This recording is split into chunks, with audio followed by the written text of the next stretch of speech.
where the officers begin to conduct themselves in an unprofessional manner.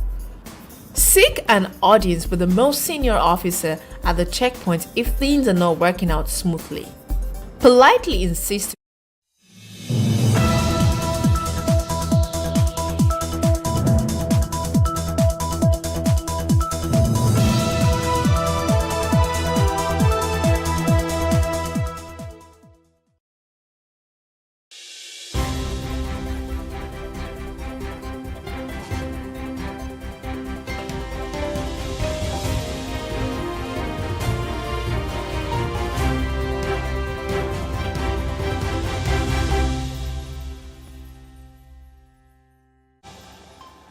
According to the Foreign Affairs Minister, Nigeria is witnessing huge investments under the Tinubu administration. And in Lagos, the Commissioner of Budget Planning has said that the bulletproof SUV we bought is not for the Chief of Staff, but for his office, says Okwe George. Well, of course, we're going to have Of the Press, where we look at headlines from our national dailies. And we hope that it's going to be a bumper harvest for you if you stay on till the end. My name is Nyamgul Agaji, welcoming you to the breakfast on Thursday morning. My name is Rume Paulson. Good morning. Okay, today is a very, very interesting day. You know, every day is a very interesting day. Like the saying in scripture, the Lord created everything and he saw that it was good, which means every day is good. It's just your ability to tap into the goodness of the day that makes the difference. We hope that you're positioned enough to tap into this goodness, and at the end of the day, testimonies will be told about. Amen whatever. to that. I'm being, tantarabaru. Okay, so we'll move immediately to the top trending issues. By the way, we sincerely apologize for beginning a little bit late. Now, the Lagos State Governor, Babajide Sanwo-Olu, has said no administration is immune to mistakes. The governor said this while reacting to the outrage from Nigerians after the procurement record released by the Lagos State Public Procurement Agency showed some outrageous amounts were allocated for some items in the state budget. The governorship candidate of the Action Democratic Congress ADC in Lagos, Funsho Dorothy, had written an open letter to the state government asking why such amounts of money were allocated. The state procurement records showed the governor approved 7.5 million naira to replace liquid fragrance in his office and 3 billion to purchase rechargeable fans for the office of his deputy, Obafemi Hamzat. Other contracts awarded by the state's public procurement agency, PPA, in the second and third quarters of 2023 had included approval of over 440 million naira for the purchase of a new Lexus LX 600 bulletproof sport utility vehicle for use in the pool of the Office of the Chief of Staff. The Office of the Chief of Staff also got 18.5 million naira for the supply and distribution of 2,000 Neola chickens across local government areas and wards in the state. The governor, in a statement by his spokesman, Boyega Koshile, noted that the controversy was unnecessary, stressing that the state had nothing to hide in its public expenditure. Officers in the Lagos State or in Lagos State have come out to show that there could be mistakes on some lines of items. Sanwo-Olu said Lagos had maintained open books for checks and balances, pointing out that the state had judiciously appropriated funds for projects and services that benefit the residents. He assured that his government will continue to publish its spending and keep it open for public scrutiny. It's a good thing that they're being open about it, and sometimes I laugh. I don't know how, I always say this, I don't know how people in government think. I don't know the thought process that they have. Maybe it's different from what we have, and I don't know why some things that having that kind of scary amount, that's what I was saying, to buy fragrance and to buy rechargeable fans for an office that has been in existence for a long time. And I'm sure in the last budget, it was there. The budget before last, they have to renew the every year. Every year. Where do the old ones go to? They give it out for charity. Oh, just like the chickens. Yeah, and the chickens, they'll have to slaughter them. When they've eaten them, they need something else in the tummy. So Rumor, you're bad. I mean, we have to make excuses for them, so Okay, very good. I guess that's it. I think something that triggered me was the fact that I said the controversy was unnecessary. That kind of triggered me a little bit. Yeah. And I'm like, it's taxpayers' money. And how can you, just like Gbadebo Rottweiler said, the governorship candidate of Labour Party, he said he was trying to give a graphic account of how you can make that kind of a mistake. 2 billion for something that they said should have been 2 million. 2 million has 6 zeros, for crying out loud. Yeah. 2 billion. How do you even make that type of mistake? It's crazy. And even if we're talking about the rechargeable funds, if we're talking about one amount, that's different.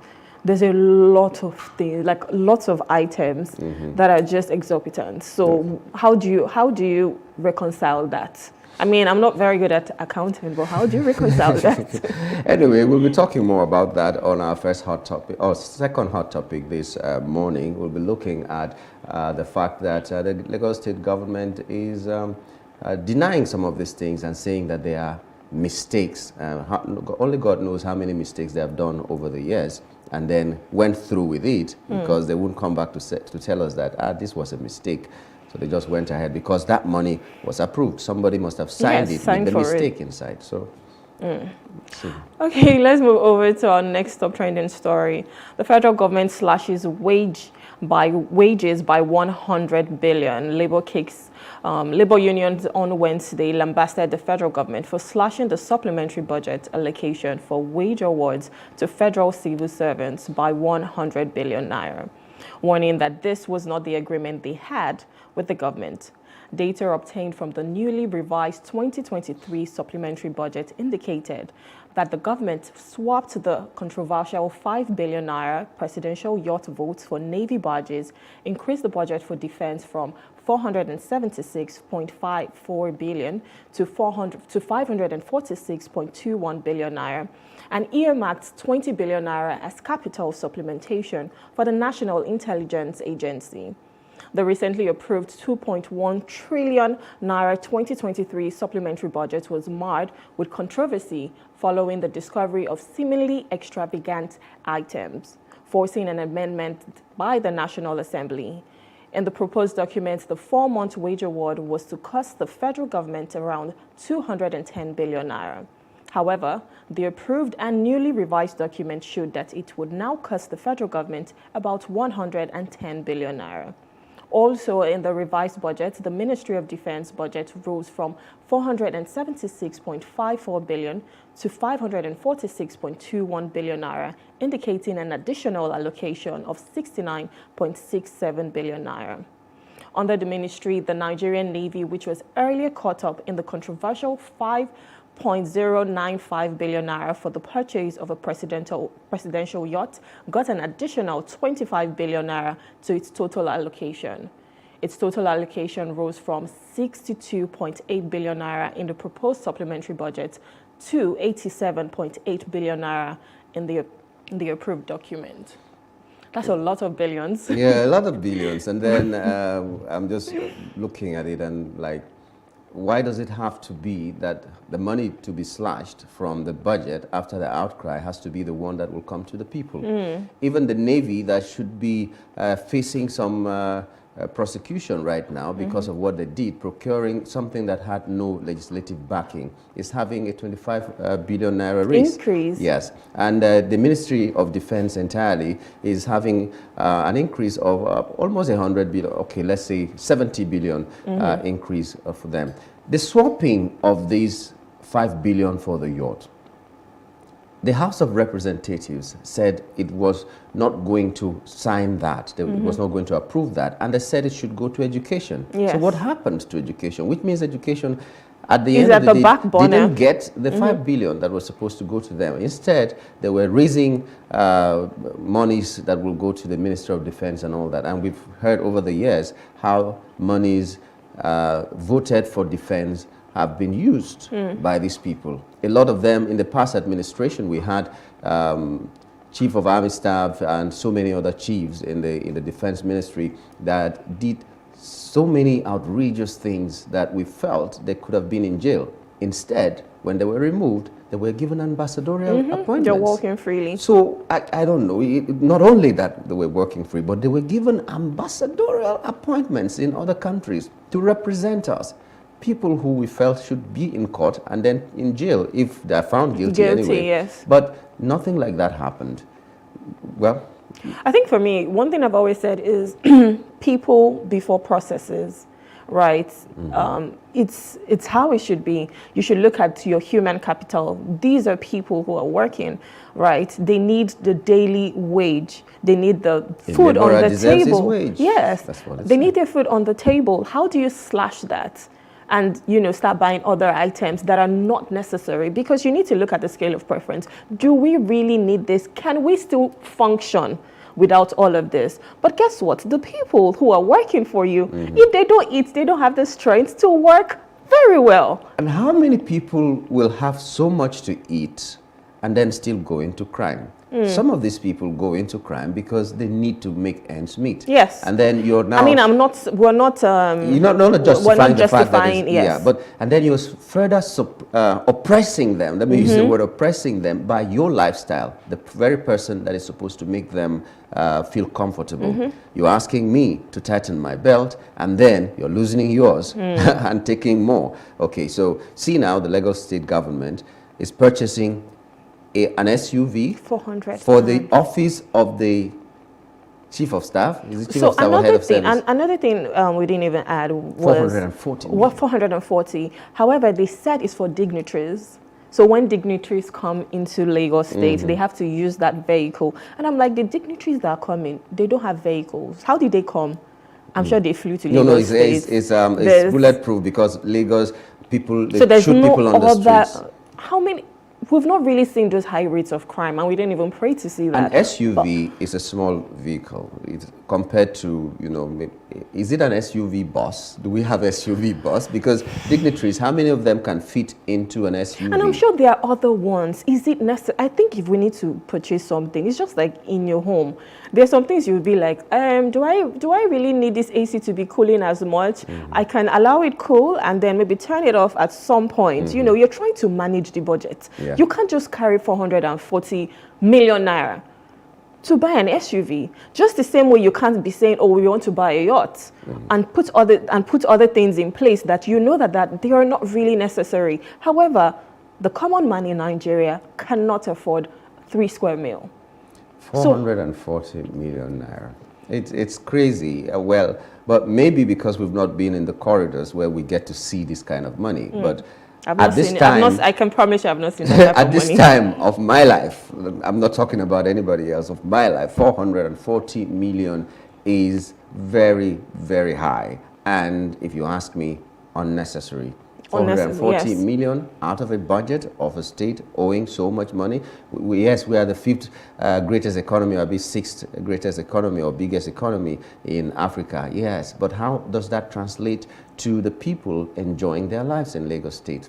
Because if you ask me, everybody is as wealthy as he's happy. So if you have billions upon billions and you're not happy, then you are not wealthy at all. You are not. The person who has maybe 100,000 and is happier than you is wealthier than you. That's my Wealth take is on it. not about money. I think it's a state of mind, really. It's about how much satisfaction that wealth can give you. So Lagos State is a wealthy state, it's the largest economy in Nigeria and all that. But how many people are really so happy? This is even my thought. Like, Nigeria is for all of us, as you know, we like to say. It's for everyone. We're all Nigerians. Why can't everybody have the same money from Nigeria? Why do some people have to have like all of the money? So it's floating just up. It never trickles down. 1%, they say. So yes, it's just floating right there. And the other people are really poor. They cannot afford healthcare, food. There's no good infrastructure. There's no good education. all of these things, why can't we say, you know what, I want to, even if I have all of the money, or if I have the access, because most of the time it's not their money, they just have the access to the money. So if you have the access, you can say, okay, since I have the access to this money, fine, let's make sure that everyone in Nigeria is doing well and everyone can afford, you know, the basic necessities of life. Why can we not do that? And this thing is just, like you said, a mindset, and it is doable.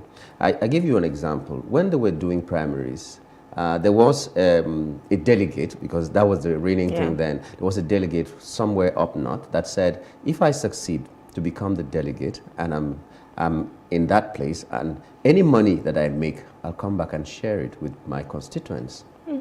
And he did. They earned money in dollars at that time, and he came back home to his community and shared the money. You know, maybe that's not what I would do. I'll put it into some kind of fund, maybe some scholarships, or one thing or the other. But he made good of his promise. Yes. And he didn't think about himself. He shared the money. He knew people in his community that needed this money. It even makes you happy knowing that everyone around you is happy, flourishing. Because I don't know how I would stay and I'm seeing other people beg, literally beg for food. And I'm not doing anything about it. I'm like, yes. No, it makes them feel good. You know, I'm because the only cock that crows. Yes, you know, in the village of the blind man, the one-eyed man is the king. Yeah, he is the one-eyed man. In fact, he has 4 eyes, while others don't have I mean, the money is large. Okay, ladies and gentlemen, we are on to the breakfast on Plus TV Africa. We'll take a short break and we'll be joined by, in fact, he's on standby, Ezekiel Nyaitok, architect Ezekiel Nyaitok will be joining us to x-ray the headlines on our national daily. Stay with us.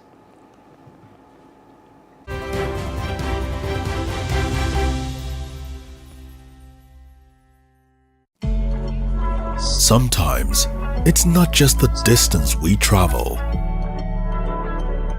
It's the gaps we close.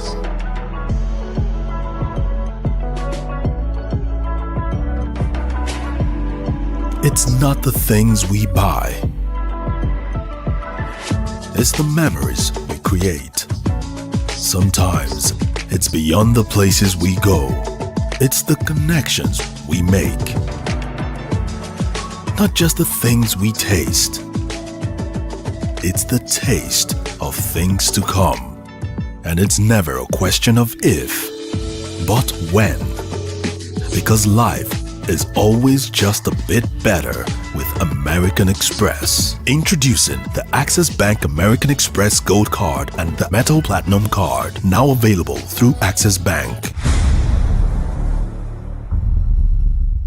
An African girl somewhere is sitting at home, accompanied by dreams that seem so far away. Africa is one of the continents with the highest out-of-school percentage in education, and girls are at an early disadvantage. The sub-Saharan Africa records about 18 million out-of-school girls. This gender gap extends to the tech space with a projection of only a 33% global female workforce representation in tech firms for 2022. Let us help change the stories and numbers. Africa Agility's Project Train a Girl campaign is working to help train African girls in tech. You can donate as little as $2 or 2,000 naira to help a girl in tech get her heels in the door. Visit www.africaagility.rallyup.com/PTAG to donate.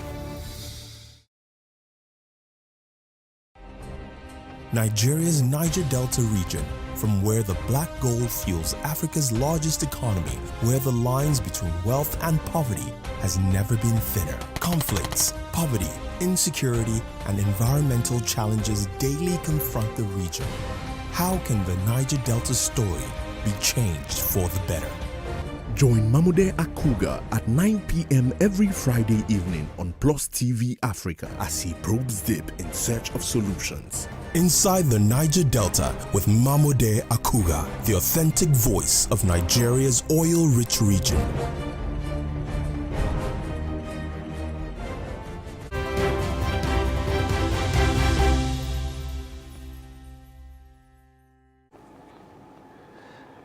We're glad to know you're still there and watching us. We did promise you that we're coming back to x-ray the headlines on some of our national dailies. We're being joined by architect Ezekiel Nyaitok. He's a public affairs analyst and a forerunner when you're talking about the Office of the Citizen. Good morning and welcome to the program, sir. Good morning and thanks for having me. Good morning.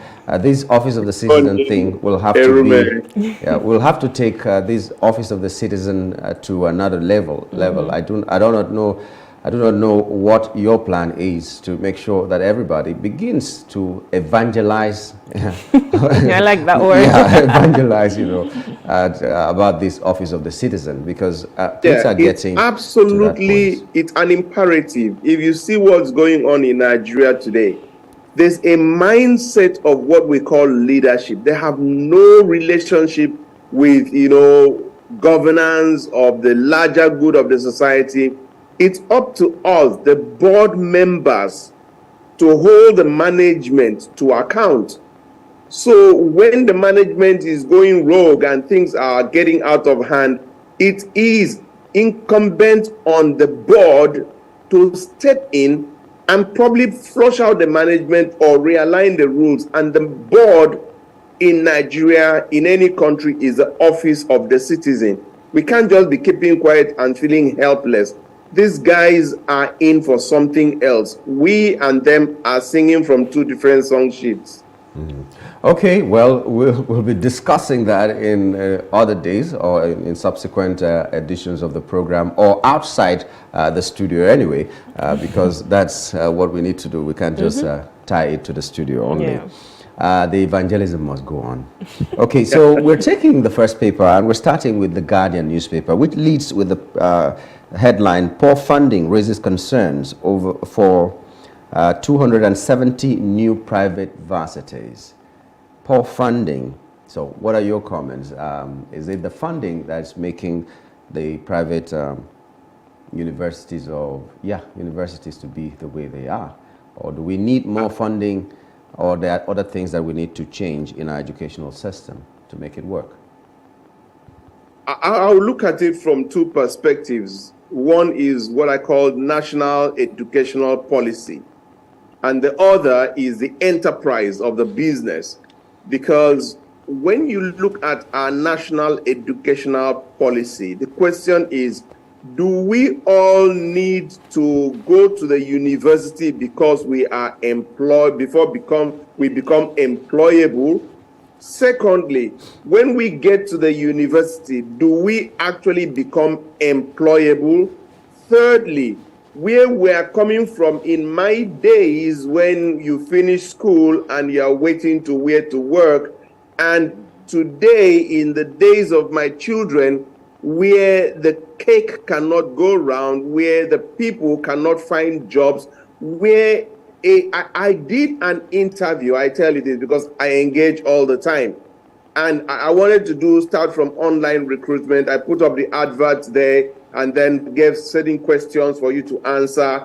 Based on the answers, I will now see whether you should go to step 2. Then step 3 is the physical, because there's no need bringing somebody all the way from Uyo to Abuja when they don't understand what it is. I define the job and I state the statement, and I ask, which of these salary levels would you not want to be considered so long as it's below?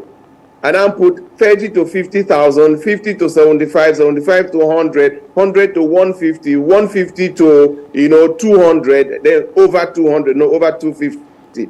My brother, I actually saw MSc holders, master's degree holders, ticking the box of 50,000 naira.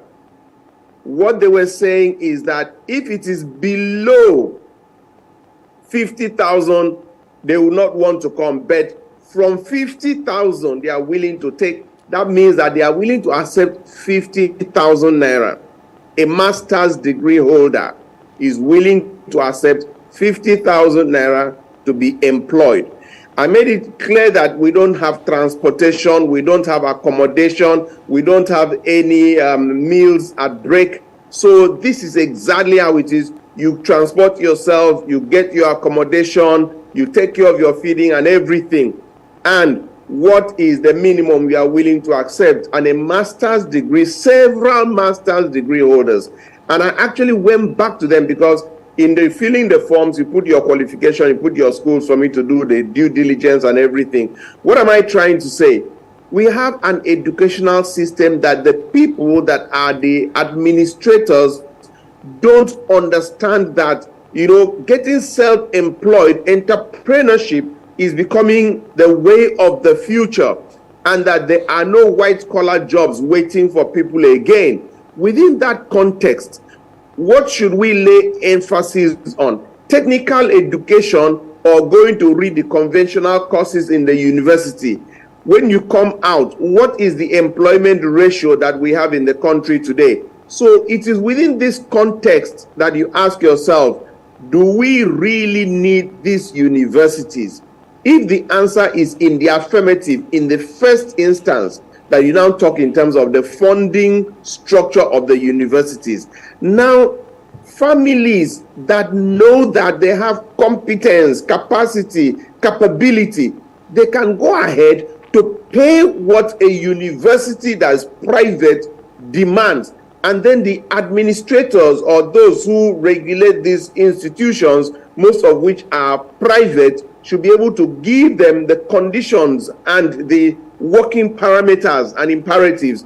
While that of government, does it really make sense for government to continue to have these general universities that churn out people that are not employable? It's a long conversation. For me, the question of funding is simplistic. We must go beyond the question of funding. We must go into interrogating the essence. When we have established the essence, then we can now go to step 2, which is the funding. And where federal universities meet the national objective or the national vision on education, then it must be prioritized. And, I was listening to what you were, talking about budget earlier. Take our budget and you can tell our priorities. Take our budget and you can tell our priorities as a nation. And I think it's sad. Even the paltry 5 billion, which is the cost of a yacht for an executive, a luxury yacht, not one that is fitted like, something that is going to go to war and meet the pirates and everything. No, but a luxury yacht is taking 5 billion that you cannot even give to scholarship of Nigerians, young people. I think there's something fundamentally flawed about this system that we are trying to patch and patch and patch. As an architect, I'll tell you that one of the most difficult things is renovation. Sometimes it's easier to build from the scratch than for you to renovate, because there are so many dynamics that you are looking at. Can you patch this? If it's like, a new dress you want to patch. That new part is stronger and the surrounding is weaker. So the question is, how are you going to manage it? How are you going to patch it? If not so, you now patch it and then you discover that it starts to tear from the other side. So renovation is always very difficult. We need to look at Nigeria and address our issues foundationally and fundamentally. So for me, it's far beyond funding. You need to ask myself, am I funding what I need, or am I funding what is conventional? Okay, let's take this next one before we flip to the next paper. Tension in Kano over Guba verdict as Akeredolu Ayedatiwa crisis rocks Ondo State. We're seeing what happened in Kano State, where the courts had a very controversial verdict in the CTC, and now they're saying it's a typo error. Okay, we've heard that. Now, Ondo has crisis, governor, no governor, deputy governor and all that. River State has crisis, Edo has crisis and all that. So we're just asking ourselves, what is happening? Is this the democracy that we are practicing? Is this just a sign of democracy, or there's something fundamentally wrong that needs to be changed? You see, when you take the 4 states you've called, let's start from Edo.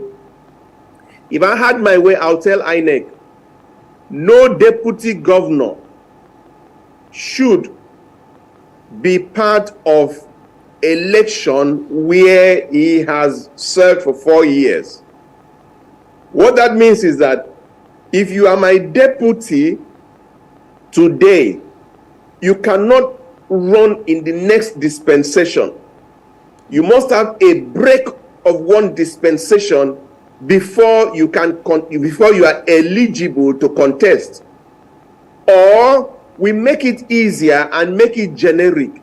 Every single public officer seeking to get into an elective office must resign a minimum of 2 years to that time. Now, that of the deputy governor, what it addresses is that a deputy governor is supposed to be an assistant to the governor. A lot of times, because they are eyeing the seat of their boss, they find themselves doing things that are unethical and becoming a problem. And that is what is happening in Edo State right now. Now you want to become the governor does not want you to succeed him. As a result, governance is being disturbed. But if it was in the law that you cannot succeed your boss, then, or you must resign 2 years to time, then we won't have this problem. Move down to Ondo State. I with all due respect, while I believe that as humans, there are certain things we don't pray for, but I think that a man like His Excellency Mr. Akeredolu, he is a man that has been blessed by God. He should think of the people more than himself. You see, we have this mindset that when we are elected as governors, it is our turn. It is for us. No, it's not. If you find yourself, for one reason or the other, realizing that you cannot give 100%, you cannot give 80% to the administration of the essence for which you were elected, it is only nice, it's only civil, it's only proper, it's only, I don't know the word to use, for you to step aside and let the system run. It's not about you. We suffer this with Yaradua and all sorts of things, and people are just they are lacking conscience, and they are lacking an understanding of the essence of government and governance. And sometimes I don't blame them, because they paid through their nose to get that office. The day the office of the citizen wakes up to put people in place, you know that you are called in there to serve, and that when you are incapacitated in any way, you should step down. The number 3 place I would like to go to is, I wanted to take Kano last. There was one place before Kano. Rivers. Sorry? Rivers State. Rivers. That of Rivers is a simple problem. You understand me? Let me tell you, see, you know, it ain't easy. I talk about the 3 C's at all times. There's the chances that come your way. There are the choices that you make. And there are the consequences of your choices. When you were enjoying the largesse, the goodness, the magnanimity, the power, the capacity of your boss, bros, did you think that there will be consequences? Let the governor live with the consequences. It's sad. But if I were him, I'll tell him to apply emotional intelligence and apply some level of wisdom. The Bible says all things are lawful, but not all things are expedient. The Bible also says that wisdom is profitable to direct. Let him talk to me. I'll tell him what to do. Let's leave that one aside. The elephant in the room is Kano State. Let me put the blame of Kano State, not on the judiciary. This will shock a lot of people. I'll put it on the doorsteps of one person, one organization, INEC.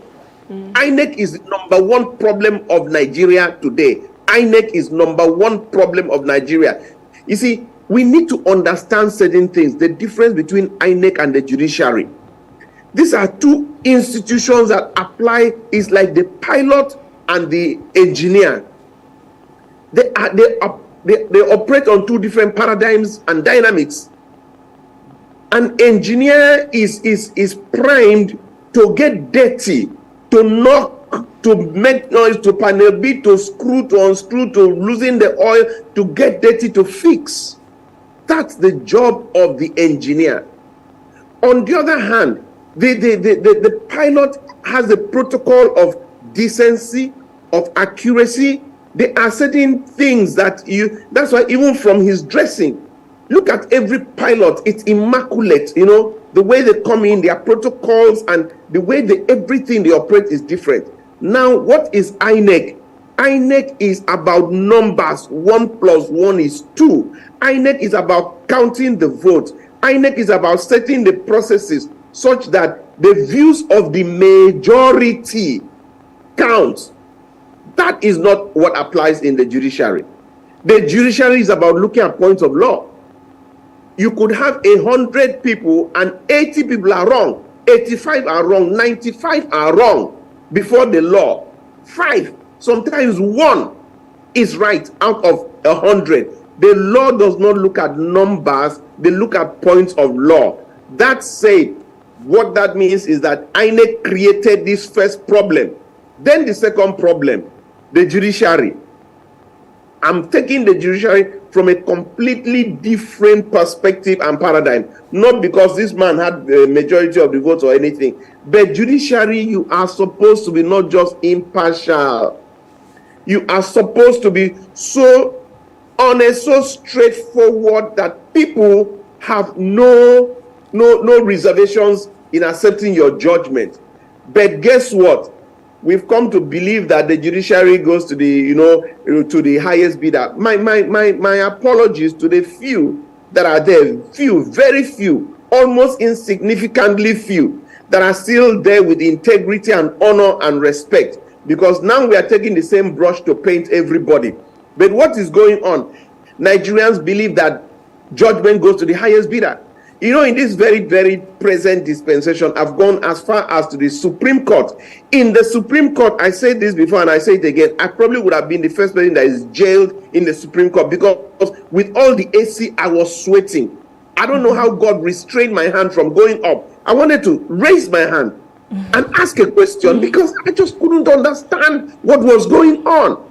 But today is not the day for it. What am I trying to say? With the exception of the few, most people believe that the judiciary goes to the highest bidder and that judgments are true. Do you understand me? On the last day, it's like, which one do we give? And brother, nothing animates it more than what has happened in Kano State. All that question of typo error, I think it's an insult on me for you to make such a statement. My mother dropped out in primary 3. But she gave her life to send me to school. So for me, my brain is my number 1 spot in the whole world, on my whole body. I think, I reason, I rationalize. And you come and tell me that I looked at, the two of you, and I make a full statement. Out of the two of you, 1 male, 1 female, I prefer the male to the female to do my work. Down, I write again. Out of the two of you, the male and the female, I prefer the female because I find her to be more reliable. Those two are written. And you are telling me that one of them is a typographical error. Do you understand the meaning of the word typographical error? You know, there are 2 English words, fiend and friend. F-I-E-N-D and F-R-I-E-N-D. If I wanted to write friend and I wrote fiend, it is commonsensical for me to say, sorry, it was a typographical error. Do you understand me? I once granted an interview and I said, what we need is relevant experience. But what they put there was, what we need is elephant experience. Do you understand me? I could say that they didn't get me because relevant and elephant could sound alike. I could make a case. But when I say I prefer the lady to the guy, a full statement, and then after that I said I prefer the guy to the lady, then what I should say is that I made the first statement, but it can never happen. I cannot say you won, then I now turn around and say you lost. There must be something that I will give explanation to. Finally, I hear people say, oh, what was said that matters. Oh, we all heard what was said. Brother, I'm a bloody architect. I'm not learned, but I have never in my whole life heard of what was said in court. So everybody knew that there was something somehow that happened in Kano. And this, God catches the craft in his, now how does that, God catches the wise in his craftiness. You need to know that there is something called the hand of divinity. And God will continue to expose people here and there. The countdown has begun. I just think that our people should just stop taking the people for granted. Okay. That was marathon. That was a lot. Okay, let's move over to the Tribune newspaper. The headline here talks about the appeal courts citing clerical errors in CTC, which is what we've just talked about extensively. But let's move over to another one here, which says the Senate seeks to probe into $500 million CCTV contract in the FCT. So that is, yes. So I think this is coming from the kidnapping that has been happening in Abuja lately. I think about 2 weeks ago, 19 people were forcefully taken from their homes, and 12 of those have been killed, and 7 of them are still in the custody of the kidnappers. Now, the Senate have brought back what happened in 2015. I think $500 million was given as a contract for CCTV cameras. That's a lot of money first. And for 2015, however, it was poorly implemented. And now they're trying to probe into that because obviously, if, for instance, these were working, the CCTV cameras, the kidnappers would not be able to do all of this. But what's your take on Senate probing into something that happened in 2015? Yeah, I think that the Senate president is my brother, and I mean at the stage I was like his cheerleader here, and I pray that they start to look at the leakages in this country. The impunity, has been mind-boggling. Our economy is suffering on account of irresponsibilities. But let me come to the specific issue of kidnapping. Yesterday we had a very major press conference concerning the Akwa Ibom sons and daughters. I'm sure you are aware that were kidnapped on their way for national service. If nothing, every Nigerian life counts. And my heart goes out to all of them that have been kidnapped.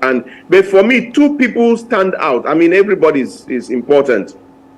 The first person is Leah Sharibu. Nigeria should go out of our way because that was somebody that stood for her faith. She stood for her faith. Nigeria should bend over backwards to show that we appreciate the faith of people. That's number 1.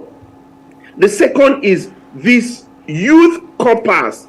They were not just students, they were youth corpers. Youth corpers are children of the Federal Republic of Nigeria.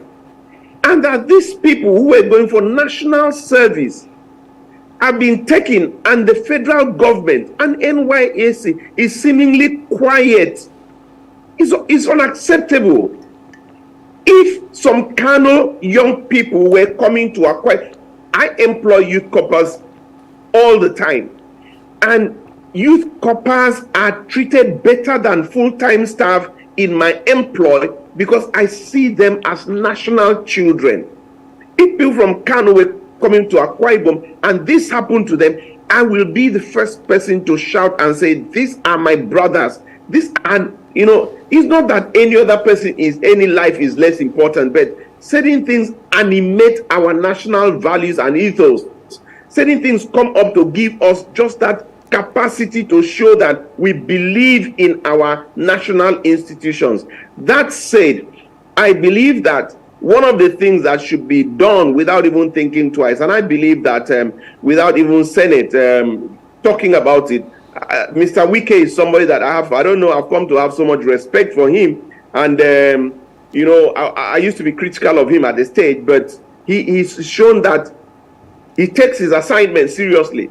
You know, people thought because Rivers State has so much money, that's a lot. But when he came to Abuja, you can see the changes he's making, the narratives he's putting down. So I want to say that not only should they look into the CCTV's contract, but while that is going on, that the honorary minister should set up a template to cover, you know, there's a position paper I sent to the Senate in the last, I think that position paper, you know, available to the current Minister of FCT and even the Senate, because technology can solve a lot of things. Let me tell you, these people called kidnappers and all these, you know, criminals, they are the most fearful people on earth.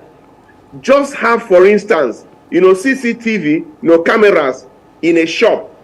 Anybody knowing that the camera is there, even if that camera is not connected, is going to be careful.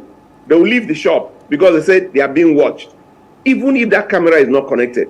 So let us know that every inch of the federal capital can be covered by a drone. It's something easy, not just the cameras, physical cameras, but the spot drones. And you can even animate them by just, I will tell them what to do. I wanted to be a governor. I'll carry that blueprint and give to them. It's so easy and straightforward and affordable.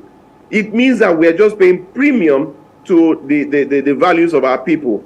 And I want to believe that the FCT minister will do it. Not only FCT minister, every governor should be able to do that and make their places safe. Without Nigeria being safe, all this going around the world to look for investors, unless opportunities, no investor wants to go to where his life is not, number one, safe, and number two, his funds safe, and number three, not just safe, that he can take them out when he wants.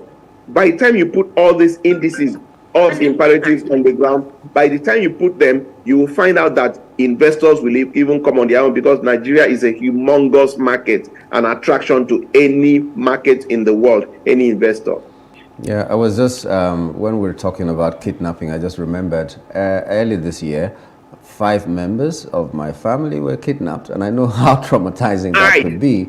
Five of them. They were going. People have very high. They were going from a burial somewhere in Imo State to Abia State, and they were kidnapped. And I know how traumatizing that could be. And please tell me they are all back. I wonder what the family of Lee Shaibu. is doing right now. They need closure for that. They need to find out what has happened to their daughter. Is she alive, and is she well? Even if she has converted or not, but is she alive or not? Mm-hmm. If she's not alive, they need that closure and all that. It's quite traumatizing, and I think the federal government should do everything within their power to do that. Maybe one of the reasons the Senate is talking about probing is that one of the senator's aide was kidnapped as well, mm-hmm. when the 15 people or so were kidnapped in Abuja. So we shouldn't wait until it touches us. Yes. You know, it can touch someone else, but it shouldn't be because it has touched us. That's why we're doing this. Mm. Okay, we've been speaking with Mr. Ezekiel Iya Etok, and that's all we can take on Off the Press today. Thank you so much for joining us. You've made some very insightful and valuable contributions. Thank you so much for joining us, sir. Thank you. God bless the two of you. Thank you. Thank you so much. And more so the lady. Okay. I see what you did there. Error. That's a typo error. A typo of the mouth. The mouth cannot type. So, we'll hold you responsible for that. Well, we'll take a break now and return with our first hot topic. Stay with us.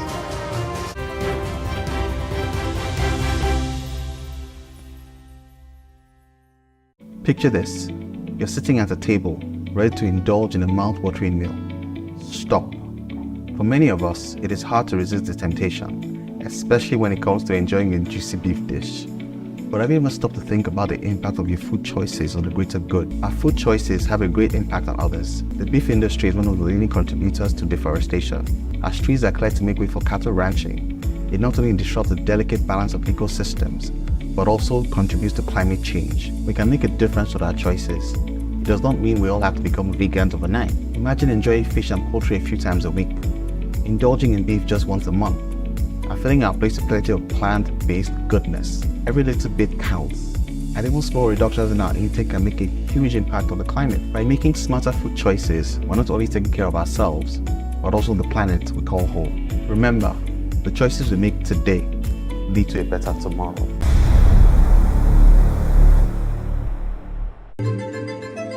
Nigeria, by extension, Africa, is faced with a lot of challenges. The growing youth population with little engagement, that is a ticking time bomb. We are a blessed people with diverse culture and highly cerebral minds who have a lot to say. And yes, we are talking. It is important we drive the right conversation that informs, inspires, influences thoughts and action. If we say there's beauty in our diversity, then let us embrace our diverse culture. We must continue to courageously be the voice of transformation as we are the hope for the future. Yesterday's conversations shape today. What are you saying to shape your tomorrow? We know you have a lot to say, and we are here to hear you.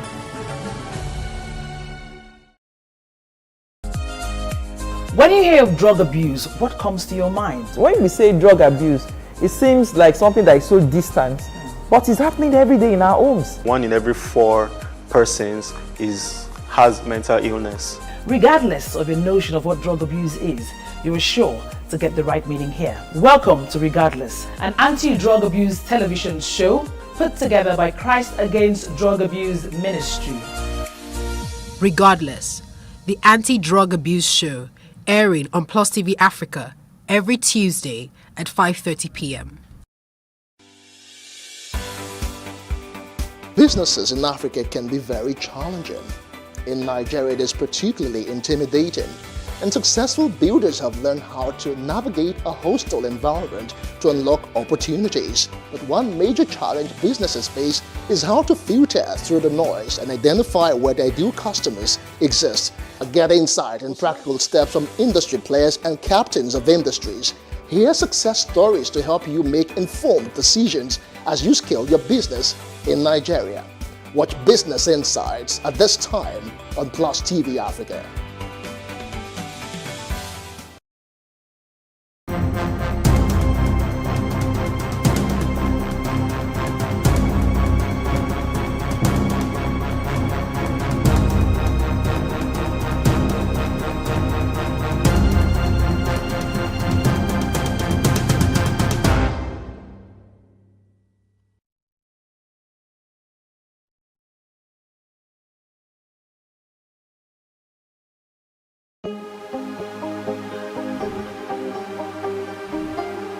It for upcoming artists to blow in Nigeria.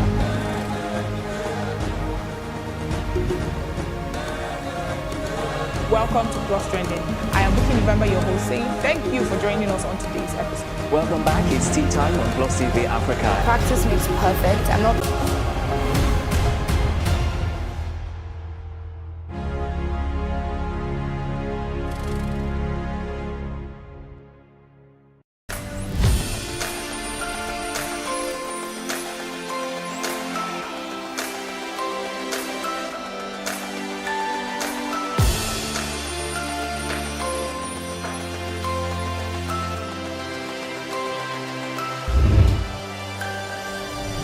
First hot topic. Remember that the Minister of Foreign Affairs has said that the Tinubu administration, there is a lot of investment that is coming into the country in this present administration. So he's going to help us make sense of that or tell us what he feels about that statement. Good morning and welcome to the program, Professor.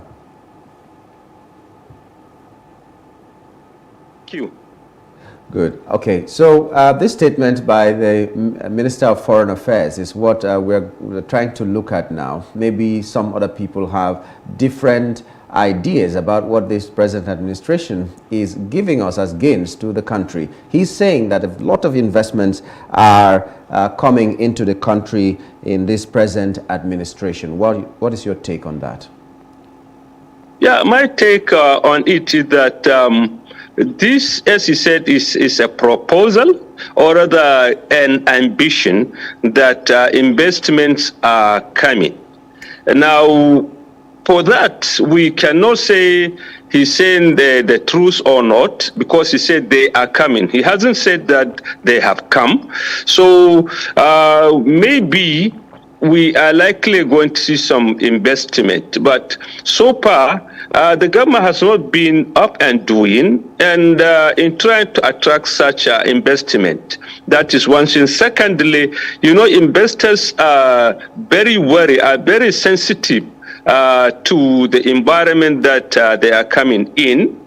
And so the government hasn't done much on the issue of insecurity. There is also the issue of, corruption, which is a ban on Nigerian political system. And also there is this issue of multiple taxations.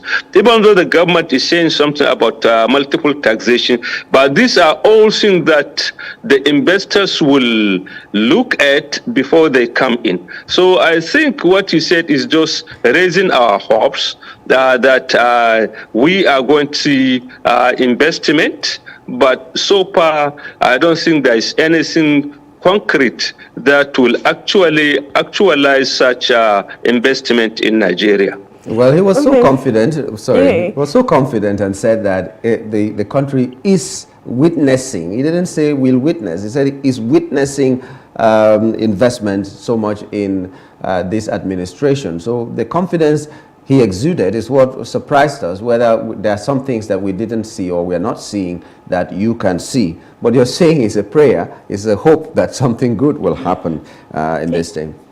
Well, he also talked about Aliko Dangote signing a $500 million deal. He talked about another one with the BUA. So he was very confident, and he said in the past 2 weeks, we've had about $2 billion in investment. But now you're saying something different, that is just hopeful and it's not for certain.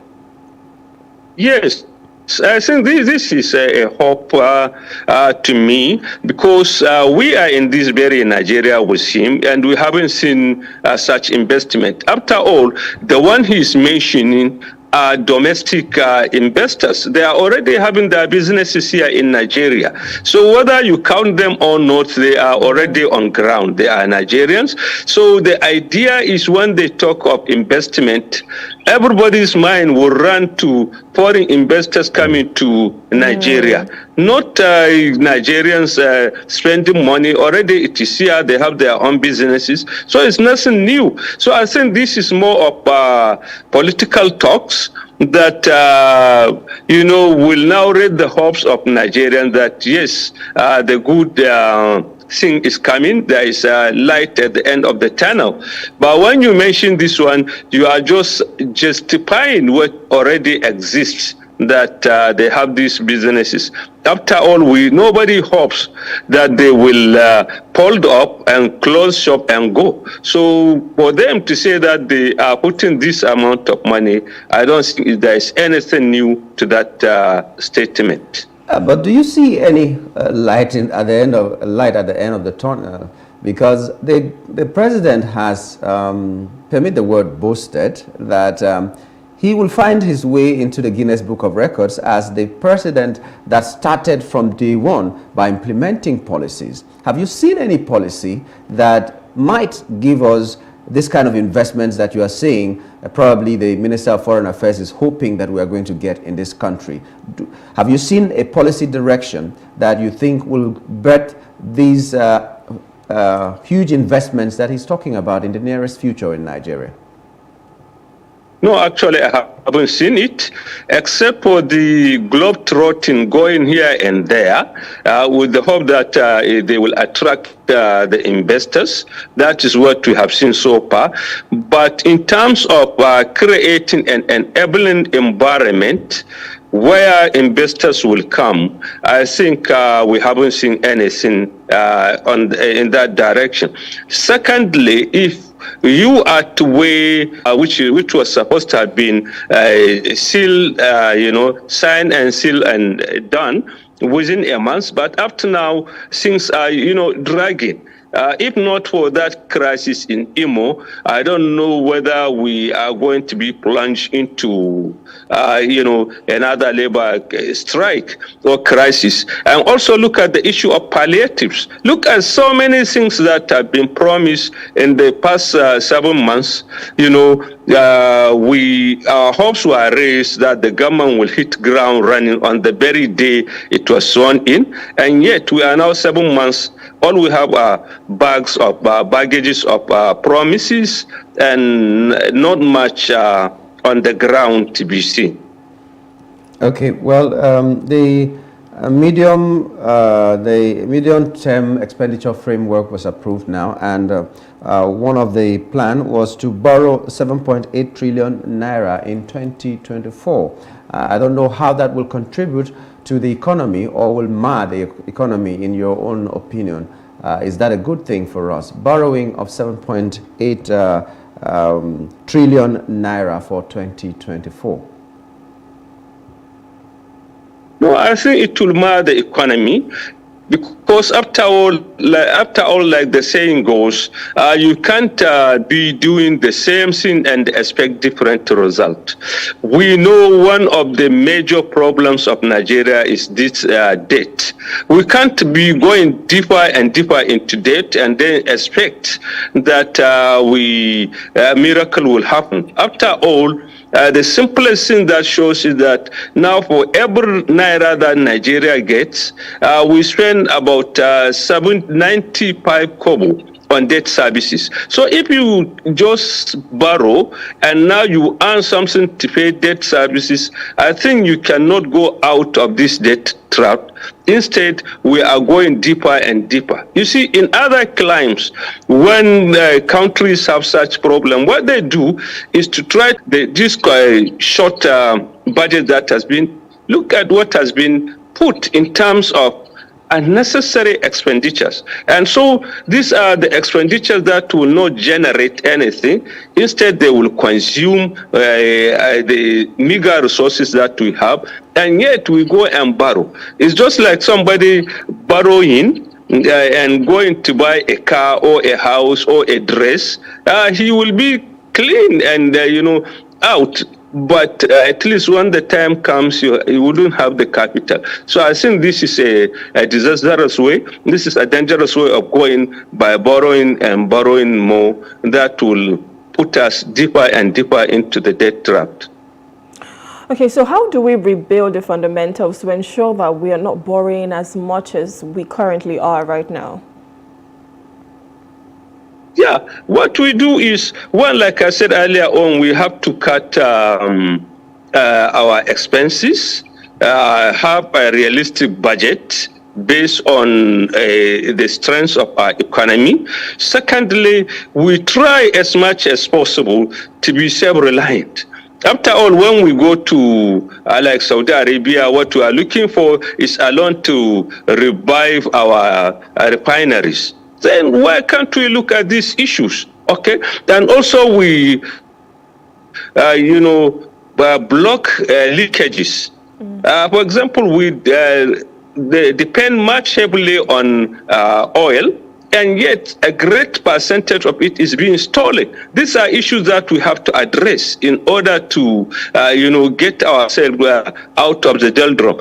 But going to borrow is just like putting it, a two-way bucket. You put it on the top and it will seep down because corruption is there, and then the wastages are there, and we don't look at things. And the other way also that we are looking, putting more taxes, that, that one is also killing the economy. Because by the time you put taxes on, investors, what they will do, there will be capital flight. They will just leave your place and go to where they will get better deal. So I think what we are doing, we are going on the wrong direction. Okay, but what you're saying is we should look inward and see what we can do. But one of the resolutions of the Senate, while they were approving this medium-term expenditure framework and fiscal policy, is that everything that is locally produced must not, they approved that it must not be imported anymore. If something can be locally produced, it must not be imported anymore. And I'm asking myself, what are those items? Will we stop importation of cars because we have a local manufacturer here? Do we stop importation of rice and every other thing because we have those things locally produced here? But the question is that one of the solutions you have profiled now, because you said we should look inward and see how we can produce things as well? Is that a good thing to say by the Senate? No, I think what they said is a contradiction. Look at the example that you give about cars. Okay, they are the same people who say they don't want, the national they prefer foreign cars, even in the budget. So you can't say one thing and do another, and then you expect miracles to happen. If we want, they have to lead by example. The leaders have to lead by example, and they consume our own, homemade, locally made products. But you cannot say something and then at the same time you prefer foreign goods, and then you expect the common man to do it. After all, who consume most of what we produce? Is it not the elite? It is not the pure wealthy people. The poor man doesn't have the capacity to consume. So those who are consuming are saying we do it, and then they go and prefer foreign goods. Okay, so talking about the investment that we're supposedly witnessing, the huge investment, do you think Nigeria right now is currently attractive to these investors, these foreign investors coming in? No, I don't think we are attractive because, like I said earlier on, investors are very sensitive to the environment. And look at what happens. There is nothing that has changed in terms of what scares investors. One, you don't have the insecurity. Two, there is the problem of corruption. Three, there is a problem of multiple taxations. And four, there is a lack of infrastructure. You don't have electricity. You don't have all the resources that you need for the industries to keep on going. We didn't address any of these, and then you expect people to come and invest their money. I think we are pulling ourselves if we don't think we have to create the environment before they will come. Yeah, but now they mentioned two investors that are local, and you said these are people who will not just up and run away. But so while we're trying to look inwards, even if we do not have these foreign investors come in, what can be done to encourage local investors so that our economy could grow? Because, for instance, China locked, as it were, their country for like 30 years. And when they opened their borders and began to trade with other countries and became liberal to trade, we saw that China had developed so much that a lot of countries that they began with could not measure up to them. So how do we look inwards to make sure that internally or locally we have investors investing within the country? You see, it is easy. It's not just you lock up, but when you lock up, try to create the enabling environment. Okay? In terms of the infrastructure, you develop it.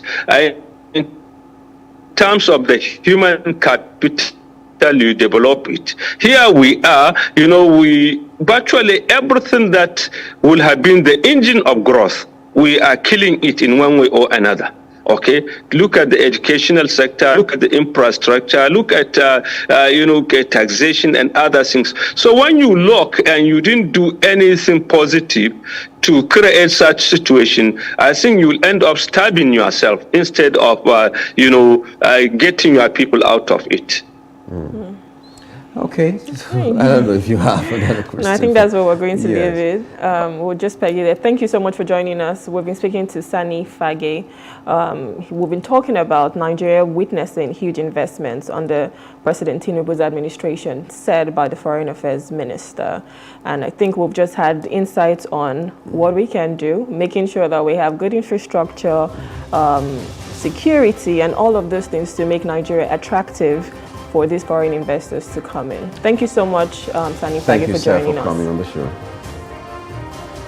Thank you very much for having me. Thank you. Okay, we'll go on a quick break, and when we're back, we'll be talking about the 440 million naira SUV, where the Lagos State government has said it's not as controversial as we think. We'll be speaking to another guest in our next hot topic. Stay with us.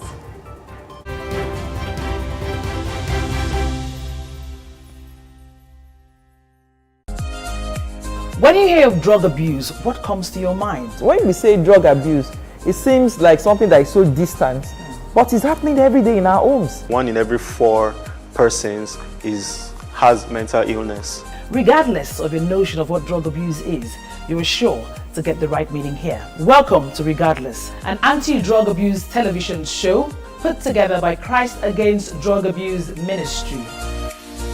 Regardless, the anti-drug abuse show airing on Plus TV Africa every Tuesday at 5:30 p.m. Businesses in Africa can be very challenging.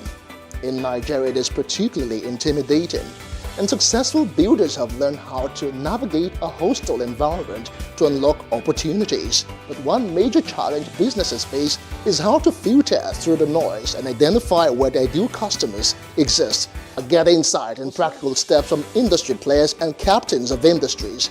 Hear success stories to help you make informed decisions as you scale your business in Nigeria. Watch Business Insights at this time on Plus TV Africa.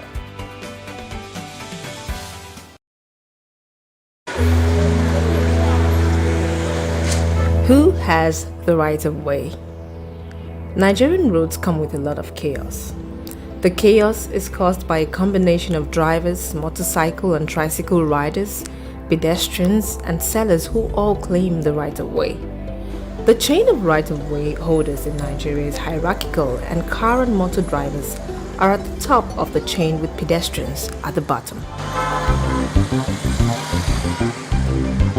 Car or motor drivers believe that they always have the right of way regardless, and motorcycle and tricycle riders don't even have any regard for who has the right of way. For fear of accidents and their lives, pedestrians have learned to cower. When a collision occurs, the question of who has the right of way is on the lip of all concerned as they try to figure out who is guilty. The law doesn't grant anyone the right of way, but you yield it to other road users under these circumstances. At a yield sign, to pedestrians in a crosswalk, to persons using a seeing eye guide dog, to persons using a white cane with or without a red tape, at T intersections where you must yield to vehicles on the through road, at uncontrolled intersections where vehicles are already in the intersection, when driving on an unpaved road that intersects with a paved road, when returning to the roadway after a car is parked. Pedestrians must always be yielded the right of way at intersections and crosswalks. Treat bicycles as motor vehicles. Yield to bicyclists in all situations where you would yield to a car. For example, wait for an oncoming bicycle to pass before turning left. Turn right at a red light if it's permitted and no vehicles are approaching. If you see a sign that says "No right turn on red," then you must wait for the light to turn green again. Otherwise, you must turn right at a red light after yielding to oncoming traffic. Stop for pedestrians who've begun crossing the road.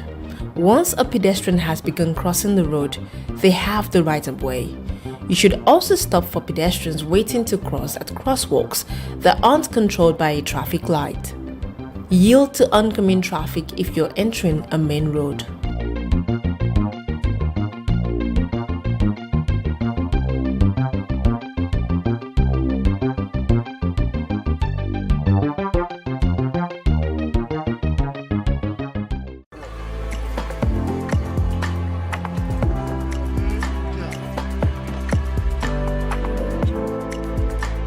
It is not never the hope of this feature to blame anyone for the never-ending tension between police and the citizens. However, it is certain that there is always a tension with most people when they approach a police checkpoint. Many factors are responsible for this tension, including not knowing what to expect or do, seeing the police as the enemy, or even being guilty of an infraction. Many issues that go wrong at a police checkpoint can be linked to lack of proper communication and understanding on the side of the police force and also on the side of the citizen. Here are some tips listed by the police force about comporting yourself at a police checkpoint. Endeavor to slow down your vehicle. It shows that you're not reckless. It also douses suspicion that you're a criminal and may want to speed off.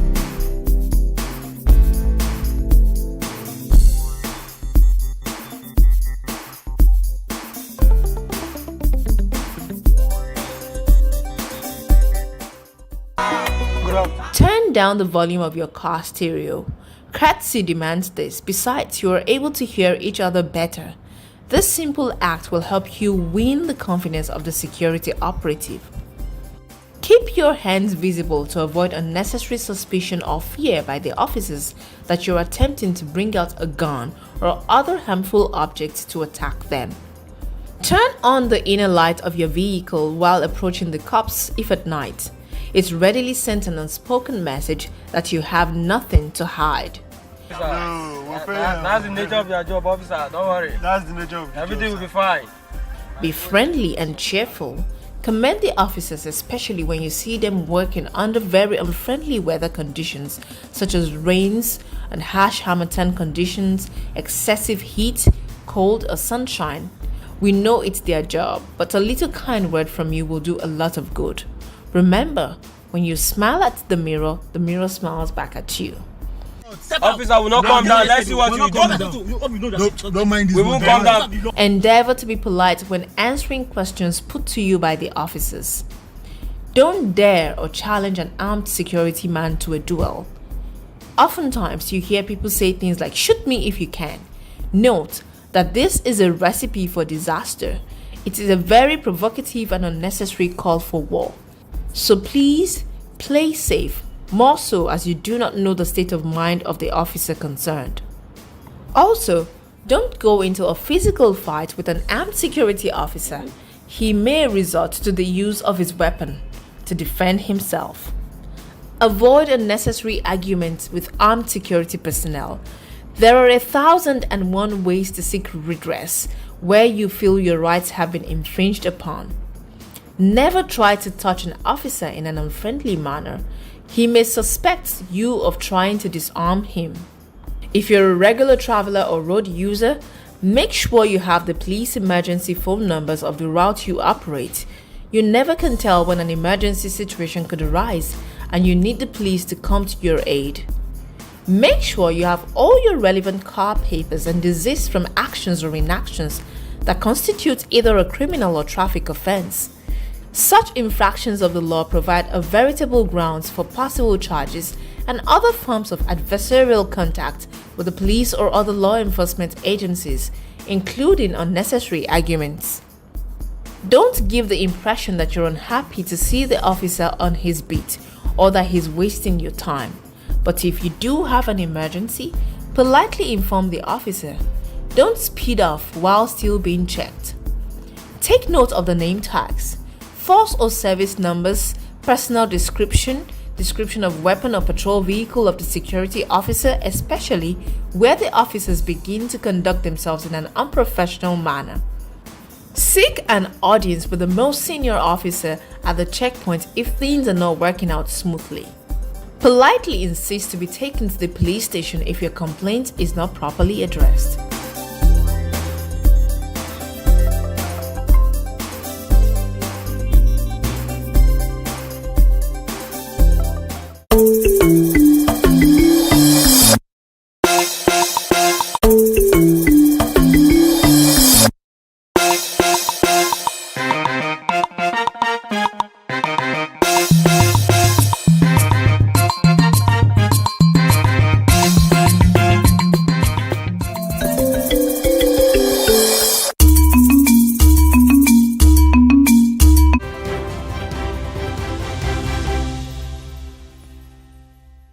top trending, you know, whenever we talk about top trending, there are issues that caught our attention in the course of 24 hours. Now, this one was that the Lagos State Governor, Babajide Sanwo-Olu, has said no administration is immune to mistakes. The governor said this while reacting to the outrage from Nigerians after the procurement record released by the Lagos State Procurement Agency. It showed some outrageous amounts were allocated for some items in the state budget. The governorship candidate of the Action Democratic Congress in Lagos, Funsho Dorothy, had written an open letter to the state government asking why such amounts of money were allocated. The state procurement records showed the governor approved 7.5 million naira to replace liquid fragrance, perfume, as people like to call it, in his office, and 3 billion to purchase rechargeable fans for the office of his deputy, Bafemi Hamzat. Other contracts awarded by the state's Public Procurement Agency, PPA, in the second and third quarters of 2023 had included approval of over 440 million naira for the purchase of a new Lexus LX 600 bulletproof sport utility vehicle for use in the pool of the Office of the Chief of Staff. The Office of the Chief of Staff also got 18.5 million naira for the supply and distribution of 2,000 Noila chickens across the local government areas and wards in the state. The governor, in a statement by his spokesman, Boyega Akoshile, noted that the controversy was unnecessary, stressing that the state had nothing to hide in its public expenditure. Officers in Lagos State have come out to show that there could be mistakes on some lines of items. Sanwo-Olu said Lagos had maintained open books for checks and balances, pointing out that the state had judiciously appropriated funds for projects and services that benefited the residents. He assured that his government will continue to publish its spending and keep it open for public scrutiny. We're being joined by Mr. Segun Sokutan, a public affairs analyst, to help us make sense of all these problems or all these issues that we're talking about now. Good morning and welcome to the program, sir. Thanks for having me. Good morning. Yes, let's start with the statement of the governor. All this talk about the budget is unnecessary. How do you analyze that? Well, I think in the first instance, we should partially just in passing commend the Lagos State government for putting this information out on their public procurement website. And I say in passing because this is what they should do anyway. It's a requirement of the law. It's something that they should do, even if the law doesn't require it for a government that claims to be a leading government, the center of excellence. This is something they should do anyway. But they've done it, and they should be told well done for doing the right thing.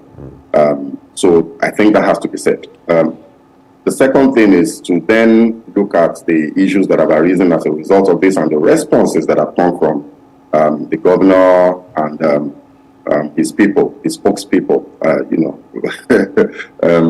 to the public outcry and the outrage about these things. And you find these responses very typical and symptomatic of the problems that we have as a society and as a country.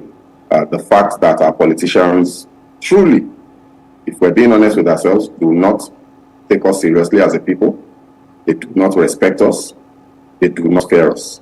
They act with impunity, knowing fully well that nothing will happen. So, as a in keeping with that expectation, you and I know that we're going to discuss this thing as we are now. A lot of other media houses have spoken about it. There's a lot of outrage and uproar on social media. People are saying all sorts of things. Tomorrow, Friday, November 24th, there's going to be something new. And we're going to move on. And nothing will happen. And this has been our experience. It's our history. It's how we do things in this country.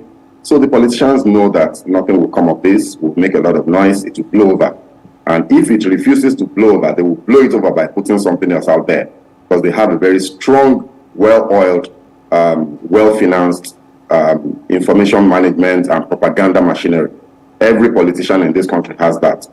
So when there's unfavorable news or trending information out there about them, they find a way to deflect, divert the attention of a very fickle public who do not pay attention to things that matter the most to them. So no surprises in these responses, I'm afraid. It's just the way we do things. The governor has said the uproar is unnecessary. It's an insulting response, whether he said it directly by himself or his people said it. It's an insult to the sensibilities of Lagosians that are being taxed through their noses, that are paying taxes for everything except the air that we breathe. Sure, if the government had a way to tax us for the air that we breathe, they would. Another response has said that, oh no, some of these items were a mistake. The websites have been changed since Mr. Funsho Dohati, God bless his heart, brought these things to light.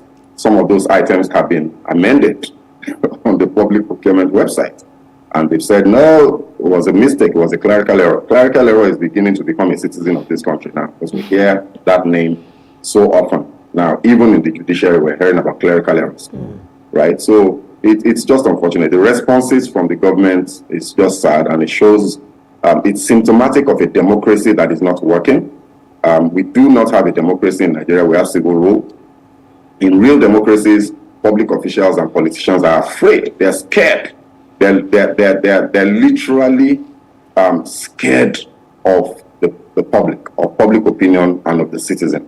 But Nigerian politicians are not scared of them. Nigerians are scared of Nigerian politicians, and it's symptomatic of a democracy that is simply not working. Our democracy is not working, I'm afraid. Okay, so let's move to the crux of the matter. We're talking about the 440 million naira SUV, and the Commissioner for Budget and Planning has said that it is for the Office of the Chief of Staff, not for the Chief of Staff himself. But do you even think that office requires an SUV of that amount? And are there not better ways we can, channel that fund into something else? Well, I mean, I'm confused by that response, because I'm not sure I understand what the Office of the Chief of Staff means as a distinction from the Chief of Staff. I mean, is there a human being called the Office of the Chief of Staff that is different from the Chief of Staff? So how does the Office of the Chief of Staff get into a vehicle and drive it around? A human being is going to enter that vehicle. If it's not the Chief of Staff, then it is somebody in his office. So if that's what they mean, please, how does that make any difference? How does it make a difference that it is for the Office of the Chief of Staff and not the Chief of... this is what I'm talking about. It's this types of very... Look, I have to watch my language because I'm on air. And, one could say extremely uncomplimentary things about people that speak to Nigerians like this. It's insulting to our intelligence to make these types of very inane, completely ridiculous distinctions for the Office of the Chief of Staff versus the Chief of Staff himself. The point is not whether it was for the Chief of Staff or for the Office of the Chief of Staff. It's that how does it make any sense to spend 440 million naira, my goodness, on one single vehicle? Are we joking? Are we a serious country? 440 million naira in a country where subsidies have just been removed, in a country where exchange rates is flaming left, right, and center, with a level of volatility that is killing businesses on a daily basis, where inflation is completely out of control of the central bank. We talked about 440 million for one vehicle. In this same Lagos State, madam, if you go to the hinterland of Lagos State and look at the condition of schools, primary schools and secondary schools, you will weep for your country. When you see children in Lagos State, this center of excellence, this Lagos State where it is the model of beauty and it's utopian because of the work that the current president has done. Just go to I'm not talking of very far away. Come to Ogba, go to Alimosho. Just go behind any major street. Once you leave the third major road, just go behind and you see a new Lagos. You see a different Lagos. And you see that Lagos is in trouble. The citizens of Lagos are living under conditions that are inhuman.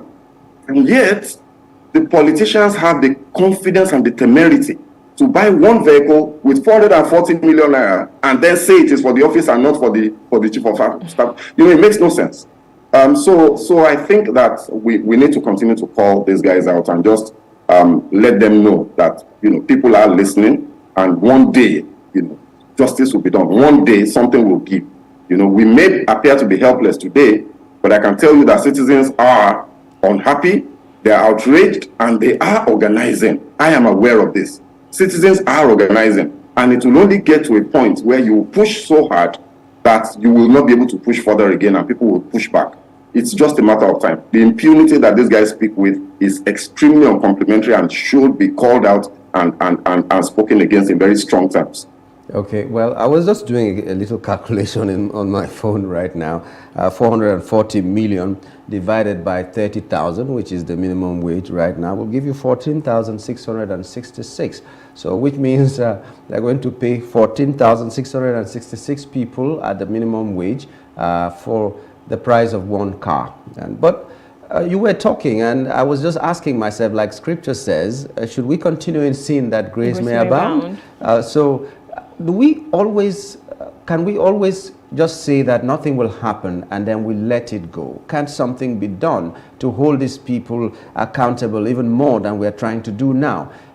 Because this money that we're talking about was for first and second quarter of 2023, which means someone has put pen to paper and approved that money with the mistake. So did they discover that the mistake was there and they approved something less? Or that was what was approved for spending and all that, which means, we need to do some more Where did the money go to? What can we do? Should we just let it go? Well, sadly, sadly, nothing will happen. This is just the truth. Nothing will happen. And the reason for this is not far-fetched. We discuss this all the time. We all know it's the truth. Countries that work, democracies that work, they work because citizens are active and they're engaged. Citizens deliberately take their governments to task. They demand accountability of them, and where the accountability is not forthcoming, they kick them out, either via the instrumentality of elections or other means allowed under the law. They kick them out, right? That will not happen here because the people that can make that happen are divided in Nigeria. So it's the middle class. The people that will hold, the politicians accountable are the middle class, the educated, enlightened, well-traveled middle class who are friends of the political elite. Do we still have a middle class in Nigeria? Because you just missed middle class. Do we have middle class? We do have a middle class. You may argue about the number of them. You may argue about how large that number of people are, but they exist. When I say middle class, I'm simply, let me define that. I'm not speaking only about the welder. We can't call them middle class. They are the bottom of the pyramid. They cannot coalesce and organize themselves. They don't have the resources. They are too bothered about trying to live. They live on a daily economy. But there are people like you and I that are speaking now who either earn salaries or make money from their businesses and can survive for maybe a week, maybe two, without going to work. You are middle class and you are educated. You have access to platforms. Now, that group of people, they need to develop a consensus to say this far and no more. That is how other countries have developed. You have that group of people who have access to resources pushing back on the political class and pushing back on public office holders. In Nigeria, that will not happen because that middle class itself is compromised and is deeply divided. The politicians know that these people are potentially their worst enemies, and they've divided us. They've divided us shockingly around the issues, the very mundane and basic issues of race and religion, right? So during these elections, shockingly, you found professors, doctors, people with 2 doctorate degrees, people that have done dissertations, that have done very deep research on issues, on sociology, on technical issues, on science, engineering.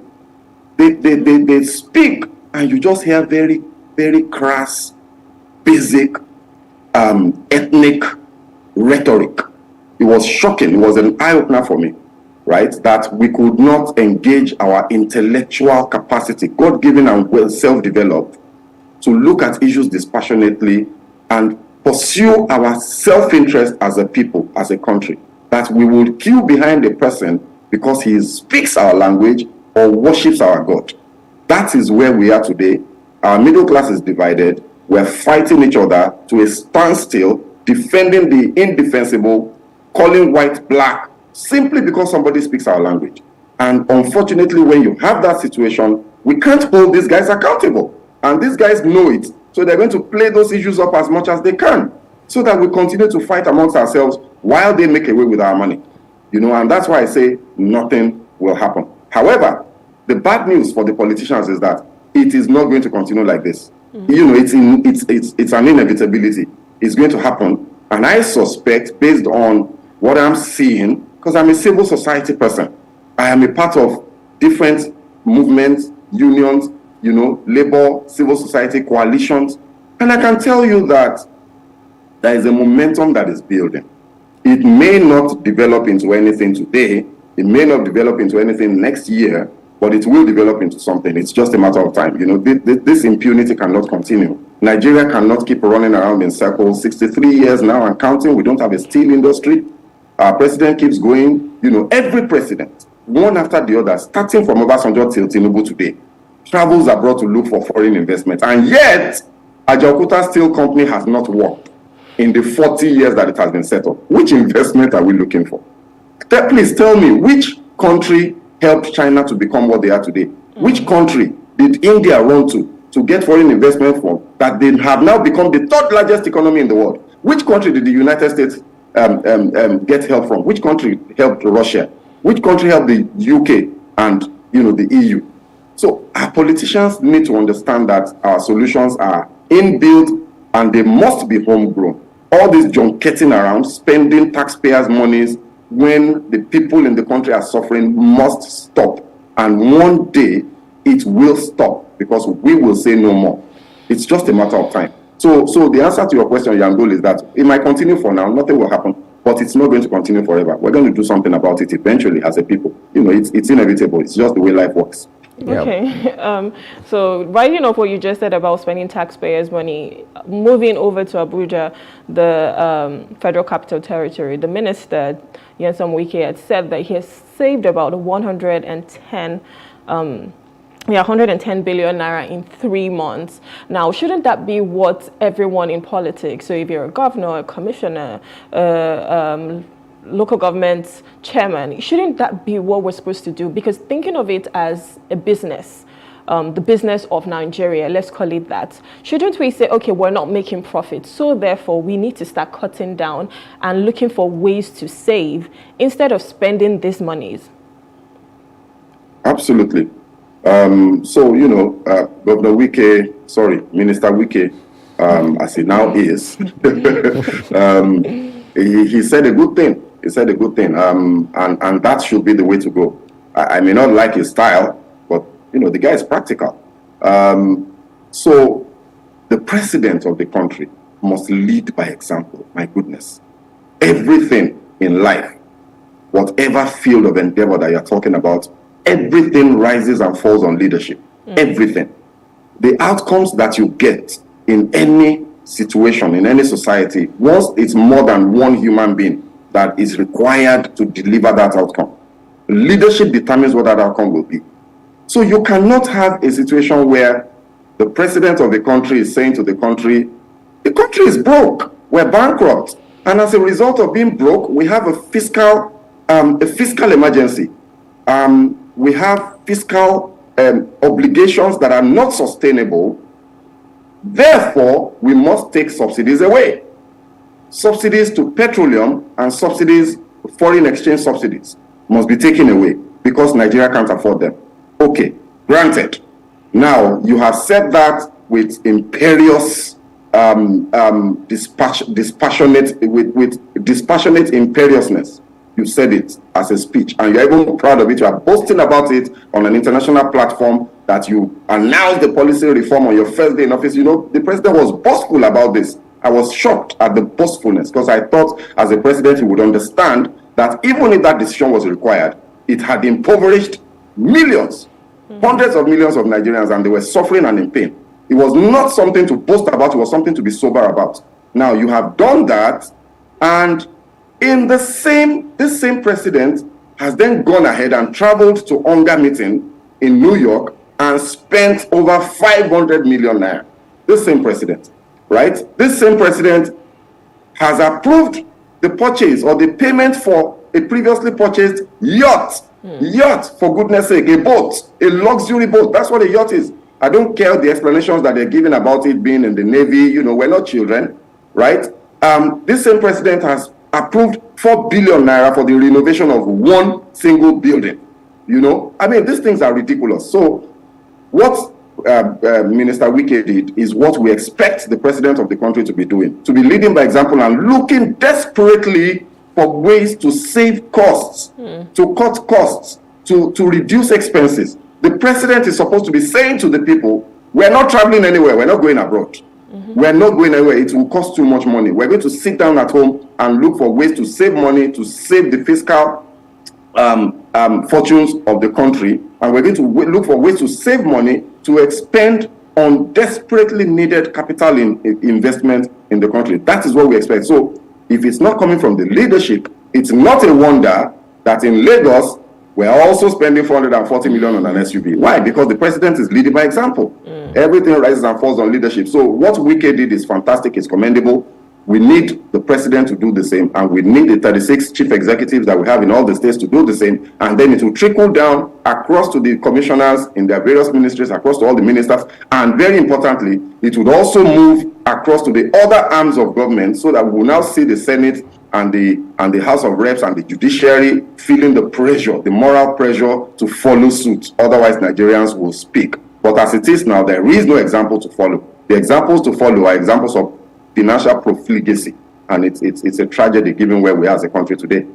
Well, Mr. Shokwiton, we would like to urge you, not the person, but the civil society to lead this revolution. There is going to be a revolution, but it should be an alternative revolution, because if we don't check it, the revolution might be a very, very terrible one that we may not be able to stand. We cannot survive another civil war. We cannot even survive another NSAS, but there should be a revolution. Whether it's intellectual or anything, there should be that, and that fight should be led by the CSO, the civil society organizations and all that, which you are a part of. So we urge you, we will queue behind you. Yes. So we need to start thinking of alternatives to this revolution that is imminent. Like you said, it is going to happen one day, but it should not be the one that will be bloody and bad for us tomorrow. But this is where we have to wrap it up on the show today. We'd like to thank you for being a part of the show. Thank you so much. Thanks for having me, and God bless Nigeria. One day to get better. Amen. We've been talking to Mr. Segun Shokwiton, a public affairs analyst, and we were looking at the spending of government, when they're making budgets and all that, and all the issues around that.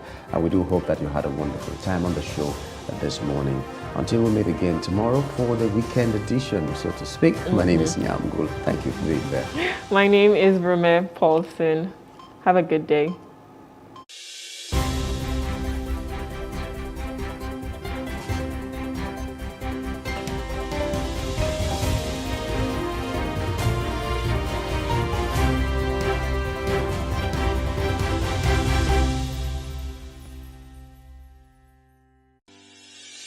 Increase the reach of your events or business services.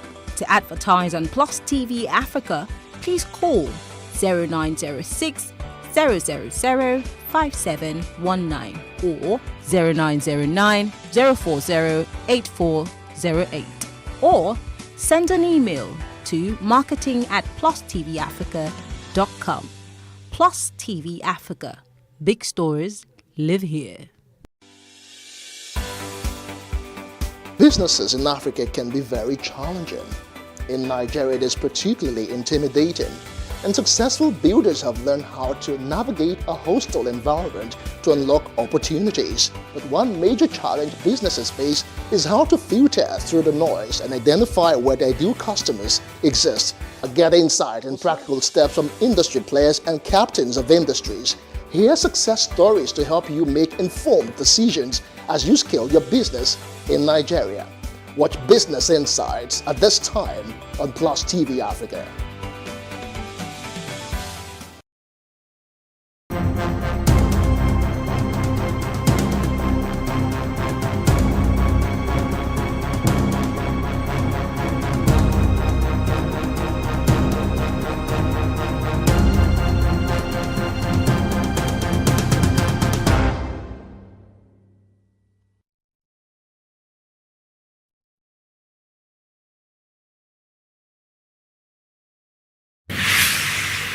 So what are the top decisions that the United States considers necessary that Nigeria must take? I like to think of my interactions as conversations, not interviews. And that's why I say asking questions is both an art and a science. Everyone says in Islam you are allowed to have 4 wives. Is it mandatory? The right question enables answers that educate, inform, clarify, and help you, the viewer, to better understand the issue before making up your mind. Our goal is to reduce from 10 to 2 days the time it takes to register businesses in Nigeria. Join me every week on this station, Plus TV Africa, and gain exclusive access to my conversations. I'm Angela Ajitumobi.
Good morning. My name is Nyamgul Agaji.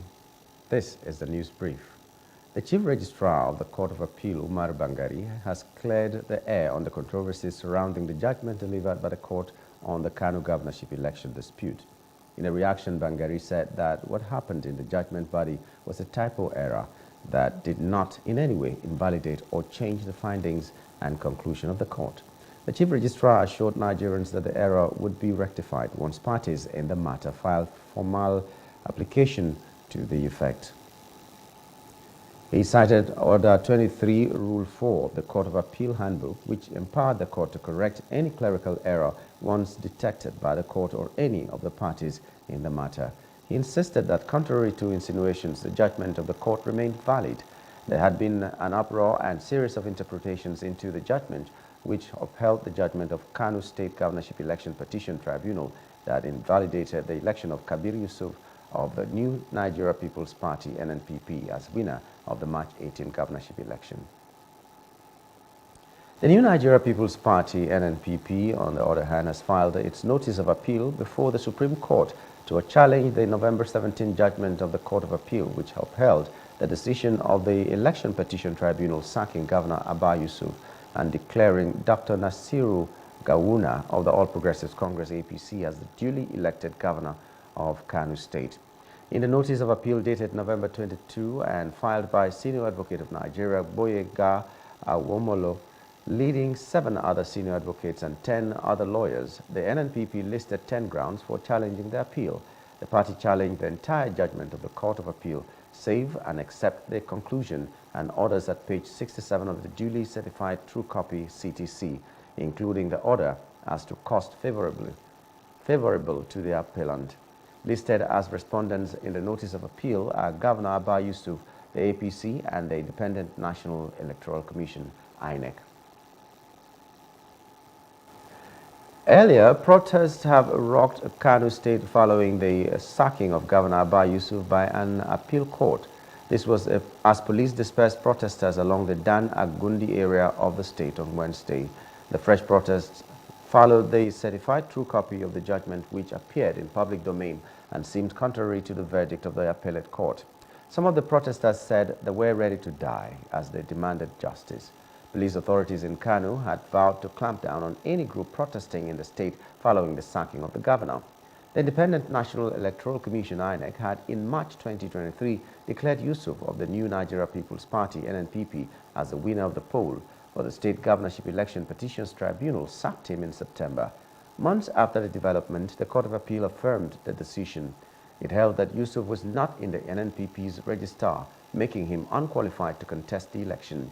The court declared the All Progressives Congress, APC's Nasiru Gawuna as the winner of the poll in a move that has caused tensions in the Northwest state. The Judiciary Staff Union of Nigeria, JUSUN, Osun State Chapter, has embarked on an indefinite industrial action with immediate effect. The strike is coming on the heels of the protest on Monday and Tuesday by JUSUN staff over the allegations of maladministration against the embattled Osun's Chief Judge, Justice Oyebola Adekwele Ojo. The JUSUN members also accused her of unduly persecuting some members of staff and denying them entitlements ranging from restoration of training exercises, arrears of wardrobe allowances from 2021 to 2023, and reinstatement of judiciary staff in the state suspended by Justice Adekwele Ojo. Our demands still remain intact. 1, all our members that were unlawfully suspended by the Honorable Chief Judge should be reinstated with immediate effect. By the Osun State government, for all categories of judiciary workers should be complemented. The attitude of the police this morning and the singular act of the Honorable Chief Judge, I, Comrade Oluwagbemiga Olakunle Elujire, the Chairman, Judiciary Staff Union of Nigeria, hereby declare that we should embark on industrial action. They have decided that while the investigation is on, the CJ should step aside. And semantically, there's a great difference between the CJ being sacked, being suspended, and being asked to step aside. So the meaning should be drawn alongside each other.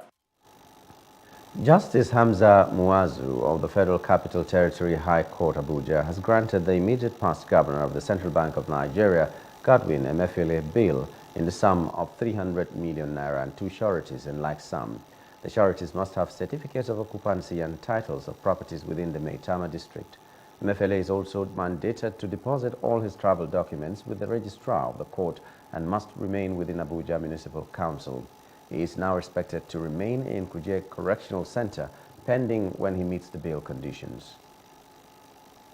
The fact that he was granted bail, he had the opportunity to leave this country, he did not leave and came to court willingly, weighed heavily in the mind of the court. And that was one of the factors that the court considered in granting him bail. The court also considered the fact that the charges before the court are bailable. and other reasons were given. So the court decided to exercise its discretion by granting him bail. That was what happened. As to his presence, well, there was an order of court for him to be remanded pending proceedings of today. Today he's not here, but it's not much of a big deal because trial is not commencing today. It was just for ruling, and the court could dispense with his presence today since it was just ruling for bail. At the next adjourned date when trial commences, certainly I'm sure he will be here. Well, you were in court when my friend for the defendant was saying that my lord should make an order to stop further rearrest or the repeat of what had happened before. And the court made it clear to him that my lord will not grant immunity to the defendant if there are other cases or other charges. Other sister agencies will not be stopped from doing their statutory job or function. So that is just what happened. And we have given my lord undertaking that in respect of the charge before the court, the issue of the arrest of the defendant will not happen. The Lagos Coroner Court sitting at Itelewa, Ikorodu on Wednesday, November 22, said that the most crucial aspect of an autopsy to determine the cause of death of late music star Ilere Oluwa Promise Aloba is being conducted in the United States of America, USA. The State Counsel Oakinde told the coroner magistrate Adetayo Shotobi that the autopsy into the external body of the deceased has been completed. Akinde made this known following the insistence of other counsel to the father of the deceased, David Fadimu, and that of TNK Music Worldwide, David Nawola, and representative of the Nigerian Bar Association, NBA Ikorodu, OSA Aramolaran. The coroner magistrate Shotobi asked to know why the toxicology was taken abroad when there are toxicology laboratories in Nigeria. The Nigerian Senate has passed the Medium-Term Expenditure Framework and Fiscal Strategy Paper MTEF FSP for 2024-2026, a set of assumptions that will be used to prepare the country's budget over the next 3 years. The upper chamber approved their document with a borrowing plan of 6.8 trillion naira for 2024, 9 trillion naira deficit, and federal government total expenditure of 26 trillion naira.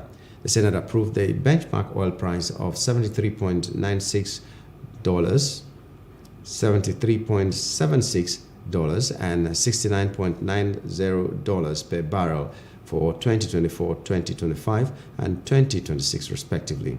These approvals were sequel to the consideration and adoption of the recommendations in the report of 2024 to 2026 Medium-Term Expenditure Framework and Fiscal Strategy Paper at Wednesday's plenary.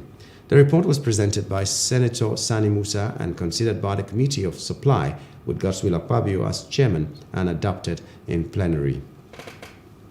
The Joint Committee chaired by Senator Sani observed that a significant number of the federal government's revenue-generating agencies engaged in arbitrary, frivolous, and extra-budgetary expenditure and recommended that a review of the laws of all revenue-generating agencies be carried out. The revenue expenditure framework upon which the 2024 Federal Government of Nigeria budget will be predicated is as follows. 1. Daily crude oil production will be 1.78 million barrels per day. 2. Benchmark oil price will be USD 73.96 per barrel. Exchange rate will be $700 naira per dollar. Gross domestic product growth rate will be 3.76%. Inflation growth rate will be 21.40%. Federal Government of Nigeria retained revenue will be 16.9 trillion naira. Total federal government proposed expenditure will be 26 trillion naira. Physical deficit will be 9 trillion for GOEs. New borrowings will be 7.8 trillion naira, including foreign and domestic borrowing. To all our colleagues, chairman of committees that overseeing these agencies of the government, to please let us pay so much attention. Whenever they appear before you, it's what is the status of your revenue we want to see, and how much are you allowed by law to spend out of this money.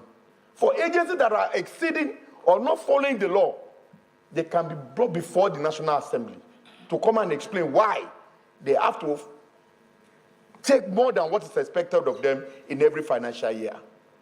Mr. President, distinguished colleague, another area I want us to please, as the chairman has said, in the area of waivers. In 2024 alone, they have provided for 2.7 trillion waivers. Who are the beneficiary of these waivers? What did they tend to achieve? Are they adding value to the economy? And why are they granted these waivers? And this is one area I believe is of interest and utmost importance to us as a Senate, if the economic agenda of this current administration must be met. Another recommendation that attracted a debate was the recommendation that the Nigeria National Petroleum Corporation Limited, NNPCL, work towards reducing its production and operational cost to increase available government revenue. After the polarized arguments, the resolution was adopted unaltered. So I think what we need to do is for our oil and gas related committees to really engage with the NNPC and whoever is involved as an operator to know how we can do that. It's very sensitive. And I will not advise that we simply say they should go and reduce. We should find a way of making it possible for engagement to know exactly what can be done. But if we say we just fait accompli, we should just say go and reduce it. How do we know? So I advise that we should be very careful. Thank you. On this very simple recommendation, all we want is how do we make NNPC to reduce its production cost?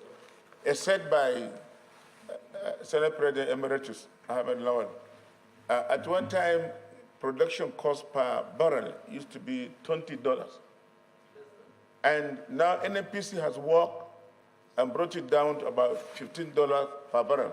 And according to what Mele Kari, the GM of NNPC, said, they are working towards reducing it by about $10 per barrel. So all we need to say is that NNPC should continue to reduce its production cost. Simple. After the debate that lasted for about 5 hours, President of the Senate, Akpabio, announced an approval of 2024 to 2026 MTEF FSP, the oil price benchmark of $73 per barrel of crude oil, 1.78 million barrels per day, and sustained as contained in the MTEF FSP documents, special intervention recurrent of 200 billion naira, special intervention capital of 7 billion naira, and an exchange rate of 700 naira to a US dollar. We spend time talking about skilling our youths. When we skill them, where will they work? If we are importing toothpick, because we don't have enough toothpick producer at home, we allow people to import toothpick. We are importing all sorts of things that this country don't need. We have basically become a dumping ground for all sorts of things. So, Mr. President, I believe until we challenge ourselves, just in the manner that you said before, that we can challenge ourselves to do everything to stabilize the naira, not just by supply, but also reducing unnecessary demand that we can produce at home. So, sir. For a 3-year period, the benchmark price of USD, 73.76, that is for 2024,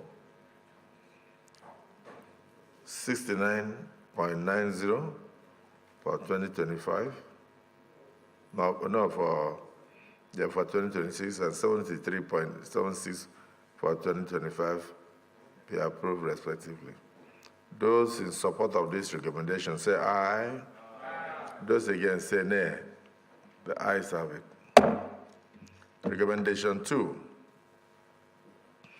that the daily crude oil production of 1.78 million barrels per day, 1.80 million barrels per day, and 1.81 million barrels per day for 2024, 2025, and 2026, respectively, be approved, subject to NNPCL's confirmation of actual and verifiable deliveries. From other parts of Africa, an investigation has been opened in Mali following the discovery of a mass grave in Kidal, a northern town formerly under the rebel control and now in the hands of the army, the prosecutor of the West African Republic announced in a statement made public on Tuesday. Amadou Boucar Touare, the public prosecutor of the judicial pole, specialized in the fight against terrorism and transnational crime, in a note dated Monday, made it public on Tuesday. According to Touare, an investigation has been opened to shed light on the matter and identify and arrest perpetrators, co-perpetrators, and accomplices.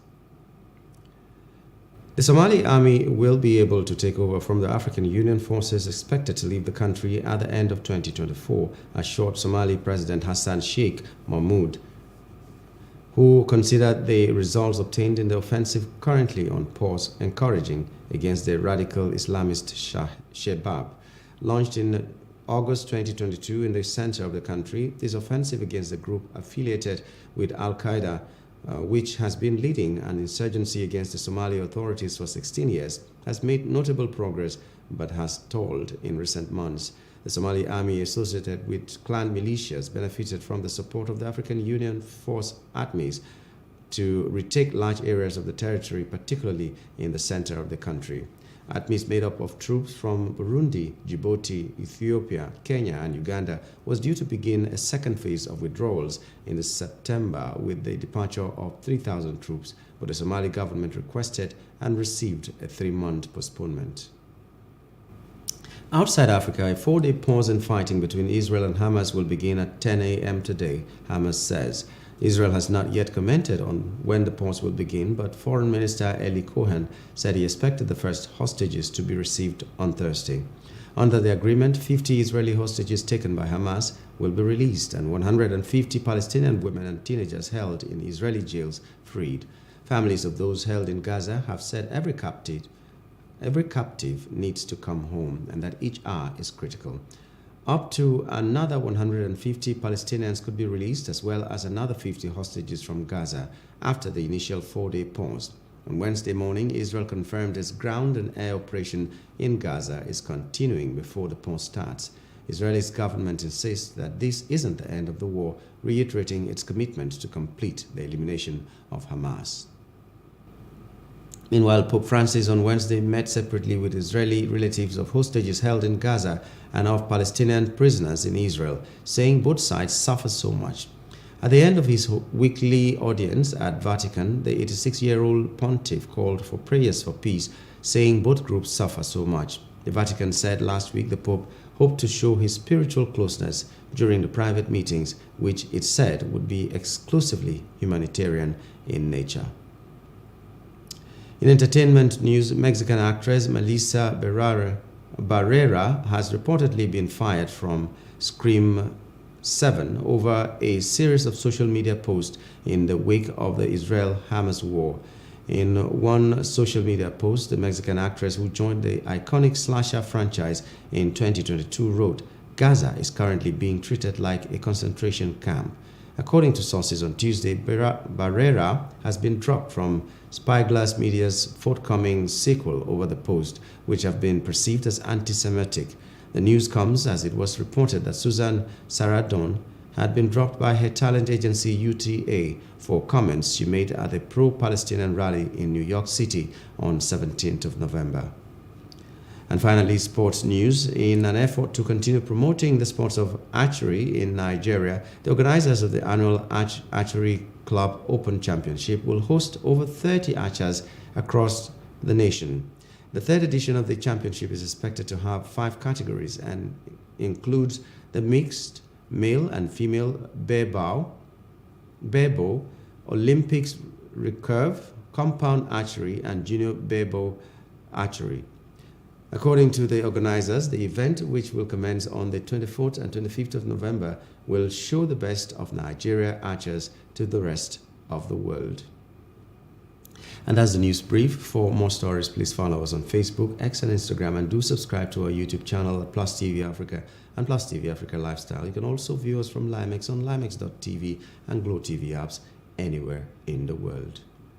My name is Nyamgul Agaji. Many thanks for being there.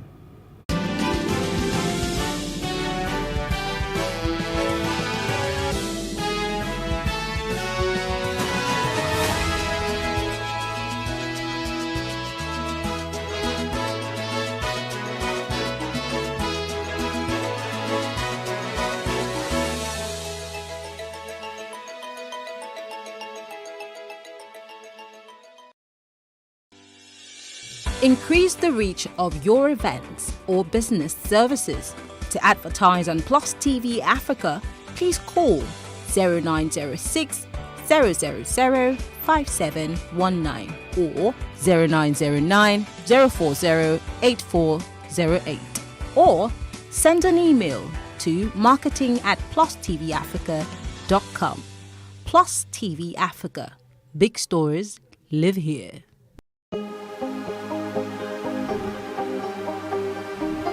Is it for upcoming artists to blow in Nigeria.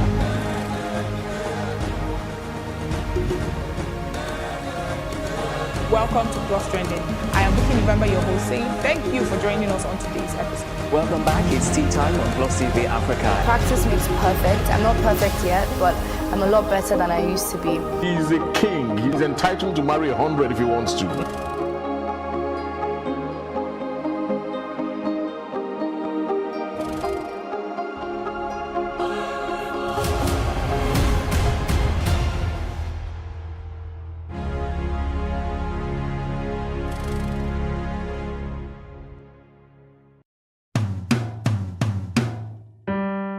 Good day, all. My good old days story, here you have it. I am Debo Adefison. My father, a royal prince of Otutu Royal Compound, Ile-Ife, and my mom, the granddaughter of the Osibale of Modeke. While my parents named me Festus after Chief Festus Okotiebo, the then Federal Commissioner of Finance of Nigeria, my grandfather's uncle named me Adebowale after his late mother. Debo, the short form of Adebowale, glued on me like tick on cattle since 1981, when the quest for true Africanism led me to drop Festus as fit for my certificates only. My aunts were long enough to touch the pinna of my hair at 6 years old, and I was admitted to Seventh-day Adventist Primary School, Ile-Ife. Those days were full of adventures. I remember I once scored 0 out of 3 in a difficult simple proportion test in Primary 4. I tore both sides of the exercise book thinking my failure will not be noticed. My mother counted the 20 leaves, and 2 were missing on both halves. I did the smoking monkey, cigar ball, for 2 hours without rescue. She imprinted it on my consciousness that lying leads to higher crimes, which will prevent me from being the Minister of Agriculture as I then desired. At St. John Grammar School, Ile-Ife, I had access to sporting facilities and a very big library containing so many novels: Enid Blyton's Adventure of the Famous 5 series, Tintin, Kokuba Boni, Nikata series, James Ali Chase series, Sidney Sheldon, and Robert Ludlum novels. I filled the gap with Elizabeth Bradford Taylor, Dennis Robbins, and Mies and Boone series. In all, I was able to combine effortlessly social activities with my academic pursuit. Right On Magazine, Don Cornelius, and the Soul Train gave us the lyrics to our favorite songs and the dance steps, mostly American. Kool and the Gang, Everly Champion King, The Whispers, Raphael Cameron, Barry White, Gregory Isaac, UB40, George Washington Jr., and a host of others. We had a driven desire to go to disco in America and smell the fragrance of Paris. So young, naive, and suave was I. How can I forget so soon my university days and exploits in Ilorin?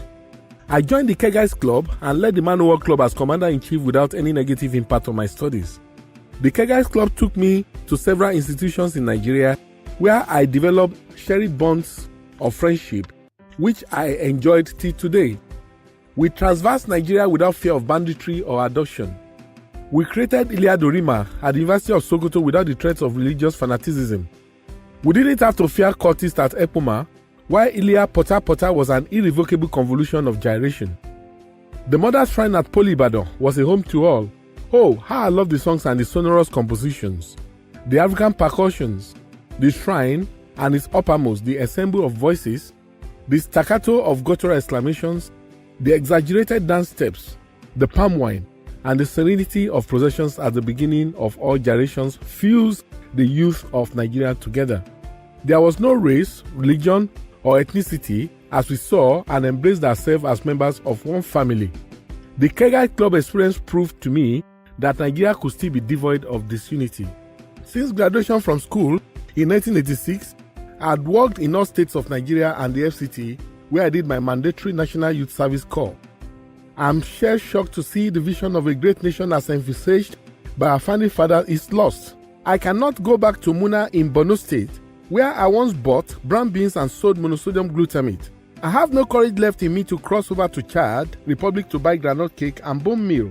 My family wouldn't allow me to go to Saminaka to buy split dry ginger for my commodity merchants. I watched price of maize and soya go ceiling high, such that my colleagues in poultry farming are getting out of business because farmers in Kano can no longer attend to the soil.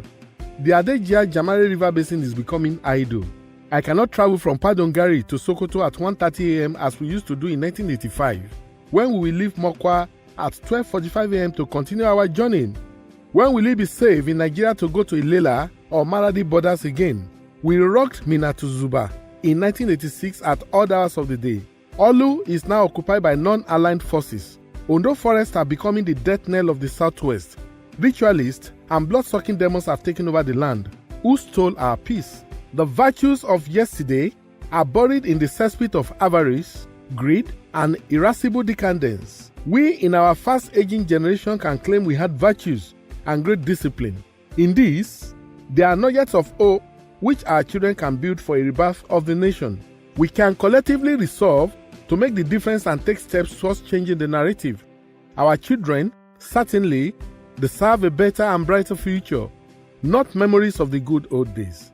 As an ardent believer in this drive, I therefore join my good friend, Sir Shemore Badejo, in this patriotic drive towards a greater tomorrow. Thank you.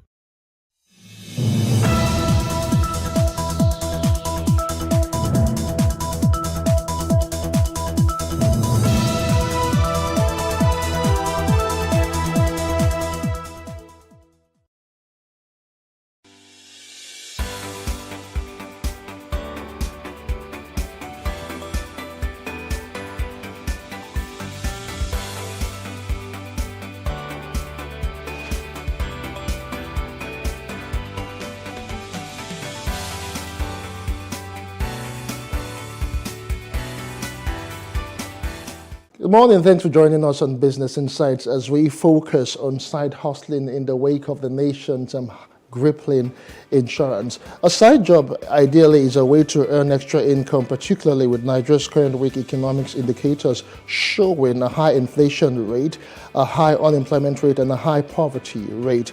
The outbreak of the coronavirus in 2020 brought to the fore the need for individuals to diversify their sources of income to hedge against adversity that could occur if they get laid off from work. Having another source of income is a commendable financial decision, but it is an arduous step to take, especially when you are combining it with your main job. However, merging both is not rocket science, as all it requires is good planning and time management.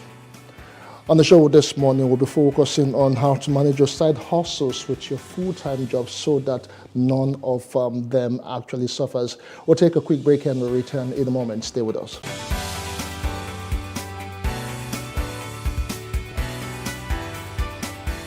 Welcome back. First off, manufacturing has always been a critical driver of any economic development and is crucial for sustainable growth and job creation.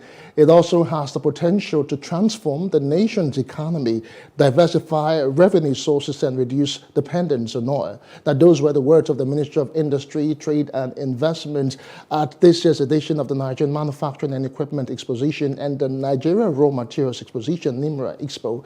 Details now.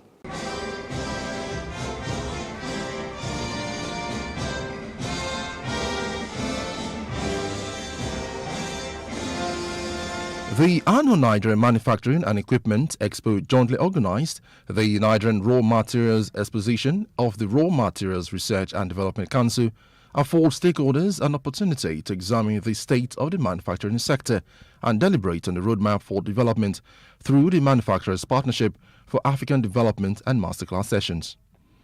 The Ministry of Industry, Trade and Investment is well represented here.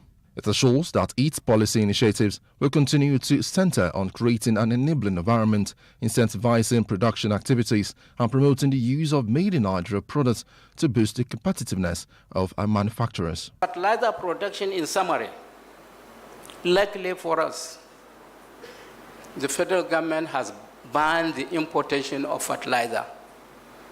So the Manufacturers Association of Nigeria can do as much as possible to ensure that we produce enough fertilizer in Nigeria locally.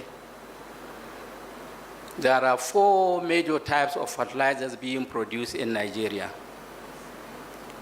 The urea fertilizer, single super phosphate fertilizer, triple super phosphate fertilizer, DAF, diammonia phosphate fertilizer, and the NPK fertilizer. Organic fertilizer is not banned, but I believe with the support of the Manufacturers Association of Nigeria and with our raw material resources, we have the capacity to produce most of the organic fertilizer needs of Nigeria. If we can get the correct investors to invest in these areas, believe me, in the very few years to come, we can ban the importation of organic fertilizer also in Nigeria. In his welcome address, the president of the Manufacturers Association of Nigeria, Otumba Francis Meshioye, says the annual event provides a common ground for large manufacturing organizations and SMEs to explore new production processes that will increase their production output. The theme of the 2023 Expo is Future Manufacturing, building a sustainable roadmap to the industrialization of Nigeria. The theme is informed by the unprecedented rate in which our world is changing in terms of innovation and technologies, shifting consumer expectations, as well as increasing social awareness of gender equity and restoration of previously marginalized communities. If manufacturers can efficiently balance a combination of efficient economies of production and supply chains, strong and reputable products, loyal customers, and established logistic network, as well as reliable online business elements, they'll be well positioned in the future to compete favorably in the industrial marketplace. Participants at the event emphasized the importance of incorporating technology to produce locally made goods, support sustainable development, and reduce reliance on developed nations. The resultant high cost of power generation not only inflates operational costs, but also diminishes the competitiveness of locally manufactured products in both domestic and export markets. So at Shell Nigeria Gas, we are committed to bridging the energy gap and contributing to the Decade of Gas ambition by providing manufacturing companies and industrial customers with clean, reliable, low-cost alternative to liquid fuels. As you know, in recent years, the bilateral economic and trade relationship between China and Nigeria has become increasingly close. In terms of trade, China is Nigeria's largest global trade partner, while Nigeria is China's second largest trade partner in Africa. In China-Nigeria Manufacturing Corporation, China can leverage its strengths in capital, technology, and talent, while Nigeria can give full play to its advantages in market and labor. Man says both exhibitions have continued to serve a great purpose in improving the status of the nation's manufacturing sector, particularly with the representation of the entire manufacturing value chain at the expo floor since inception in 2016. The theme for this year is Future Manufacturing, Building a Sustainable Roadmap to the Industrialization of Nigeria. Emmanuel Olubobokun, Plus TV News. With the economic downturn in Nigeria, practically everybody needs an extra source of income to survive. Though this is true, being prudent while at it is very crucial to eschew losing your main job over your side hustle. No matter how much money your side hustle gives you, you must prioritize your full job when you are at work. It is vital to give your main job utmost focus. I'll introduce my guest in a moment after this quick break. Stay with me.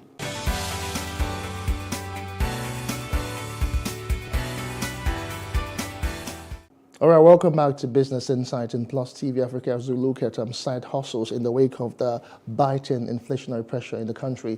My guest, Mark Idiahe, is an inspirational leadership coach, brand and communication strategist. His career vision is to be involved in assessing the need for, acquiring and implementing revolutionary strategies and systems for top-notch performance in organizations through exceptional leadership approach. Idiahe is a social enterprise developer, a leadership mentor, and sought-after speaker on topics related but not limited to leadership, governance, growth, and collaborative development. He is the publisher of a foremost Pan-African magazine called African Future Leadership Magazine.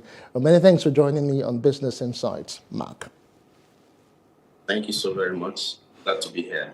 Yes, it is indeed our pleasure. Let's talk about side hustles.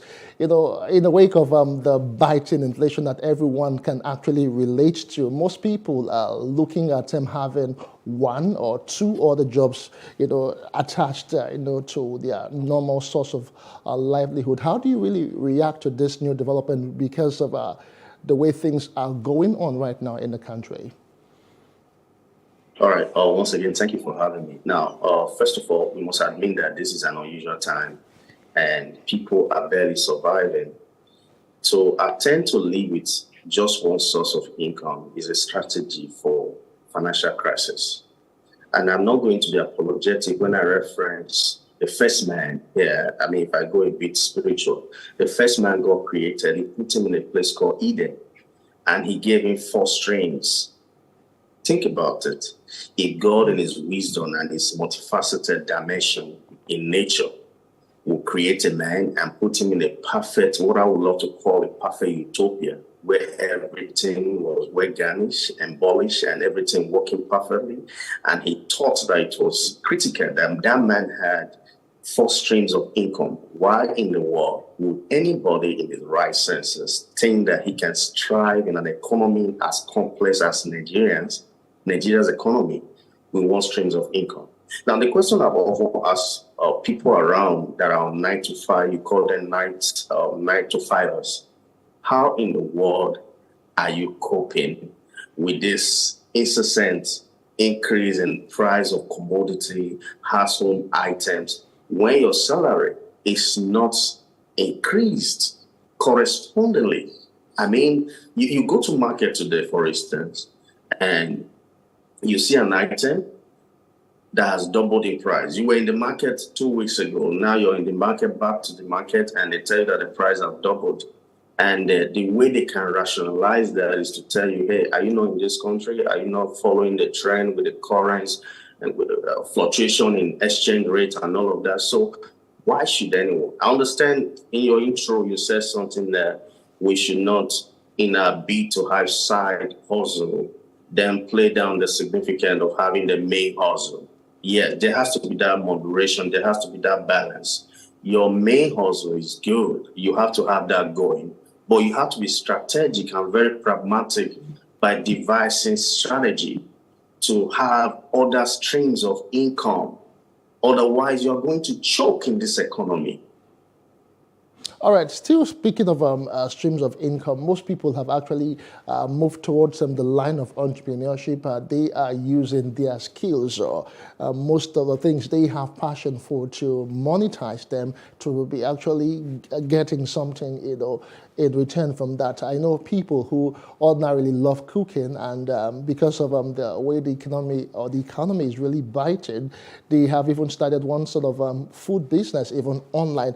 But some people would tell you that they don't really think they have such skills, or they have enough skills that could be upskilled to, channeled into getting more money for them. Do you really have to be so talented to have a side hustle per se, or maybe to be an entrepreneur on your own? No, not exactly, my brother. What they need is to think outside of the box. When a man is hungry enough, he will devise a meal. Hunger does two things to a man. Number one, hunger can incapacitate a man. And when that happens, he lost the ability to think. And when you can't think, you'll be stagnant, you'll be stranded. Then on the flip side, hunger can become a recipe for success because it drives you from a comfort zone. And comfort zone in the first place is an illusion. It's not real. Comfort zone, I liken it to a rocking chair. The thing I hate about rocking chair is that you can be in one position, exerting energy, swinging back and front, and you never cover any distance. All right, Mark, are you still there with us? Can be enough. And you don't necessarily have to have this ingenious idea. In this time and age, you don't have to be so gifted with the ability to conceive grand idea for you to be able to be successful. There are clues here and there. For instance, I resigned from, I'm not in any way trying to undermine people that do 9 to 5, but I resigned from that about 7 years ago because I wanted to be able to be in a place and make a whole lot of things happen online, leveraging on the online. There are many things that anyone can do in this age and time without having to move around. And by the way, if you're going to be successful financially, mind you, it's not going to be by hard work, so to speak, in this contest. It's not going to be by how much hustling you have done. I know we call it side hustle, but you can be in one spot and you leverage on online platform. I have a friend who is into graphics, for instance, and his clients are US-based clients and from United Kingdom, from different parts of the world. And I asked him a couple of days ago, why don't you love to take clients from Nigeria? Why don't you prospect for Nigeria clients? And he said, sir, with all that is happening with the currency, I'm in a vantage position if I have clients that are US-based or Canadian or in UK, for instance, because they get to pay me in their currency. And by the time I convert that, that's a whole lot of money. Just to reference the point, just to put it in proper perspective, I was reading one commentary by an economist a few hours ago. And he said that this devaluation of Naira is intentional by the government so as to encourage exportation and discourage importation. Now, I don't intend to laugh, but it's interesting. It's an interesting conundrum here because you are saying that for us to be able to encourage and get people to export things or merchandise and co, there is need for the value to be devalued. That sounds good. Logically, economically sounds good. But the last time I checked, all the economists can't even seem to find their way out of this conundrum we find ourselves right now. Because their permutation, their projection, and their analysis and co, they are not working. This is my point. As long as that economic policy does not affect the life of the common man when it comes to household goods, then we are in trouble. Because what you have on the street, the restlessness, the crime rates, and this depression and all of these things happening is as a result of common man, as it were, not able to eke out a living, not able to fend for themselves. So any smart governments or policy makers have to be determined in ensuring that whatever policies that they come up with has to positively affect the common man. But the positive side of that is truly with the way currency is going right now, anybody who can be in a position to export would definitely be in a vantage position. So we are not just looking at the Nigerian economy, how you can survive within this spell, but how about you developing skill, or going for information and knowledge, asking yourself, what can I do right now from where I am to put me in a financial, in a positive position financially to be able to be able to strive. All right, fine. You know, some people would actually say that they really don't have enough time, that they work Monday to Friday, they work 9 to 5. But how can you really manage the 24 hours that we have in a day and still try to, you know, get a side hustle? Or maybe put differently, how can you manage your first job and a second job without having either of them suffer? Awesome. Now, if I were to flip this camera, you realize that I'm actually working from the house right now. We did nights. Okay. You see, time is the most valuable resource we both have. Both the janitor and the CEO in the Fortune 500 have one thing, one equilibrium. I love to call it equilibrium. Is a unifier. Time. What you do and how you manage your time will determine where you'll be in the nearest, let's say 5 years from now, invariably. All right, Mark, do we still have you there? It is really very. Okay, go ahead. You keep complaining that you don't have time. How many hours in the day are you sleeping? Because... All right, we seem to be having a connection issue there. Or it's Mark. Mark, can you hear us? Yeah, but just before we lost Mark there, we've been talking about how you can actually, you know, manage your time, be very efficient about it, because some people might even expect us to have like 36 hours in the day just to do all they need to do at the time. But you have to be a very effective or efficient time manager if you really want to plan your finances, your resources, and of course all of the other side hustles or second jobs that you might have in mind. Do we still have Mark there? All right, Mark, go ahead. We lost you at some point. Yeah, continue, please. Okay, good. So it all comes to this. How are you able to manage your time? For you to be successful, you have to be a good manager of your time. We all have 24 hours in the day. Like I hinted earlier, I'm working from the house right now. I don't have to get to the road, drive from one end of the street or from one place to the other. If I can do what I can do now, look at what technology have afforded us. On a way back, I will have to be in your office, in your studio right now for us to have this conversation. But you are on one end and I'm on the other side, and we are having this conversation and we are having the best of our time. Why? Because we are maximizing the moment and the opportunity that technology throws at us.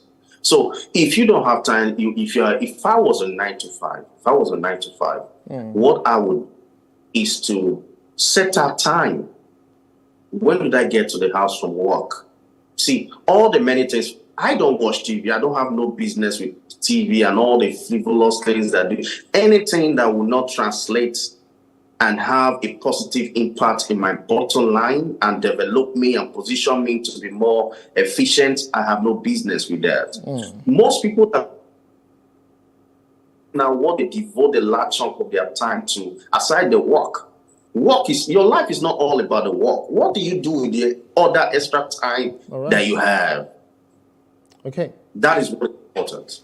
All right, okay, Mark, let's leave side hustles for one moment and let's see if we can bring leadership into all of this, because you will agree with me that some of the issues that we have in the country is related to the choices of leadership and some of the policies that we have. And I know on Friday you are celebrating excellence in leadership. Can you tell us more about that?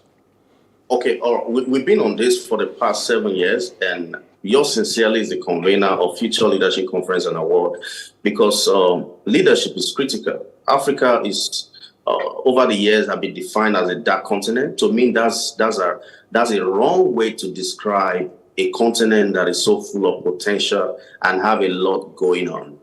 This year, for instance, we are having the 8th edition on the 24th of this month, and the theme is very, very critical. The Renaissance, repositioning Africa for global relevance. And here we're going to be having a robust conversation on the African continent, the leadership of Africa, because we can no longer leave politics to politicians. We no longer need more politicians in leadership. Instead, we need more leadership in politics. Now, if you get that, the problem with Africa will be solved, because we are tired of having this situation where we have people come into leadership, they clamor to be in leadership. We vote for them, they campaign, and they will tell you they would rather die if they don't get into politics. Then you give them the opportunities only for things. It's almost as if things get worse when they come into power. So what exactly is the reason for that? The reason for that is the lack of transformational leadership. And may I tell you this, it will take transform people to transform the society. The transformation that we seek in the nation, in the continent, in the office, in whichever demography, in whichever place, has to come from people, has to be people inspired, because the highest form of leadership is inspiration. Being able to inspire people to be the best version of themselves, being able to bring up changes, and this change comes from people. It doesn't come from machine. It's not from AI. AI doesn't regulate the systems and bring policy, come up with policies that can help to run the administration and the governance. No, it's going to take people. It's going to take ideology. It's going to take philosophy. So this is why we are having this conversation on the 24th, and we have people coming in from different places, different the continent in Africa. We have Dr. Sami, who will be flying in from Malawi. All right. We have All right, so if we have to start going into details, that will be actually doing a proper market. But then we look forward to, seeing more improved leadership in not just Nigeria, but in Africa. And of course, and Trust Plus TV will be there to cover and make sure that this talk of qualitative and exceptional leadership can actually be imbibed in society in Nigeria. Mark Idahi is a leadership coach and consultant, convener Future Leadership Conference and Award, which holds by the weekend. Many thanks for being a part of the show for this morning. And as we go on the show, we must say a very big thank you to all of our viewers who have sat back to watch, and we do appreciate you. My name is Justin Akadonye. Business Insight returns to your screen same time next time. Bye for now.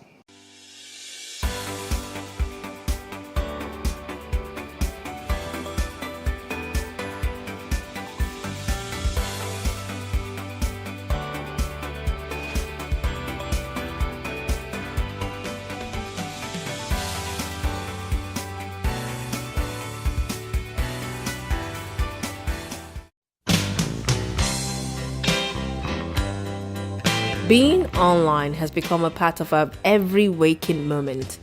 From the moment we wake up in the morning till we hit the pillow at night, we are browsing, scrolling through social media, responding to messages.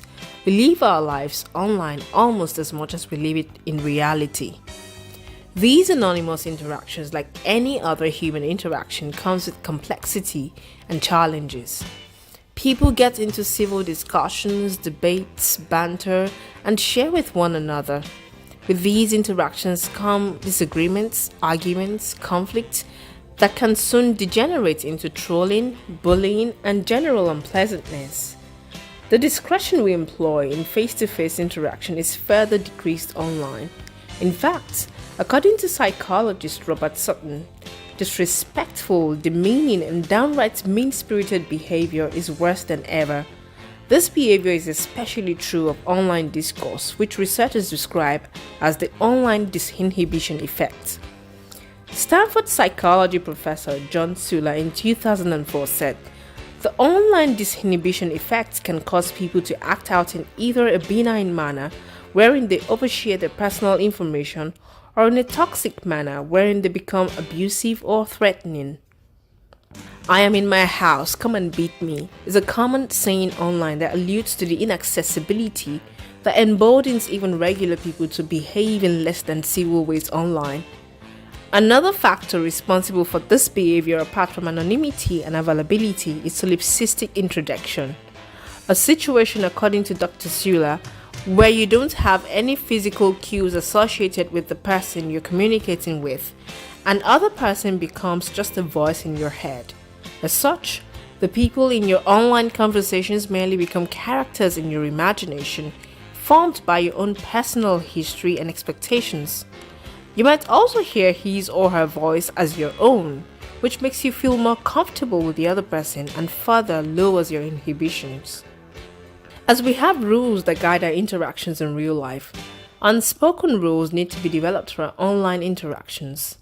Social media etiquette, or social mannerism simply put, means do's and don'ts for social media interactions. These etiquettes are also referred to as netiquettes.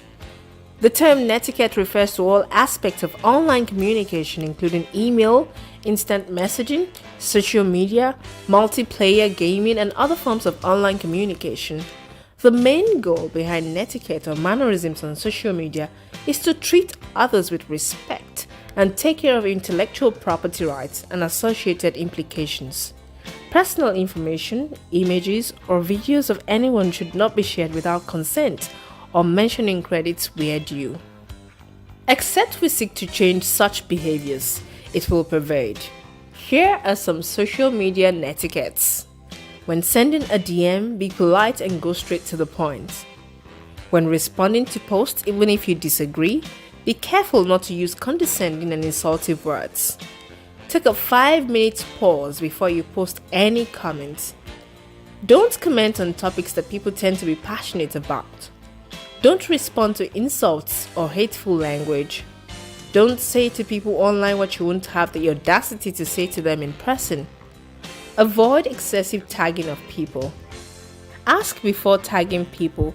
Although it may seem inoffensive, tagging a friend or acquaintance on social media without their permission could in many ways cause problems for that person.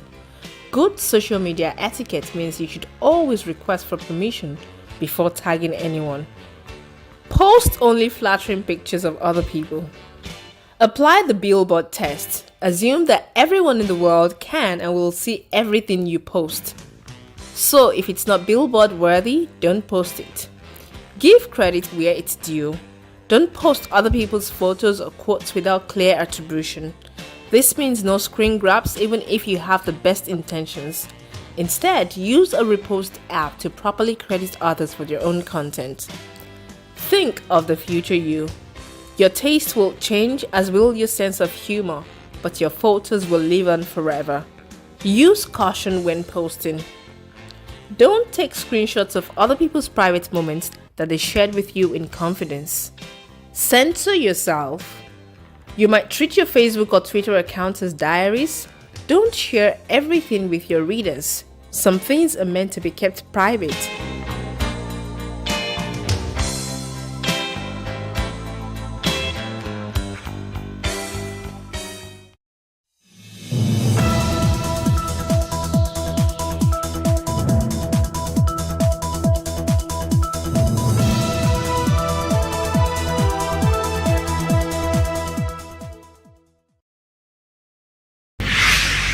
"60 Minutes with Angela" starts right now.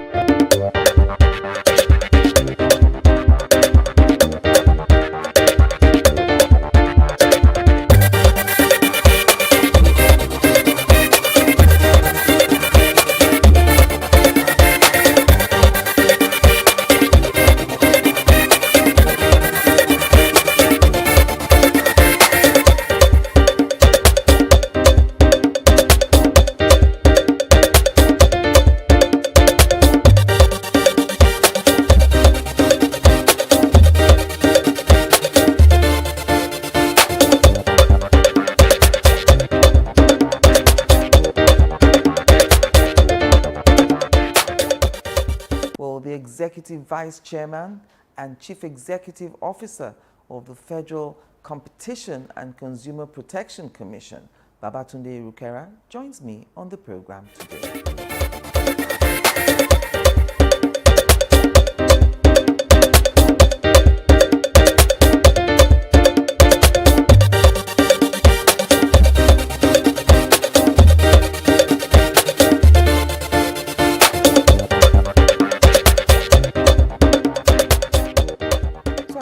Start with one of the complaints about your commission, the slow reaction of the commission to complaints from the public. I mean, people saying that they're sending petitions, but they don't receive any response, and sometimes no updates at all. A lot of complaints about time So people go online, file the complaint, they get the tracking number, but they don't get the feedback from the commission. What is your response to that? I think generalizing response complaint is not entirely accurate. In the first place, the vast majority of lack of response that we receive as complaints are tweets, and mostly by people who would say, I tagged you on a tweet, or I slid into your DM. First, there are tweets that are addressed to us, and then there are multiple thousand more where we're just tagged. And so our resource allocation, like anybody else, would be to focus on what has come to you. And so if you're complaining to MTN technical support and tagging us, the first expectation is MTN would sort the problem out. So imagine if we were both opening tickets to fix the same problem. It's not efficient, and we don't have that type of resource. And so significant, by far the vast majority of the feedback we've gotten about people who say, oh, you didn't respond to me, would be that, and we say, how, when did this happen? So, well, I tagged you. And then the next category, I sent you an email, and that email goes to a contact FCCPC email address, which is catch-all. Many people think that is a complaint portal. It's not. It receives all kinds of things, intel, even spam, junk, adverts, all kinds of things. Indeed, you're right that there are a few number of people who would say that even though they went on the appropriate CRM, which is the complaints resolution mechanism on our website or through the app, and say that they haven't received a timely response. And those would be the ones to say that, well, they do have a case ID, it's been ticketed, but they just haven't received the response. The way this thing works is that we're not sitting here and just literally determining what happens in each case. At the end of the day, the real resolutor of a complaint is the provider. And we don't have a warehouse or inventory of the things people are displeased with. And so the first thing is to engage. And what we've done is we engage the providers with the dissatisfaction of a consumer. Many times the provider quickly addresses the issue, agrees on the results. Sometimes the provider even disputes the issue, in which case there's some back and forth before you come to a resolution. And even in that back and forth, sometimes it might resolve in 30 days, some 60. Some haven't resolved in 180 days. Some haven't resolved in 9 months. And the reality and the truth is some will simply not resolve administratively. And so there are different buckets for that. Another reason sometimes for the delay is complaint resolution platform is something we created ourselves at our own cost. And over the years of using it, we've been able to onboard many companies. So the usual suspects are all onboarded, meaning that we give them a spur for them to plug in. For the companies that are on the platform, when the complaints come, we're able to quickly push out to them and say, we're waiting your response on this, and we're able to monitor that. But some of the complaints are against companies that are not on the platform. And so we're going to have to manually write the snail mail, use a courier to send it to them. They would manually respond. And so that takes time. And for those ones that are not on the platform, we don't have full visibility other than manual follow-up. For the ones on the platform, we have a dashboard. And so we can see what's going on and we can intervene if we think it's taking time, or we can take it over by ourselves. And so for the ones that are not, we just have to keep engaging. And you might ask, and in that case, why don't you have all the companies? It's not practicable to have all the companies. Can you mandate companies to join the platform because it's a consumer issue? We will get there, but it's also a tricky issue because there's a cost associated, not to us, but to the company. Some of the companies are in business, they're small businesses, they don't have that whole infrastructure or technological apparatus to even be able to plug in to a system where the integration would work. And so it will take time for us to be able to get to a point where we can mandate companies of a certain cadre. Because what we want is to impose an obligation on companies to resolve the complaints, not impose an additional cost, which could end up hitting the consumers in prices also. And so it's very tricky, and we're managing it the best way we can, But we're monitoring it very closely to see how to use a regulatory framework to guide, even if not compel, more companies to be onboarded on the system. And to onboard more and more companies also is a cost implication for us, because there's a scaling up and we have to continue to allocate resources to expanding the technology to scale up for the sheer traffic that comes with that. All right, so I'm taking you back now to July this year, 2023. The elevator malfunction at a general hospital in Lagos, which resulted in a downward crash and the death of a female doctor who was undergoing, I understand, housemanship. What is your commission doing about that? You know, it's very worrisome that it appears that when events like this happen, we never really see the conclusion or the completion. You know, is it possible that your commission can hold someone responsible for that incident? The nature of our work sometimes is catalyzing others to do things or improve systems or processes. So it's not every investigation that means there's a bunch of documents, a stack of information coming to the FCCPC, people sitting in hearings. Sometimes our investigation is just to even look at processes and assist other entities, especially government bodies, to optimize their own oversight. And for instance, in the example you make, we issued a joint statement with LASCOPA, which is the Lagos State Consumer Protection Agency. It would be duplicitous for us to keep an open file when we have a sister agency in the state working on it. And the state itself, including the governor, immediately took control of the process, identified the company, blacklisted the company, consequences for even the internal folks who are supposed to be responsible for monitoring.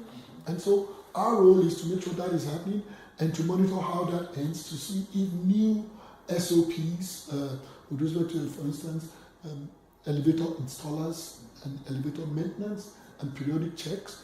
And so our own quality control of that is when I'm in Lagos, if I'm in an elevator, I'm looking at the elevator to see if there's now a sign that says last service on this day, and when the next service is. So that's our own surveillance to make sure that we're protecting people through the work of others. We've seen some process modifications that Lagos State has initiated, including transferring some of the responsibilities into a more integrated system where a facility manager is responsible to the installers and outside contractors are now responsible to a resident facility manager for public offices where you have things like elevators or other equipment that are supposed to ease the life of consumers, but they can also potentially be dangerous. Because it's very scary. You know, in most of the hospitals, for instance, after surgery, people are moved through the elevators from theatre down to the wards. Yes. And, you know, I can't even begin to fathom if that sort of thing happens with, you know, someone coming out of surgery. I think that was an extremely unfortunate accident, and it's one of those accidents where globally was needless and avoidable. Nigeria not being an exclusion, but we should be grateful that there were not many fatalities at the end of the day. Very sad loss to the country, to the family, to the government of Lagos State. But we should still be grateful. Will anyone be held accountable? Well, there's already an accountability framework that has kicked in. For instance, that business is not going to be able to do that type of work for perhaps an important client. Again, yes. And that blacklisting for any responsible private business would obviously be concerned. Yes. I mean, if I were a large building contractor and I have a contract to build a high-rise, I'll be very concerned about engaging that particular contractor to install the elevator. So there are already consequences. With respect to remedies for the injury sustained, the FCCPC is not the only, in fact, perhaps not even the primary mechanism for those types of remedies. There's tort law, there's right to sue. We have an equivalent agency in Lagos State that is seized with that.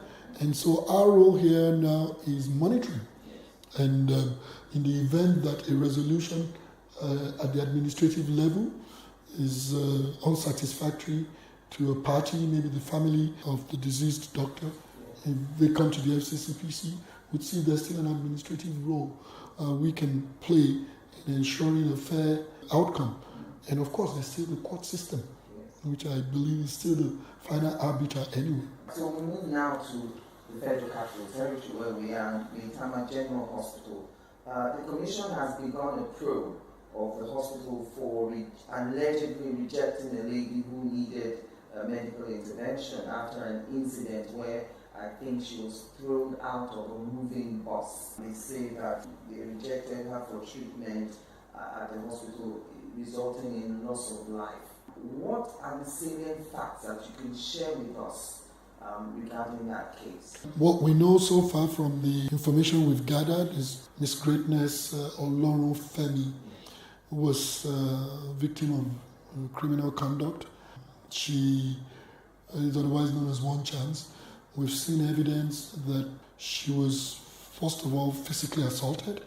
The evidence of physical injury on her body, and she also sustained additional physical injury when she was purportedly thrown out of a moving vehicle. I think that those facts are well established. There is evidence that she was transported by Good Samaritans to the Maitama District Hospital, which is a public institution. There's evidence that there was some interaction there. And there's evidence that that's where she was declared deceased. There's evidence that the Federal Capital Territory, through the Office of the Secretary for Health and the Environment, got involved very quickly, and there's been some initial investigation based on its oversight and supervision of the public institution. There's evidence that there are others who have gotten involved, including the Leadership Association and the Personnel Management Association that Ms. Oluwafemi belonged to, who have also engaged in some information gathering at Maitama District Hospital. There's evidence that the police has opened an investigation also, and all of this evidence comes together. The mandate secretary for the Federal Capital Territories Secretariat for Health Services and the Environment issued a statement and noting that they were engaging with the FCCPC. We've since discovered that they've opened up a probe and there's a panel, and the FCCPC will be participating on that panel. We understand that there's been some discussion about an autopsy and then coroner's inquest. The FCCPC will participate in all of that. And so there's some leadership for key elements of all the relevant issues with respect to this incident.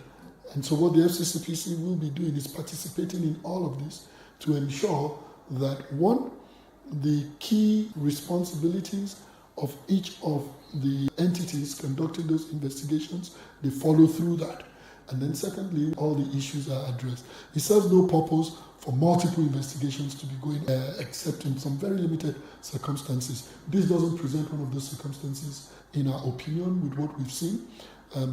But if for any reason the totality of an existing investigation in terms of reference will not sufficiently address what is important to us, we will do a different investigation, which will at best be supplementary. But the fact that we will be participating in an investigation is already sufficient evidence that what is important to us will be addressed in that investigation. That brings me to the main point for the question, which I would like you to clarify. Is there any law that prevents a suspect or an accused person from receiving medical treatment, even if he or she is a suspect in an armed robbery case? Absolutely. There's a Victims of Crimes Act that was passed in 2017. The Healthcare Act states that, and in addition to hard law, which is these pieces of legislation, there are all kinds of protocols, including the Patient's Bill of Rights, which is something that was created by the FCCPC in collaboration with many stakeholders, professional associations in healthcare, the Ministry of Health, and it clearly states that And the Patient's Bill of Health is something that has been domesticated in many hospitals across the country and was adopted by the federal government. And so there are more than enough instruments to hold anybody accountable, to at least make it abundantly clear that the requirement for emergency medical intervention is superior to any law enforcement investigation into the circumstances that led to injury. Even when it's a perpetrator of a crime that is brought to a hospital, there is an obligation for emergency intervention to save lives. Because you really want to treat the perpetrator so that he can be punished later on. I mean, there's this perception that because he's an armed robber, he doesn't deserve treatment. I don't know if that's the perception you get too from what we read in the papers. First, having a perpetrator alive is an important aspect of credible and successful investigation. And secondly, as a matter of law, you don't know for sure what bucket that person who's been injured would fall into. I mean, determining that someone committed a crime is a legal conclusion that follows very, for non-lawyers, a complicated and pretty broad process. Yes. And so you must proceed from that assumption that somebody is injured. We do not know for sure what the criminal status would ultimately be or not. And so everybody deserves emergency medical attention. Join us again after the break.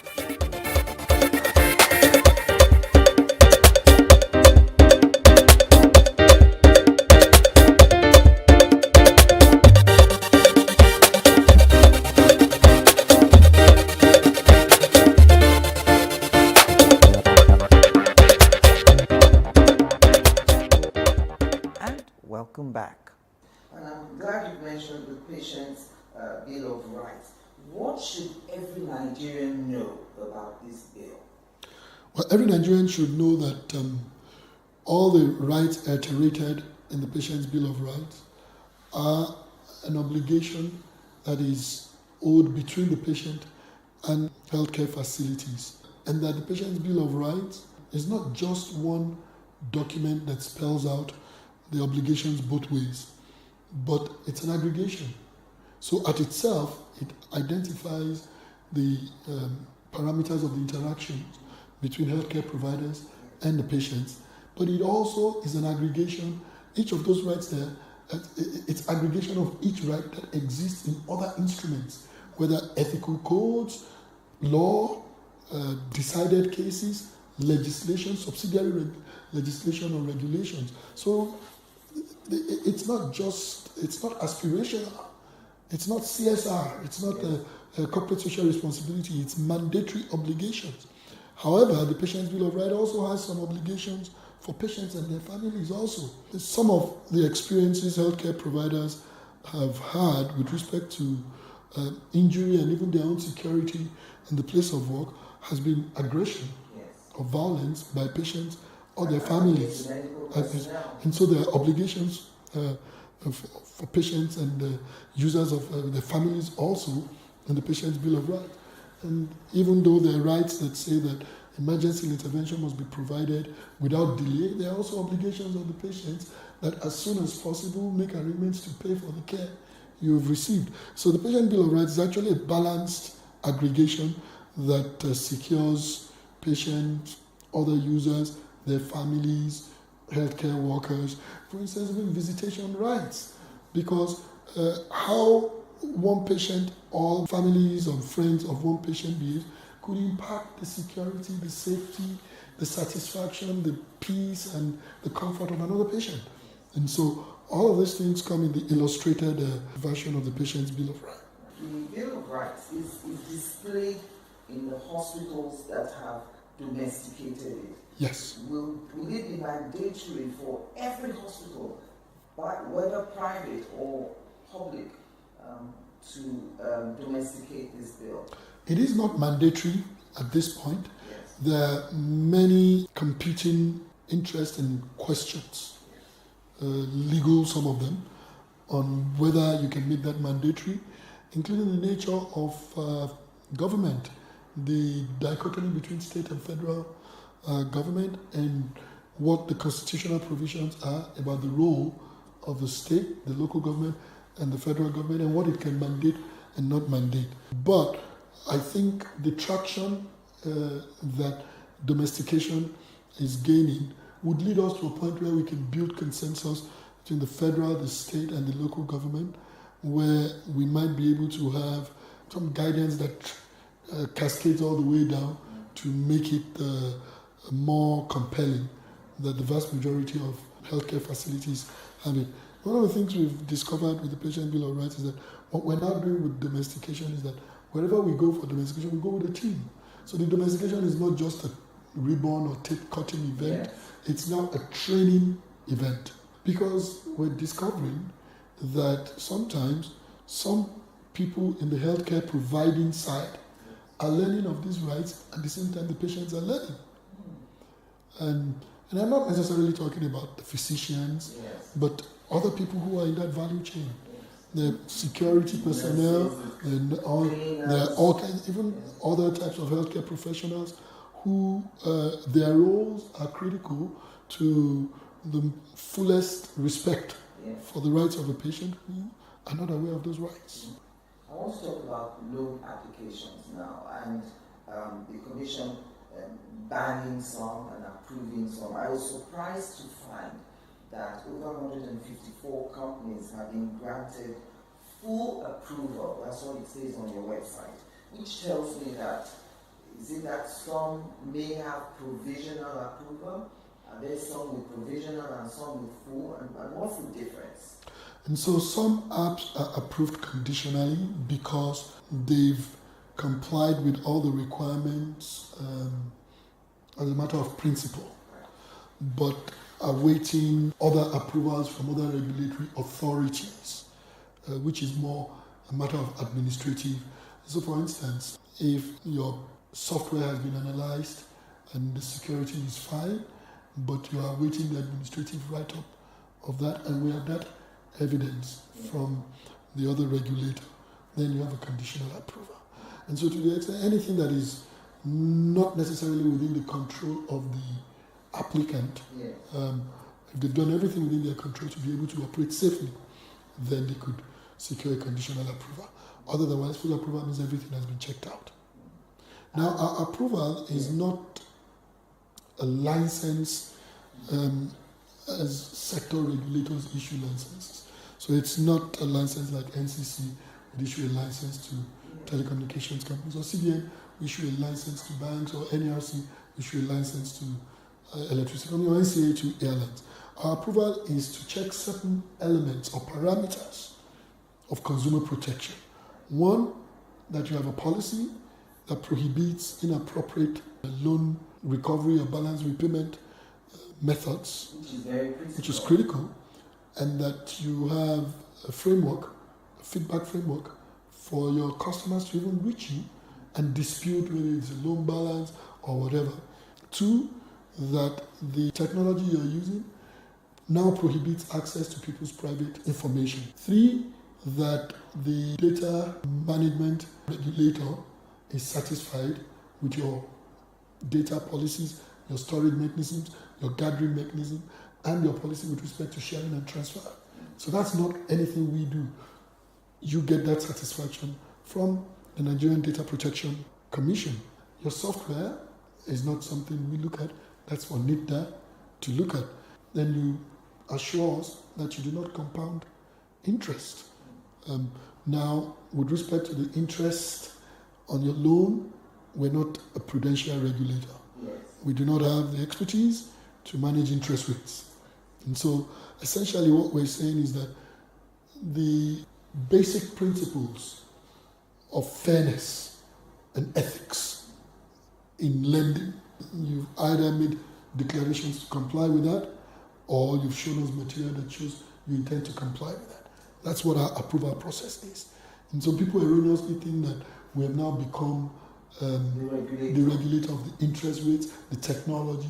No, we can't do that. So since the Commission stepped in, has the Commission received reports of any more incidents of those phone calls they make to friends of the person who lent money? Yes. Now, I would say that that is probably from the successive interventions starting, I want to say that was last year or maybe end of 2021 when we opened the investigation. Between then and now, I'd say this is reduced easily up to 90%. But there's still a 10% out there that we're battling and trying to resolve.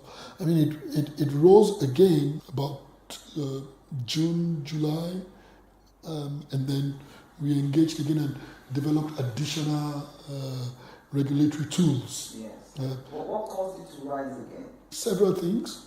One of the things that the macroeconomic factors always increase borrowing, and so the very important policies that the government had to implement to rescue and even strengthen the economy, which the government has repeatedly said it recognizes, are hard decisions, had downstream effect on cash flow. So either it's a removal of subsidy or a closing of the multiple foreign exchange windows. They have downstream impact on disposable income. And so whenever disposable income becomes impacted, people are likely to borrow more. And then there was also what I think rogue businesses who had started figuring ways to get around the new regulatory framework. And that's globally typical. Over a period of time, rogue businesses will find the gaps in the regulatory framework. And what the regulator must do is also step up and plug those gaps. And so between now we've been able to plug more gaps. We've seen a reduction. We continue to work to keep reducing this. I'm sure advocacy is one of the things that the Commission does. And that's what brings me to this topic now of the tomato mix matter.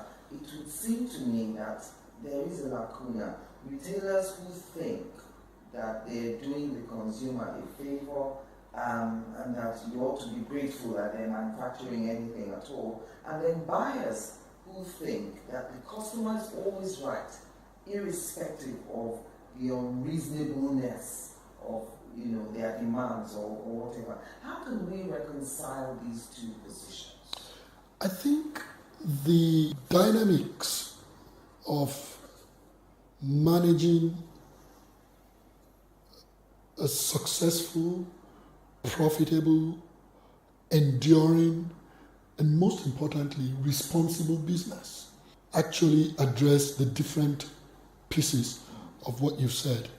Now, the customer is not always right, but is king.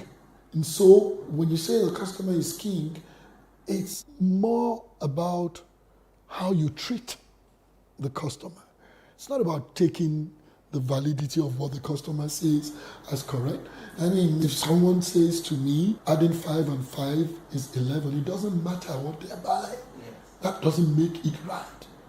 But if someone who I should defer to says to me, adding 5 and 5 is 11, there is a method in which I will approach the engagement.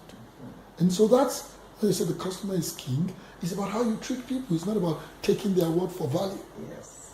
That's a very important differentiation. And you're right. I think successive years of military rule has affected the mindset of people. And so it's not even just in retail.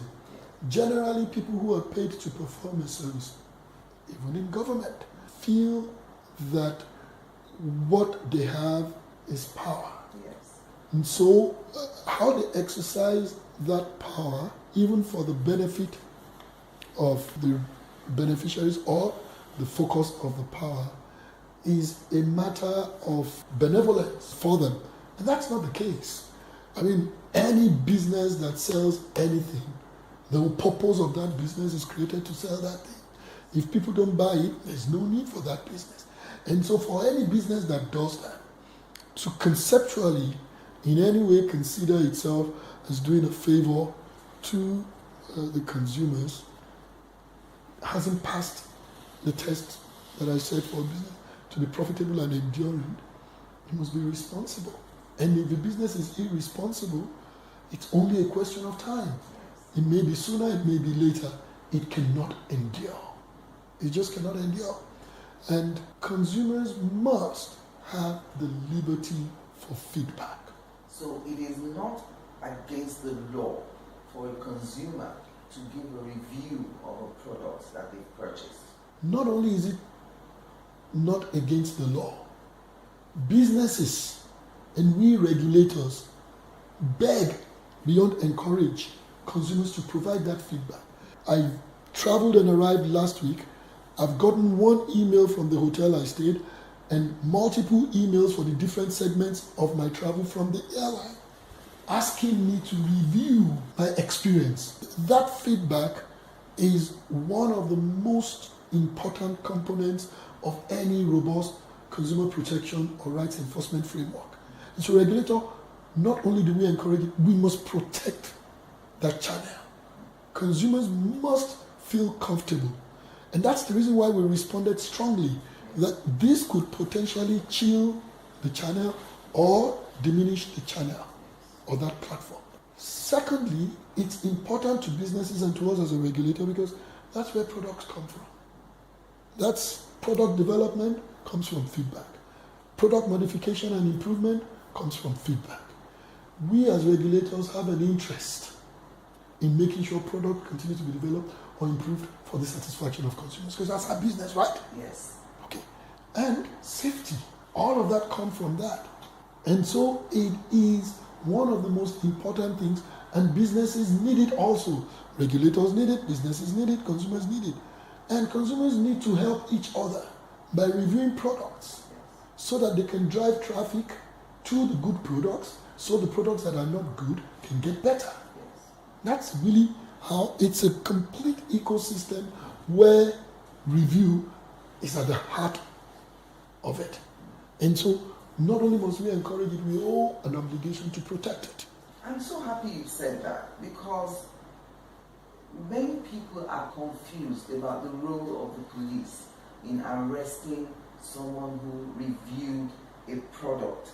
I mean, when it's not a criminal case, and I know because you're a lawyer, you will understand what I'm saying. A person reviews something on social media and then the police are invited and the person is whisked away. Are there any remedies available to the reviewer who was so arrested? I think we're not addressing the fundamentals of how society operates. I say this not now as a consumer protection regulator, as a lawyer and a litigator prior to this role. There is a court which is recognized as malicious prosecution. Yes. Okay. Now, malicious prosecution means something that's completely baseless.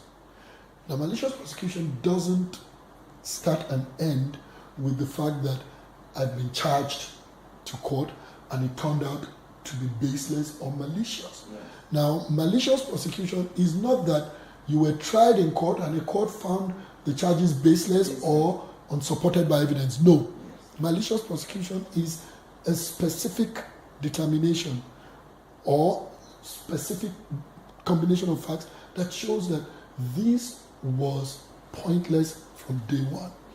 Now, the value chain of that doesn't start with whether somebody propounded a charge against you or not. Because at the end of the day, there's prosecutorial discretion and there's prosecutorial immunity for propounding charges when you believe that there's sufficient evidence.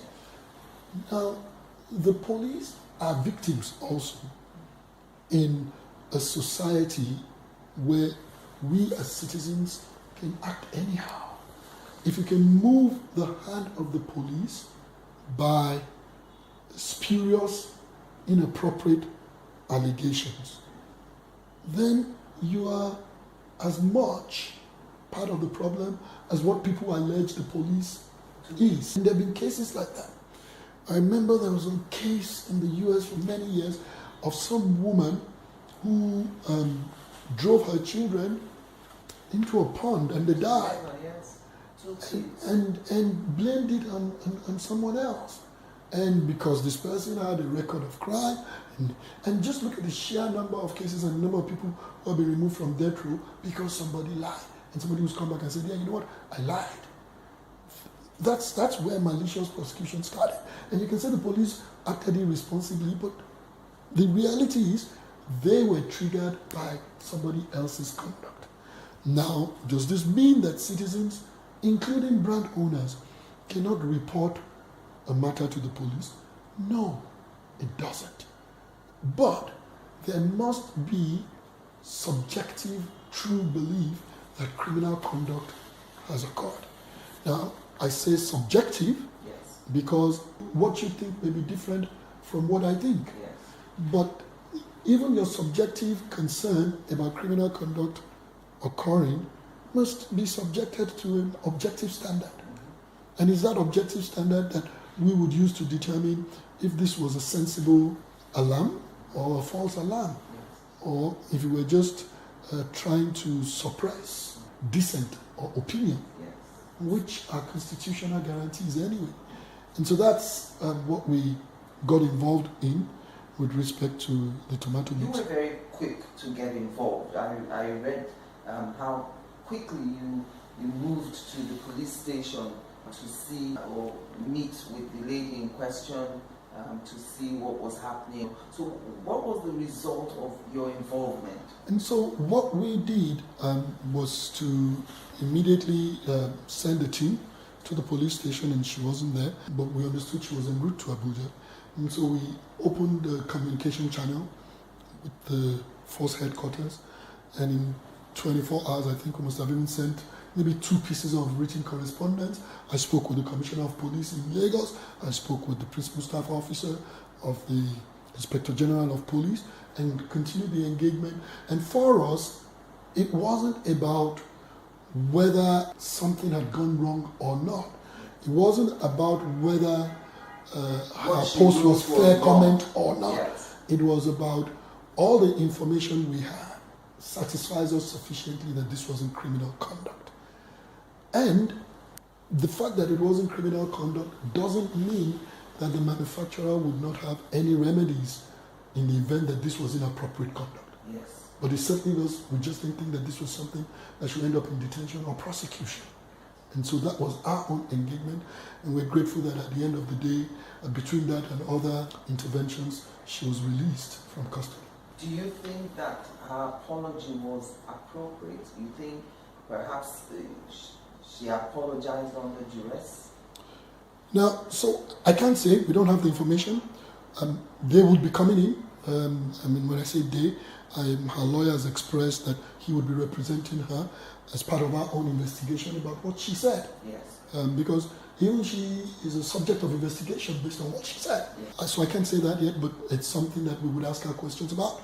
Not that that's that important to a regulatory intervention, but it's an important finding for us to be able to provide feedback to law enforcement authorities about securing the space. But I can tell you something, basically as a lawyer, that a negative review of a product, and especially when you attribute it to your own personal experience, means you get your opinion. Now, I would have said my first thing would have been her opinion was not factual if she was saying that there was any property or ingredient in the product that didn't exist.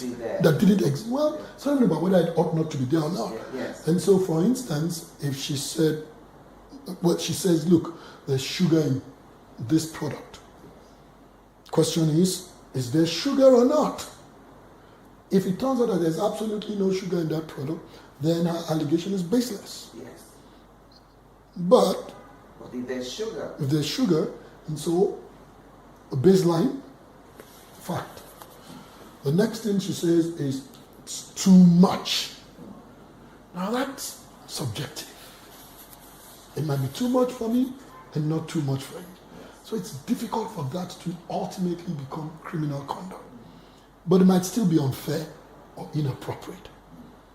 And so one of the things we did was to start polls and focus groups to gather information about people's opinion about the product and how they characterize the product, their views or expressions about whether there's sugar in it or how much sugar in it will form part of the objective standard by which we test her subjective opinion. And that's how the process would work.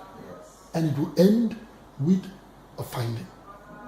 Suffice to say, though, that to the extent that her criticism was about a product, it will be difficult to sustain a criminal defamation allegation, because in criminal defamation it must be the reputation of an individual. It must be a real victim, not a victim that's a brand. I mean, of course, the brand owner and all of that and the company are victims, but the law, defamation about the reputation of the company is a civil issue. It's not going to be criminal at all. Join us again after the break.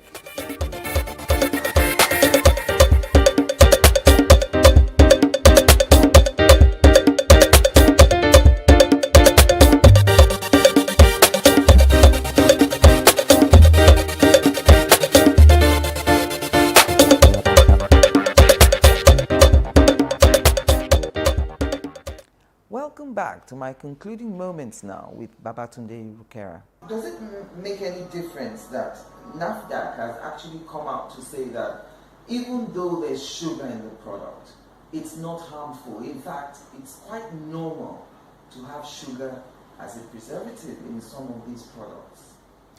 Very good. Now, my worry with that is that I think NAFDAC has done the absolute right thing. And I don't think NAFDAC did it to defend a company. No. I think NAFDAC did it because it was important for consumers to know, and it could be misleading, people could be afraid, and to also validate this particular product that, listen guys, for those of you who are patrons of this product, don't be afraid. You're not consuming some dangerous product, and the manufacturer of this product is not engaging in illegal conduct. That was a very important message NAFDAC had to pass to both the patrons of the product and the rest of the community or society that use tomato mix. So that was an important thing. Put differently, what that also does is that it diminishes the case that the commenter's review was spurious allegation, because it validates the fact that there is sugar in the product. Yes. All right, so the issue of tickets and trains and you know, so many sharp practices going on. There are incidents now where people want to board the train, and when they seek tickets, they will say there are no tickets available. But you have members of the train, the staff at the railways now taking people in to the coaches and say, oh, come with me, I'll get you tickets. And then when they get there, the train starts to move, and then the staff are collecting cash from them. So, you know, I was following this thread on my friend Shola Salako's page, and someone said, you know, why would anyone want to pay cash? Well, you know, the train has moved from the station. You feel obliged to pay. You don't want to be a troublemaker. You are there. You understand? So, you know, what can people do about that? I saw that for the first time, and what I did was to immediately contact the Minister of Transportation, who oversees the Nigerian Railway Corporation, and then we're engaging already. I'm very grateful that he has even already said that he actually is on it. He responded to me and says, we're on this. And in our usual role, what we will do is, once we've catalyzed action by a more focal regulator or solution provider, we just remain oversight to monitor and see the outcome. So we look to see how this plays out. And the thing is, it would appear to me, and I'm trying to find the right words, you know, sometimes when government brings these ways that things can improve, especially now that we're going more digital, go online and register, go online and do something, there's a resistance from the people who run the agencies. It's like they don't want these improvements because it reduces physical engagement, interaction with the potential clients. Which promotes graft. Yes, you know, thereby limiting, you know, options and opportunities for graft. What is the way forward? Because it's you know, they tell you go online and register. You find that you can never register. But when you get to the office, outside these offices, you see people there with laptops and you're able to register. And this is across board. Whether you're registering for NYSC, you're registering for anything. It's always so difficult to access the website, but the people who run these things are still thriving on these physical interactions. Technology is a disruptor, and we also have to, in seeking solutions, as citizens, we must seek solutions that are sustainable. For instance, where technology fails, what we should be looking for is how to make the technology work, not to return to the old alternative that didn't work. I remember very, very many years ago in the UK, when they were transitioning from the manual entry into the trains and the underground, people used to jump over the turnstiles and everything. Now it can't happen anymore. It's a sustained, tedious, but very pedantic and stubborn approach till technology ultimately eliminates the room for those interactions that promote craft. And we're on the cusp of it rather late. So we're experiencing the associated teething problems as we must. Yes. What government and regulators must do is just remain determined. And what citizens must do is to understand that there are bad elements everywhere. Whether in government or on the streets, there are bad elements everywhere. And those bad elements, who are sometimes not state actors, in fact just private actors also, will always seek to frustrate a system. But if we allow that to happen, that system won't sustain. And one of the threads I read, you had someone who insisted that no, I want to go and get a ticket. I don't want to approach the train through an entrance that is not. But of course, ultimately run into trouble. So that continuing insistence. Or if I were on that train, for instance, I'd have declined to pay by cash if I have a card. So, you know what? If for any reason you put me on this train and you're going to take it off and you wanted me to pay on the train, you should have had a POS. Right. You should have an equipment that allows me to pay cashless. Mm-hmm. And when they put it in and the receipt comes out, look at the name on the receipt. If it says Babatunde Irukera and Coach, wait a minute, you can't take this away. This doesn't show that I've paid to the railway corporation. Yes. And so all of the policemen in Nigeria are what? How many thousand? Like 200 million of us. We must police ourselves too. There is a tendency for people to view you as a troublemaker. You know, you're at the airport and everyone's queuing, and then someone comes and the airport staff are taking them to the front, and then you start to talk about it, and everyone initially looks at you. Sometimes when someone starts to react, then everyone joins in. But generally speaking, people look at you as the troublemaker. Are you not a Nigerian kind of thing? And so a troublemaker you are. We must have a few troublemakers in any society. I mean, I'm considered a nuisance. I'm considered a troublemaker, a nuisance, an interloper, minding other people's business. What's the greatest criticism about Hiroka? I would always, he goes beyond his mandate. Even what is not his business, he gets into it. So what? And so what? I mean, and many times, just making that trouble, doesn't matter that you resolve that situation. It's also an advocacy tool. It also lets others, many times some people just don't even know. Many times those who say, look, aren't you a Nigerian, feel that, look, let's not rock the boat because we don't have these rights. Yes. And so what you're doing each time you're making trouble is also sensitization. Educating people. Secondly, many times people have said to me that they've written to a company or an electronic store and written them a letter saying, I bought this washing machine from you, I bought this television, it's not working, I've been trying to get you to fix it, you haven't fixed it. Then CC, FCCPC, they get a call. They have not even sent out the repairman the copy. Yes. No, They just copied me on the letter. They haven't even sent out the copy to me. To you, okay. Yet somebody sees it and says, oh no, why is no big deal? Let's sort this out.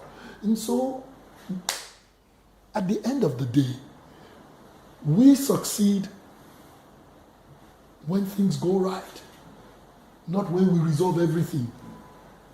And that's where we must head. We would never be able to hold every single person accountable. That's what an accountability framework is. The best framework is where one says, I do not want to even have to deal with this. So I'd rather not. And so making that trouble, somebody else is watching, just says, no, I'm not going to get involved in this. I mean, I've been at the airport where passengers were getting on rowdy and unruly with an airline operative because of a delay, and somebody sitting at the counter of the other airline goes to announce our own flight is going to be delayed also, and this is the reason, because they didn't want their own passengers to come and get rowdy. So say, look, let's just go make an announcement now. Let them know. Let them know. And so we're modifying behavior. I just believe that if what we consider making trouble is speaking up, but not violating the law, I mean becoming disruptive, then it's a good thing to speak up. Well, thank you very much, Mr. Ayokera, for spending time with me today. Thank you. Thank you. And thank you for watching. I'm Angela Ajitomobi.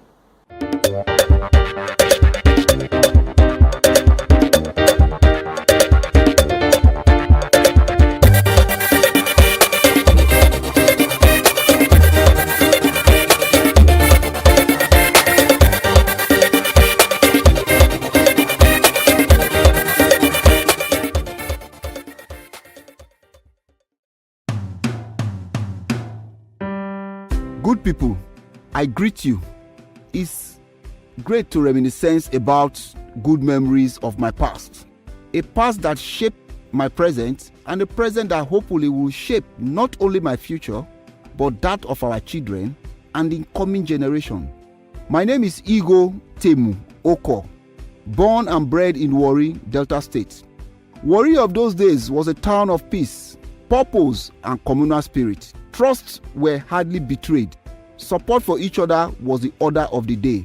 Growing up in Warri was fun. With the beauty of our rich culture and traditions, we often looked with nostalgia to the season of Okere Juju, an annual masquerade festival with epic center of the celebration at Okere main roundabout or square. The elegance and beauty of the festival, graced by masquerades in attires almost akin to the costume and apparel worn by Eyo Masquerade in Lagos. It is a mix of culture, tradition, dancing, and humor. So don't wander too far when you ask how Warri has evolved to be the root of comedy. It is rooted in our culture. I also recall with fond memories the great Agbasa Juju Cultural Festival, a colorful festival celebrated by the people of Agbara Warri Kingdom. It is a warlike festival popularly called Agbasa Juju. The date of the festival is chosen according to the Urhobo native market days by the Olotu and the elders of the kingdom, where the respective towns are expected to come in a dance procession with their warlike costumes. What a beauty to behold. I wonder how deep and rich our children are today in our culture and traditions. Interesting cultures are warning for different reasons, ranging from westernization to mere indifference of traditional institutions and practice. Time won't permit me to delve much on what we miss as a nation if we do not preserve our culture. This is a serious food for thought for us as a nation. Yes, Warri was fun, but the need for education took me out of Warri at the age of 17 when I got admission to the University of Lagos. At 17, I was bold enough to take on the world. I was wise enough to understand the import of education and the need to be focused in life. Strange enough, it was also my first time in Lagos, Warri boy in Lagos, but I was armed with enough street sense needed for my survival. And of course, I never went back. Coping with life in Lagos was no challenge. It was not different from life in Warri. Those trust elements of my days in Warri were also found in Lagos. In the mid-80s, I recall one particular scenario, and it sets me thinking if such still exists in our Nigeria of today. There was this vendor in front of the big Senate building at that time. I describe the Senate building as big because it was probably one of the biggest buildings I've seen at that time. Those were years when our local football league was popular and embraced by all Nigerians. You read about the exploits of Iwayawu National, New Nigerian Bank of Benin, Bedell Insurance of Benin, NNPC Football Club of Warri, Seasiders Football Club of Warri, ICC Shooting Stars, BCC Lions of Boko, Abiola Babes, stationery stores, and a host of others. Every Sunday morning, we will rush to the front of the Senate building to read results of the matches played over the weekend from the back page of Tribune newspaper. How such news got published early in those days still baffles me. We were the ones they call Free Readers Association. Then we will pick the papers, read and return. Those who wish to buy will drop money inside a cup or a bowl by the newsstand and walk away. Curiously, in my 4 years in Unilag, I never set my eyes on who the vendor was.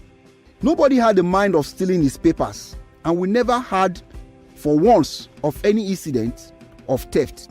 How it was done, I could not even figure out. Such was the extent of trust in our time. Can we make bold to say the same scenario can play itself out in today's Nigeria? What do we have today? Mutual suspicion of each other? Distrust in all facets of life? How did we get here? What happened to those glorious years of our local football, rich culture, and enviable traditions? Can we change the narrative? Can we turn back the hand of the clock? With a will? Yes, we can. Let us start from our youths, the leaders of tomorrow. I think that the best thing we can do for our children is to allow them to do things for themselves, allow them to be strong, and allow them believe more in themselves, imbibe in them that identity that was so strong in molding us to who we have become today. Then we are building a foundation for their greatness. It is not enough to revel in the glory of the good old days. It is important to take the lessons, right the wrongs. It is not too late. Our children deserve a better and greater future, not stories about the good old days. To this end, I therefore join Sir Shomore Badejo in this patriotic drive towards a greater tomorrow. Thank you very much.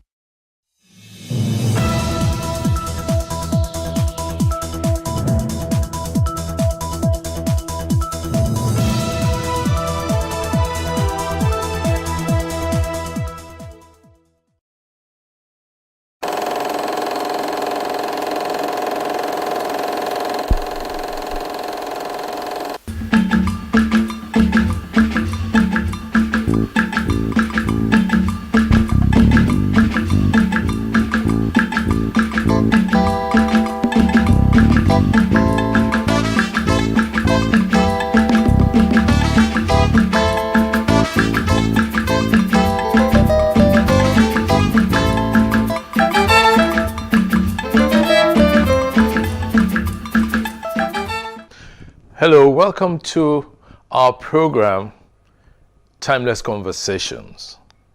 Today, my guest is a top-flight town planner, a former commissioner for physical planning and urban development in Lagos State, a man who recently headed the tribunal that looked into the collapsed building in Ikoyi. He's also an author, a happily married man, a grandfather. Town planner Olutoyin Ayinde. You're welcome. Good morning, sir. Okay. Good morning, viewers. It's good to have you with us. It's a privilege to be here. Let me say this about you. What strikes me the most about you is your humility and openness. And it makes me to ask, who is Toyin Ayinde? Well, Toyin Ayinde is Toyin Ayinde. Yes. But I must say that I was brought up under a disciplined parenthood, and who taught us to know that what is it that you have that you were not given. So, and if you were given, why do you behave as if you are really the one that authored everything? So that points to the fact that we have to be humble in anything that we do, knowing that you will not be the first to do what you are doing, and you are not about to be the last. So, and I believe that anywhere we find ourselves in life is a test to wherever we are going again.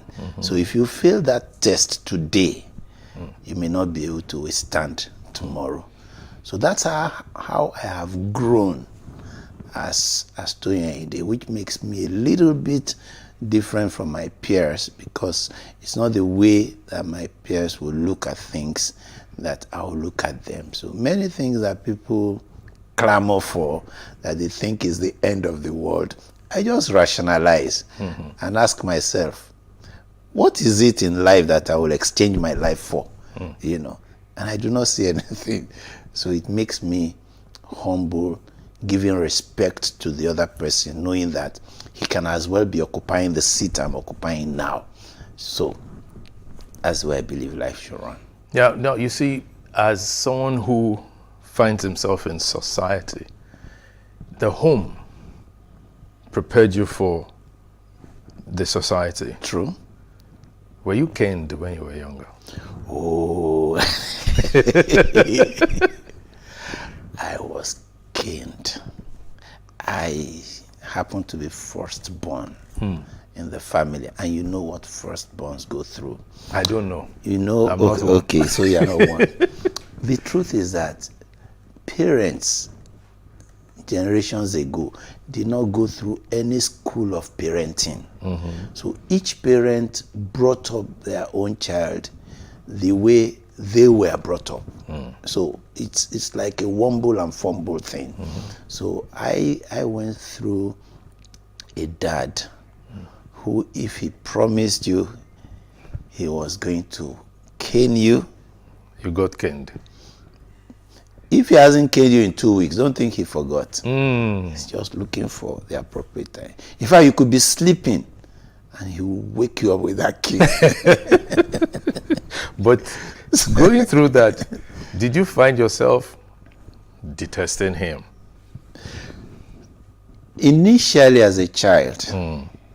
Later, I grew up to rationalize. In fact, there was a time I was saying, okay, this man actually wanted me to be a good person, but he didn't know how to go about it. I'll give you an example. You know that when I was younger, I was a stammerer, chronic stammerer. Really? And I remembered my mom caning me to say, stop stammering. Stop stammering. One day I had the opportunity to say this publicly, and she was there. I said, may God forgive her. Amen. You know, but how did I get over stammering? Yes. I learned on my own. I discovered that you stutter more when you are aggravated. Yes, true. When you are angry, when you are in an argument. Yes. So I learned not to get involved in arguments. I learned not to raise my voice. Then I learned to speak slower. Yes. To pick my words. And eventually, deliberately, I began to develop. So I now find people call me an orator, and I look at myself. Are you? Where is that coming from? Now, compare your upbringing to what you have done with your children. Did you cane or spank, as we say these days now? Yes, I did. You know, I was brought up in a Christian home. Yes. So the Bible says that bring up a child. There's a foolishness in the heart of a child. It is a cane, the rod of correction. Yeah. But the rod really doesn't have to be cane. Yeah. But what most of us did was cane. But it didn't get far as I experienced, because then I had begun to go for parenting classes, not formally. Sometimes you just learn it in the church. But I went for leadership studies. Yes. And one of the books that made an impact in my life was 7 Habits of Highly Effective People, written by Stephen Covey. Stephen Covey, yes. And it was there that I learned that by the time I'm using a cane on my child, I'm trying to enforce what I was unable to normally pass to him. So it made me realize that, oh, this thing is about communication. So I began to improve on my communication. In fact, one of the things I first did was to have a one-on-one with one of my children, with each of my children. Yes. So I'll take them, just go to an eatery, feel relaxed, and I'll be discussing. In fact, last month we were in UK. My last born graduated in University of Manchester, his master's degree. Okay. And when we got there, guess what? He said, Dad, you remember that when we were younger, you were taking my elder siblings for discussions. And you said it was going to be my turn, but it never came. He said, now we are going to discuss. Which is very instructive. Like, communication is very important. Yes. Right, let's hold it there. We're going to take a break now for a short while. When we're back, we'll continue our talk with Mr. Toyin Ayinde.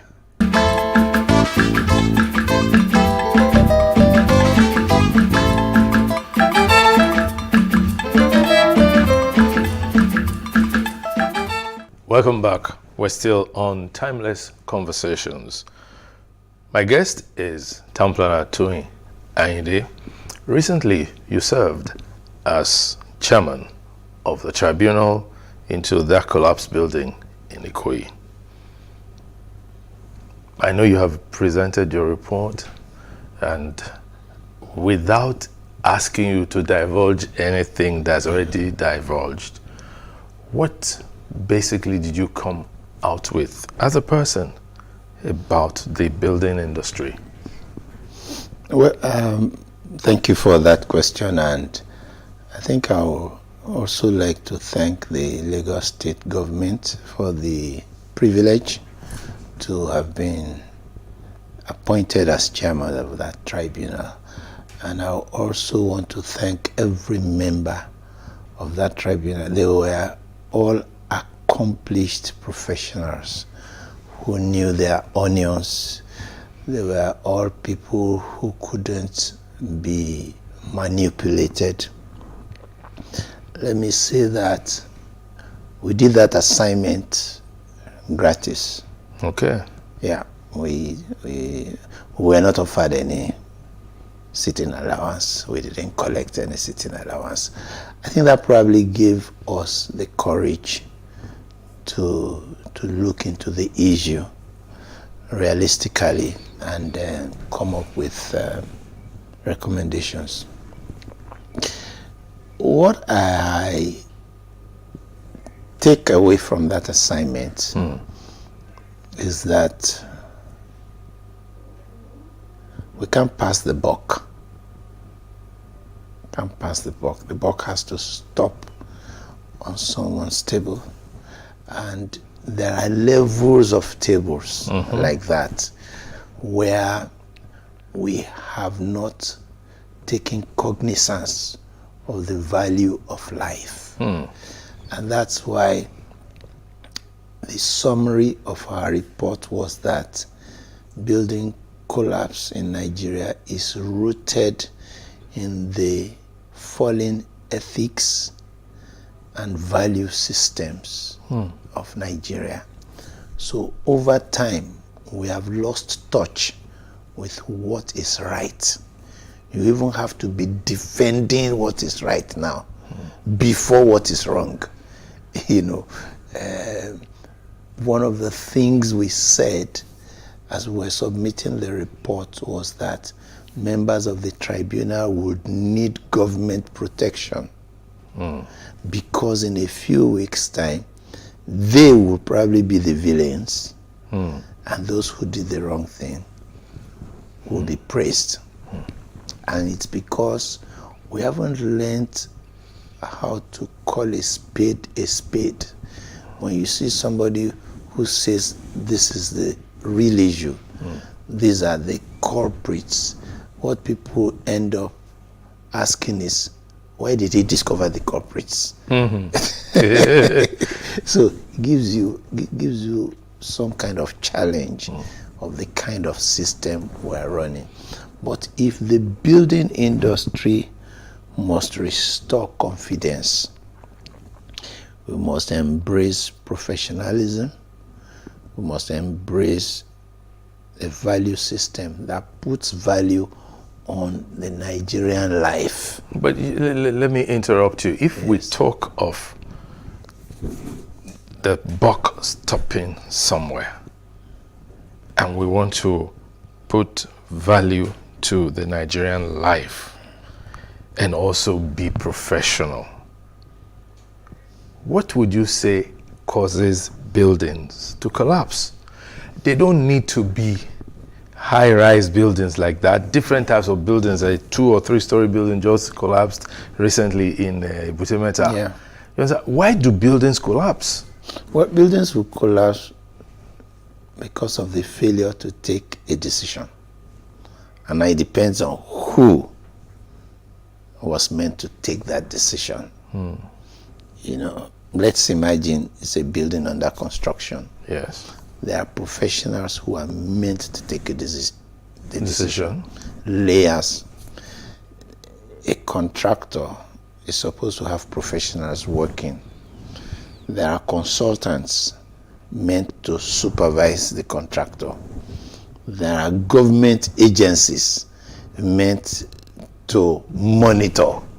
So anytime any of these ones fail, buildings may collapse when the wrong things are done. But because everyone has responsibility, we should be able to trace who dropped the ball. Yes. And anyone who dropped the ball should be penalized for dropping the ball. I think that's what is missing. Because there's no punishment meted out to anyone. That's the missing point. That's the missing point. I know that in our environment there is a housing deficit, a very serious one across the nation, particularly so in urban cities like Lagos. Yeah. Now, around us, people just buy a piece of land and start building. Should it be so? Now, the first thing about building is that we have a wrong model in Nigeria. And I've been privileged to say this in 25 states of the Federation. First, I think our governance model is wrong.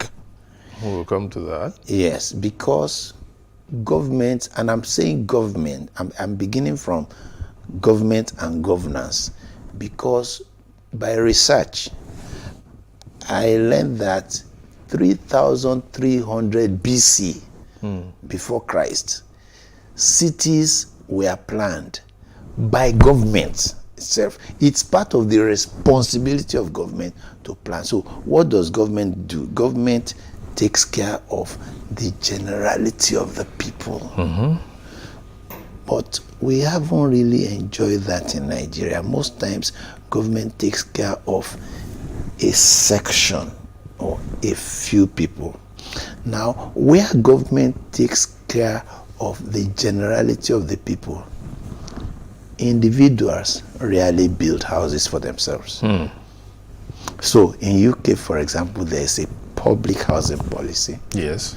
And government, buildings, residential buildings are either put up by corporations, cooperatives, or by councils. So you can have a council flat. And you can't even renovate without permit. No, and you didn't build it yourself. Yeah. It was built by reputable organizations. So you don't have the government persuading land to individuals because governance is in place. But where there is lack of governance, where government is not taking responsibility for public housing, then it parcelates land to individuals.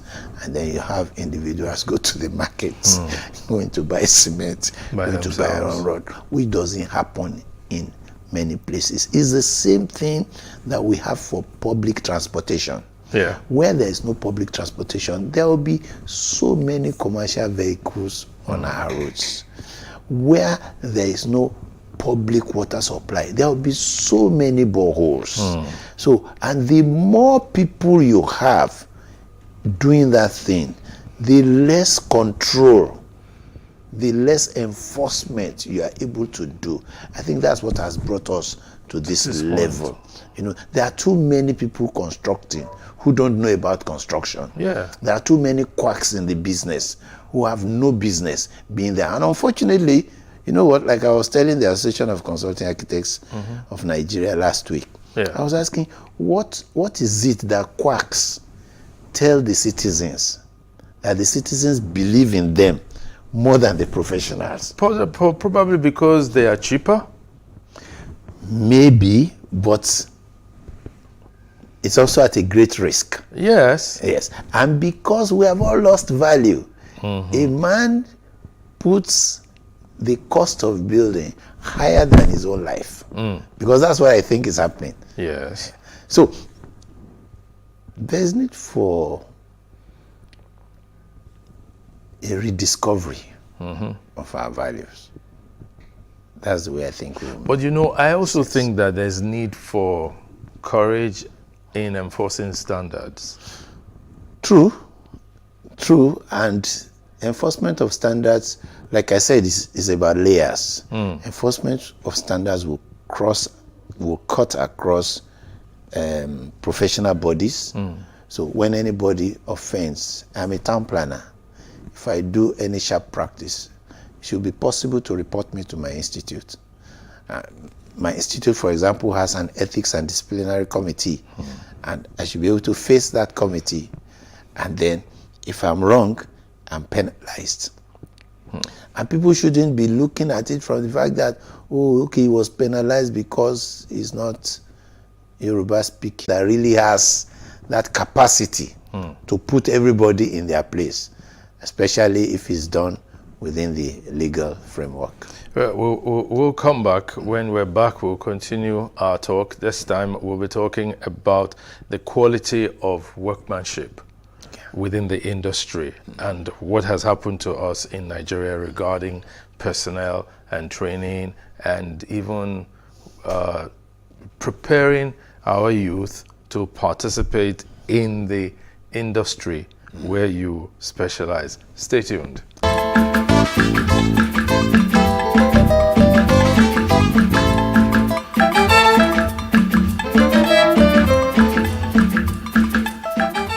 Welcome back. We're still on Timeless Conversations with Town Planner Ayinde. We were talking about the quality of workmanship. You enter a building that's just been finished, you see the lines are not straight, you see the screening is imperfect and all that, and then you say, who are the people who did this? Or say, oh, somebody, I was advised to bring in people from Ghana, from Republic of Benin, but I thought it was too expensive.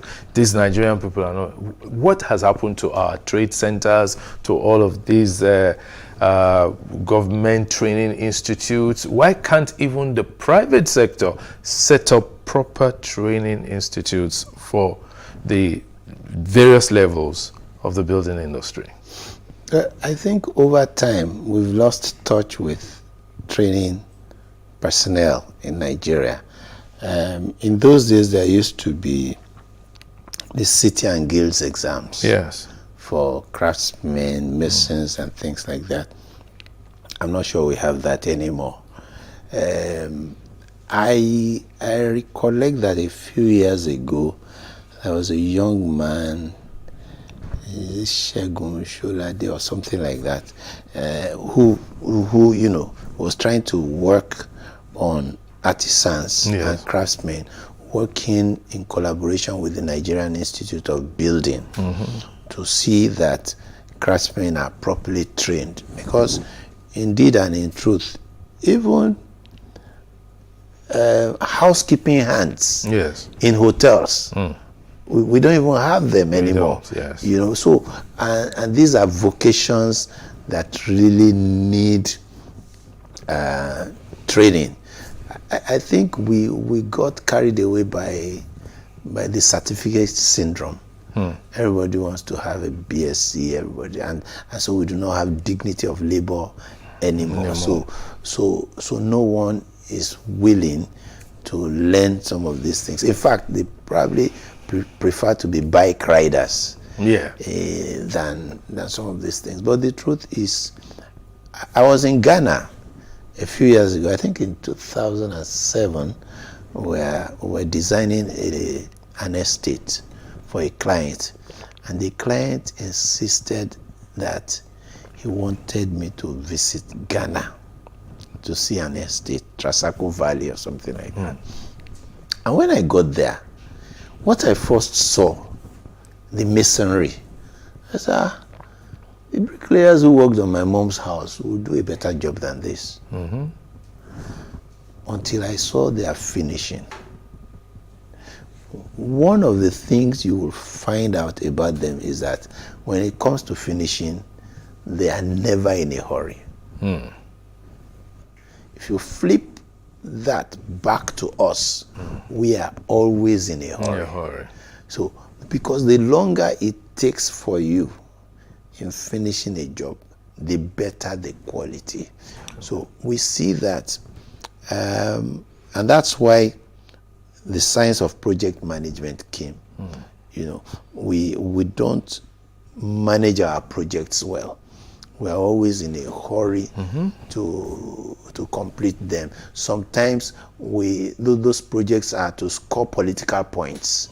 So rather than do them well, do them quick. I've had a governor say that we are doing this road, I'll deliver it in 3 months. The design probably has not even been done, and you don't know the intricacies of those things. So I think we just must understand that there are processes, and if we must get good results, we must pass through those processes and do due diligence, which is what we're lacking right now. So what's the way out? The way out is to ramp up things like what the Nigerian Institute of Building is doing, trying to train. You know, what they're trying to do is concentrate on those artisans and craftsmen and build up a reserve of such people, so that when you need their services, you can be sure that when you go to this body, they will give you people who are qualified. And by the time they are doing it, if we can replicate that in states of the Federation, cities and the Federation, then we should be able to put back quality workmen. And then our economy really has to support the building industry. It is said to be one of the largest employers of labor. You know, so if the building industry is vibrant, people will also be able to stay there and earn their living. Yeah, still talking professions. Now, you are currently the president of the Nigerian Institute of Town Planners.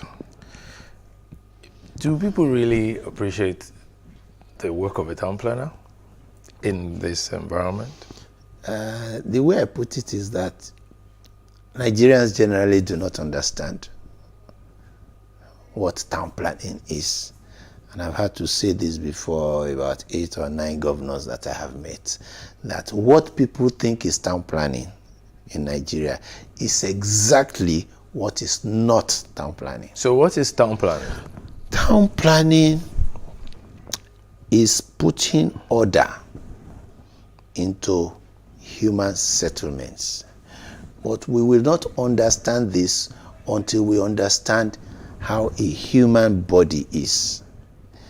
A human body has systems.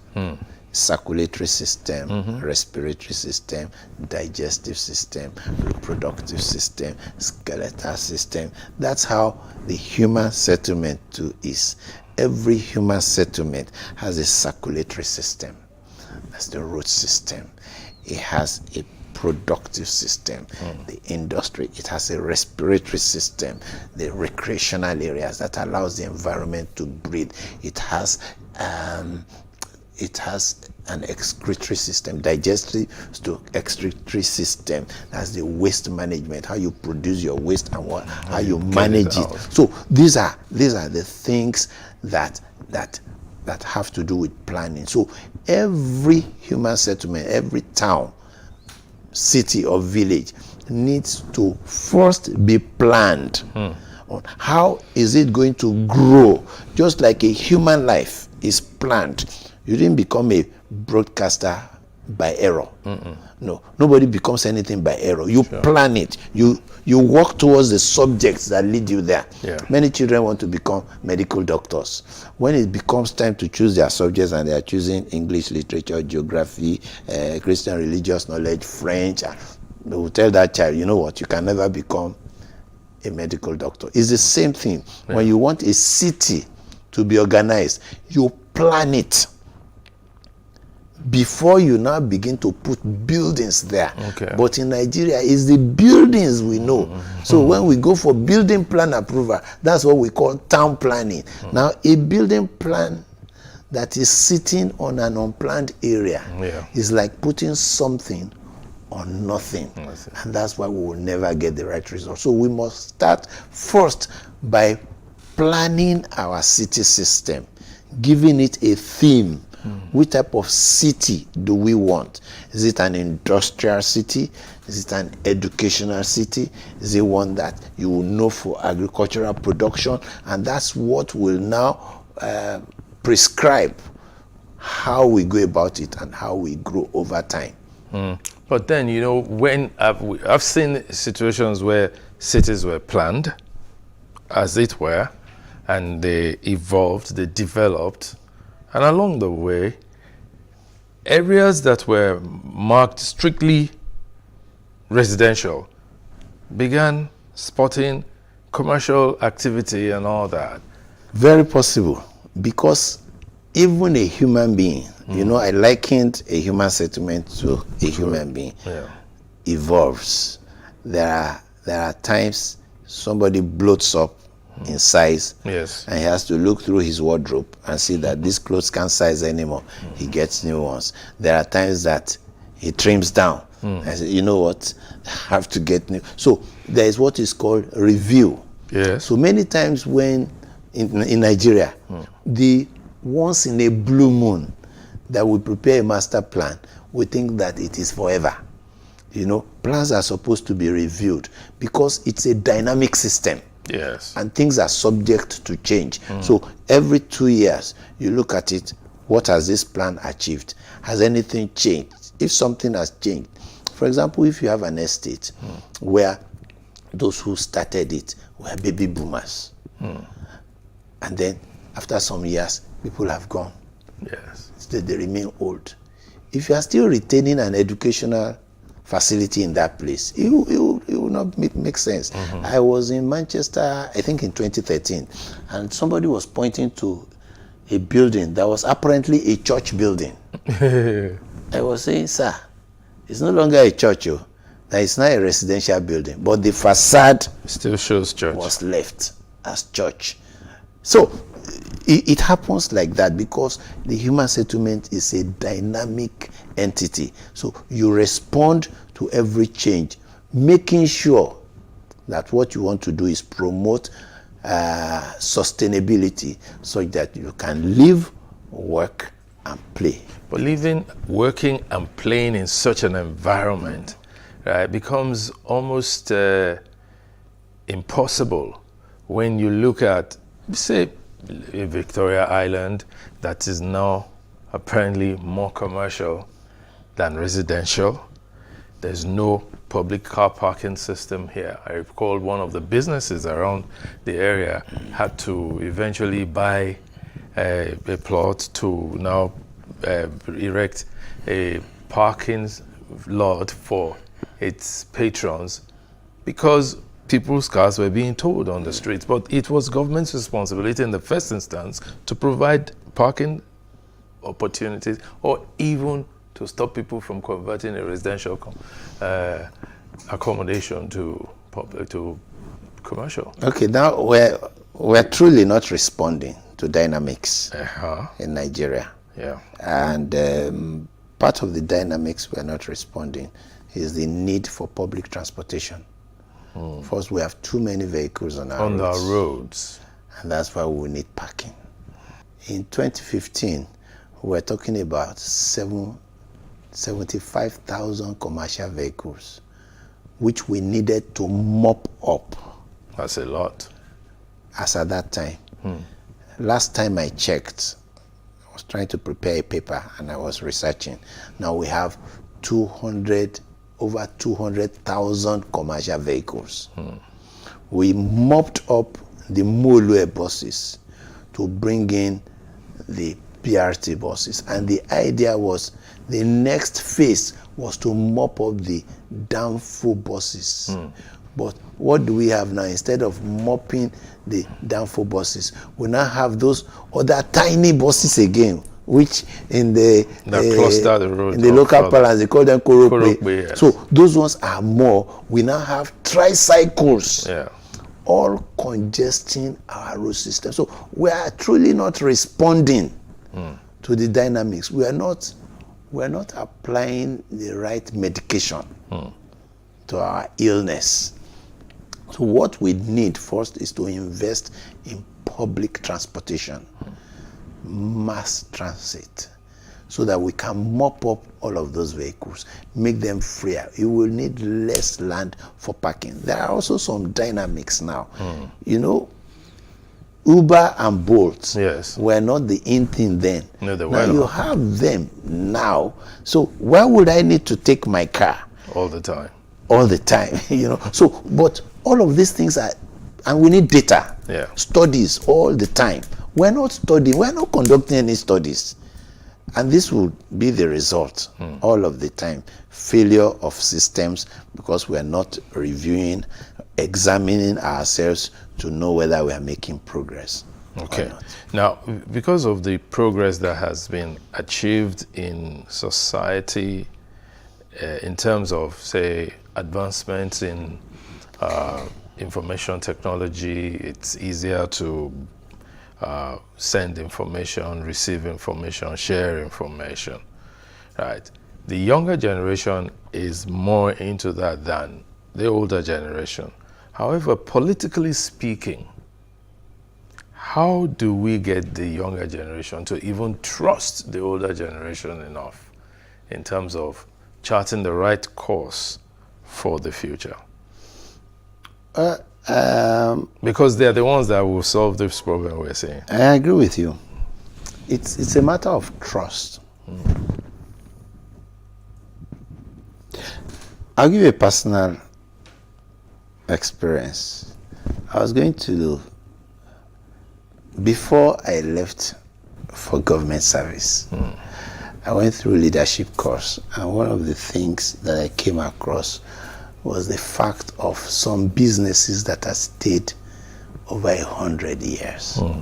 And they all started with individuals. Yes. Family businesses. And I learned the liberal nature of those businesses, the ability to absorb people, the ability to give room for talent and things like that. And I remember that one of the things I used to say when I got back from the training was like, well, this Tony and Associates is just, it bears my name, but I'm not the owner. That if God asks me to do something else, I'll just move on. And lo and behold, I was invited to become a commissioner. So what did I do? I took younger people, my own staff, I took them to the bank and authorized the bank to open another Tony and Associates account to which they will be signatories and I will not be. That's trust. That's trust. You know, so from then on, every proceeds that came to the farm went into that account. They were the ones managing the account. Because of trust I didn't need to call them to say, how much is there? I hope you have not finished spending. You know, I had made up my mind the day I was given that endorsement. I made up my mind that the worst that will ever happen is that they will close down the business. But you know what? They didn't close it down. Yes. They did it better than I would have done if I was still there, because they could take risks. Risks that I wouldn't have taken because of my generation. Yeah. There's a book on relationship. I've forgotten the author now, but it was from that book that I learned about generations. Yes. And why, given the same amount to do the same thing, it would take me a longer time to do that thing than somebody who is younger. Who is younger, yes. Because he doesn't care to take the risk. I'll remember that I'm a grandfather. Yes. You know, all of those things. So those are the things I think we should begin to think about now. I think younger people should be given opportunity to take the risk on our behalf. We will also be taking a risk by trusting in them. Yes. Now somebody says, if you trust them and they disappoint you, if you say because they will disappoint, you will not trust take them. The risk of trusting. We'll just remain where we are, meaning the status quo. And somebody said the true meaning of status quo is the mess you are in. So if you say let the status quo remain, you are saying let the mess we are in remain. So I think if we want to get out of the status quo, we must take a plunge. Yes. Close our eyes. Let those young men try it. We're still alive to correct them. To correct them. But if we don't allow them... But see, let's now conversely flip it. You recently, one of the parties, the APC to be candidate, right, decided to offer for sale its presidential form, nomination form, for 100 million naira for a job that for the entire tenure will be bringing in to the president or the candidate less than 60 million naira. So that's like you are being asked to go look for 100 million, come and invest it in a game of chance. You may end up not even being the candidate. And even if you end up being the candidate, your take-home pay is less than 60 million naira. So what are we saying to the young people? Yes, you say it is reduced for them to 50 million. How many young people would have 50 million naira and want to be president? Are we really serious? Well, this is a turf that I'm still growing in. Yes, we all are. I say that I'm not an experienced politician, and truly I don't know the basis. First, I was thinking, or probably they want to test the sacrifice of the candidates, but how far would that really go? Because if we want them to sacrifice for Nigeria, I don't know if that money will really be put into... The money will stay in the party. So I really don't understand. But for me, I think if we make it more liberal, we're likely to get people who will perform, but they may not have that resource. You know, because it's not every time that your resource determines that you have something here. Exactly. All right, we'll take a break now. When we return, Tamplana India and I will be talking about the younger generation, their expectations, and how we of the older generation can lift them up. Stay tuned.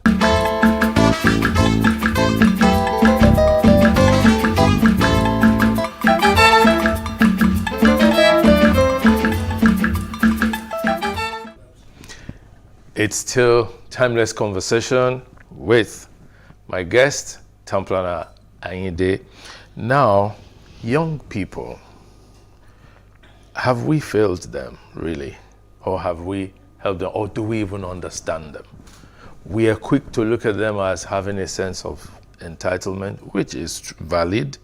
And they're also quick to let us know that they are irritated by our style of administration or our style of doing stuff. Even when you employ young people, sometimes I've heard somebody say that, I don't understand my staff. Do we understand young people?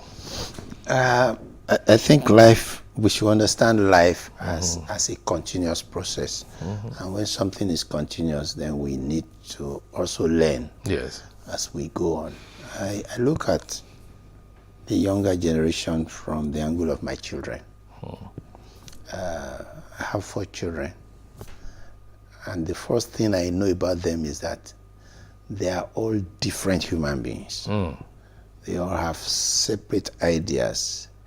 I have the one that is carefree. I have one that is focused. I have one that is moody. His mood can just swing and things like that. So, and I know what to ask one person to do and the other not to do. So it takes time to study human beings and know what they are good at. And it's better to play with people's strength rather than bring out their weaknesses. I think part of the things we don't do is to see the good in the younger generation. I was part of a committee recently. We're still working, and we're trying to hold a professional summit. And then I was told that the theme they were considering was to look into drug abuse and things like that. So I said, so why are you looking at our youths only from drug abuse, things like that? Why are you not looking at their potentials in a challenging nation? Things like that, which we eventually agreed on. So I believe that given the right environment, given the guidance, our youths can actually do a lot better than us. Like I said, they have the energy. I go back to my background again. I said I'm a Christian and I've looked through the Bible. Anytime God wants to do any change, he does it through young men. That's deep. That's true. He does it through young men. When Moses was choleric, when he was young, he saw somebody oppressing the other. He said, why?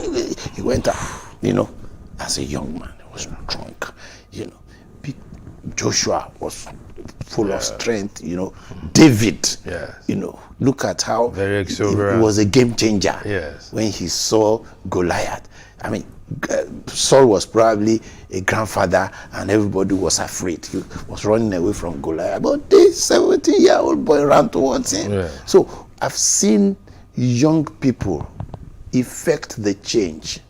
So when we are looking for change, we should be looking for the people whose blood is still hot. They are damning the consequences. I know what I could do when I was younger. There are things now.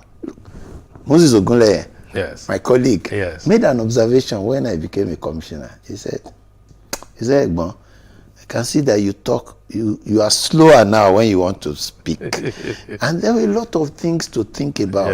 As commissioner, anything that came from my mouth would be a policy statement. So I have to think and be slow about it. That's what happens to the older generation. There are a lot of things, a lot of sentiments at times to consider. So I think what the youths have as an advantage is that energy. But you can now channel that energy. And if we truly begin to trust that, we send them to school not to be stupid. So and we are not giving them the opportunity to use it. And I think part of the reasons why some of us don't want to leave power now is that we are not given the opportunity to test our leadership potential when we are young.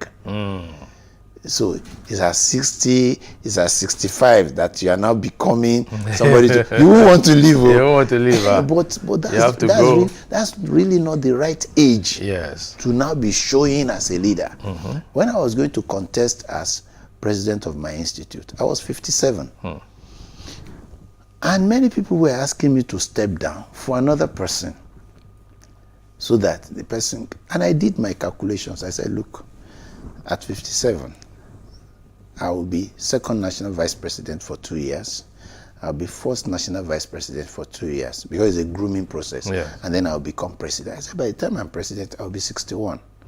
I said, if you ask me to step down and we try to do some zoning kind of, by the time that opportunity comes to me again, I'll be 63. 2 years as second vice, 2 years as first vice. By the time I become the president, I'll be 67. I said I will be a stupid 67-year-old man if I cannot show you. An institute. If I can't show you 5 younger people. Yes. That will do it better than me. So I think we need to know that leadership has energy. So there's an age for leadership. Yeah. There's an energy for leadership.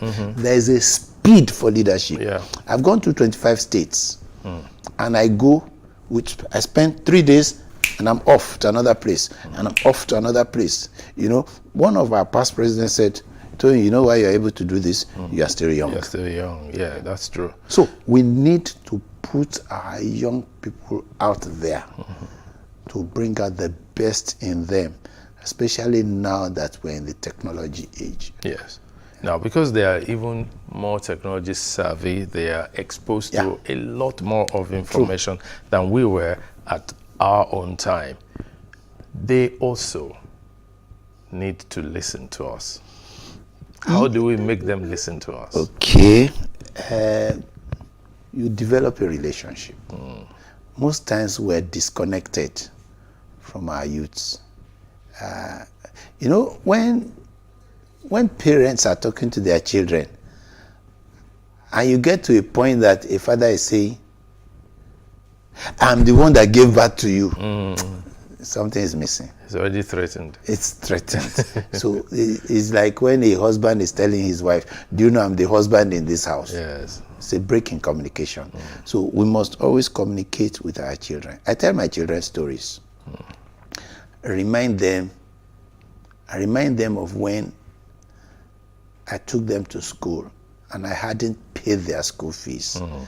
And I was asked to take them back home.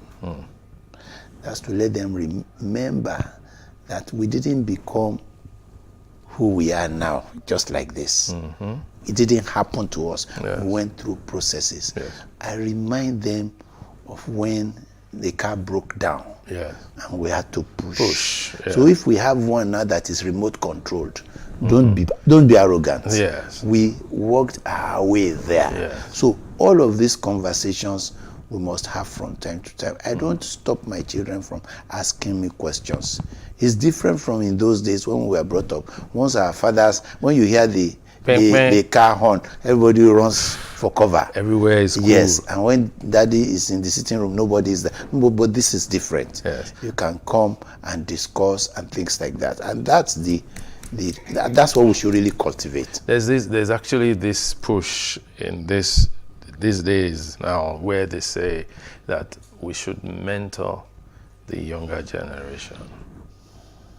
The question I have is, who mentored you?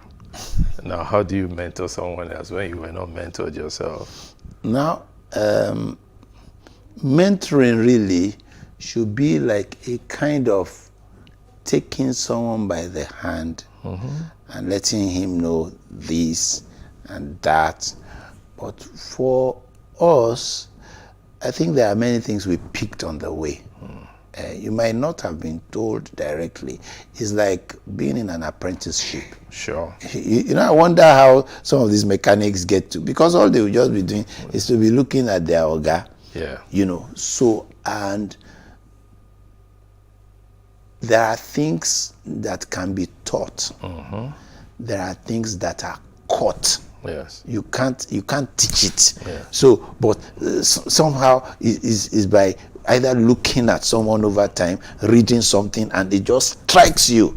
You know, that's the way some of us developed. Yes. And I think when our children look at us long enough, I was shocked when when I went for my daughter's graduation in secondary school, and they had this magazine, and they put "Who is your mentor?"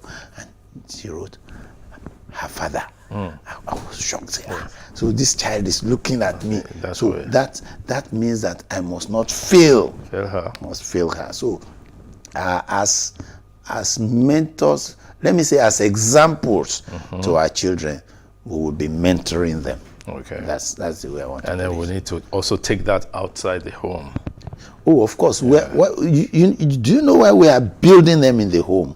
We are building them for the society. Yeah. And I've seen my children come to tell me, and this is where we really have to be careful. My children have told me that, Dad, we see some of these things that you are saying. They are true. I said, but people are not practicing them out there. And that's the sad thing. That's it. Because no child of mine would break a traffic signal. Certainly not. No child of mine, whatever chaos is on the road, will drive against traffic. No child of mine would do that.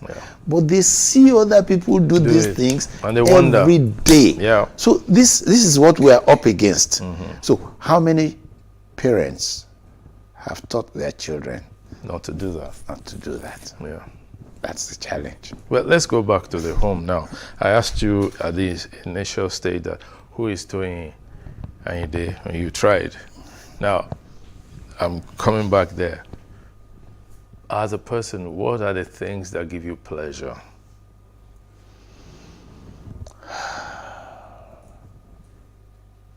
Let me start by saying my relationship with God. And then my relationship with my family. I've been very close with my wife. Very, very close. We're very close. Yeah. So that helps me, and my children also know that.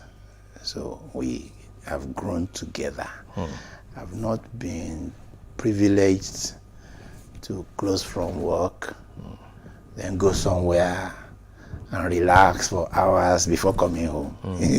Once I'm done at work, I just go home, sit with my family. My relationship with God. I love getting principles. Okay. As I read the Bible, I'm not reading the story, I'm looking for the principles. So as to apply.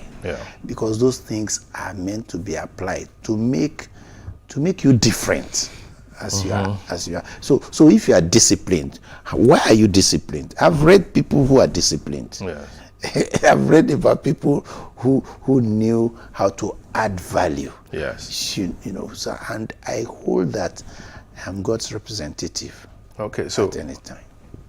What's your favorite food?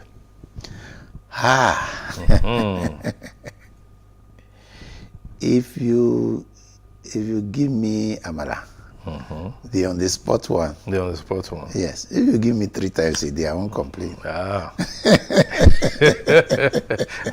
remember when we were talking off the camera about the simplicity of the food, that Gari and Ekpa any day is a good combination. Yeah. Yes. Which I've taken quite a number of times in my office. I used to say when I was in government service that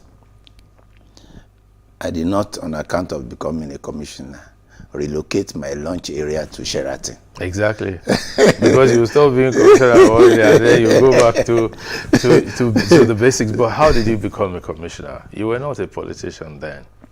I wasn't in politics. I was not a politician. It started from service.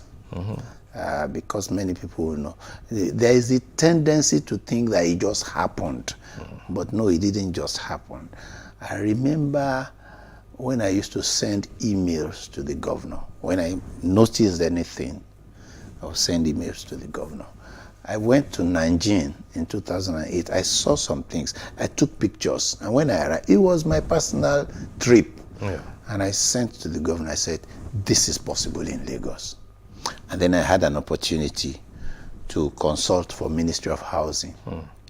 It was a project for which I had no letter of award, for which I had no dime as advance payment. But just the I saw it as a privilege to be invited to come and give service. Yes. And I prepared a 12-week schedule, and I dived into that assignment. And, you know, I didn't know that the governor was seeing this product being done free, not being paid for. Yeah. And it was there, and then he asked that I should be given a project. And when I submitted that project, when I presented, he said this was a very good work. And then I was given a second project, and I was given a third project. It was while I was on that third project that one day I received a phone call. It was the governor. He said, "I'd like to discuss with you. The rest is history." So what I have learned from that is Proverbs 22:29. Do you see a man diligent in his duties? He will stand before kings and not before men.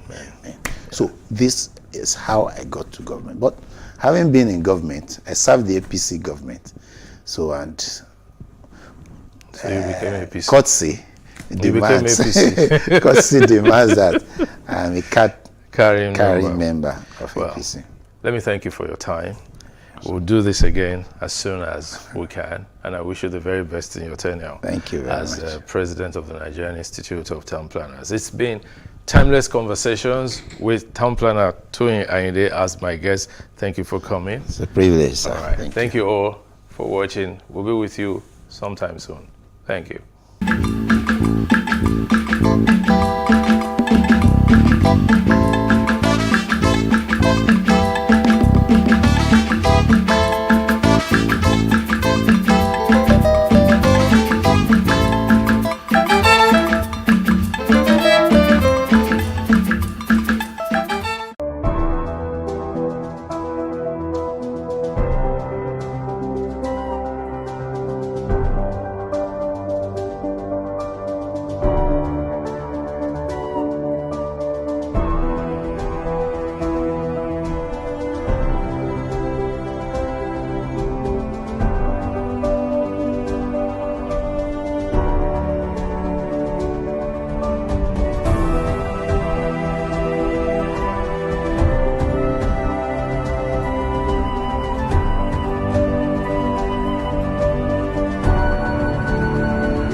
Good afternoon. My name is Nyamgul Agaji. This is the news brief.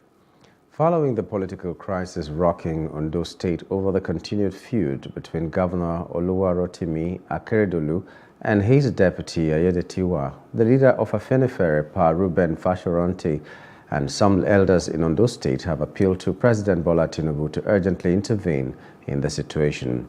Fashoranti, who led other elder statesmen under the aegis of Ondo State elders and leaders, disclosed that the political crisis, particularly the absence of the governor, has been affecting governance in the state. A communique signed by the Afenifere leader and the group secretary, Bakita Bello, after an emergency meeting in Akure, the state capital, asserted that some people have hijacked the governance of the state. The elders also maintained that if the development is not quickly addressed, it will no doubt affect the preparation of the 2024 budget. While decrying the absence of the state in crucial national events due to the crisis, the elder statesman said there is no clear direction within the state's civil service. Labor unions on Wednesday lambasted the federal government for slashing the supplementary budgetary allocation for wage awards to federal civil servants by 100 billion naira, warning that this was not the agreement they had with the government. Data obtained from the newly revised 2023 supplementary budget indicated that the government swapped the controversial 5 billion naira presidential yacht votes for Navy badges, increased the budget for defense from 476.54 billion naira to 546.21 billion naira, and earmarked 20 billion naira as capital supplementation for the National Intelligence Agency.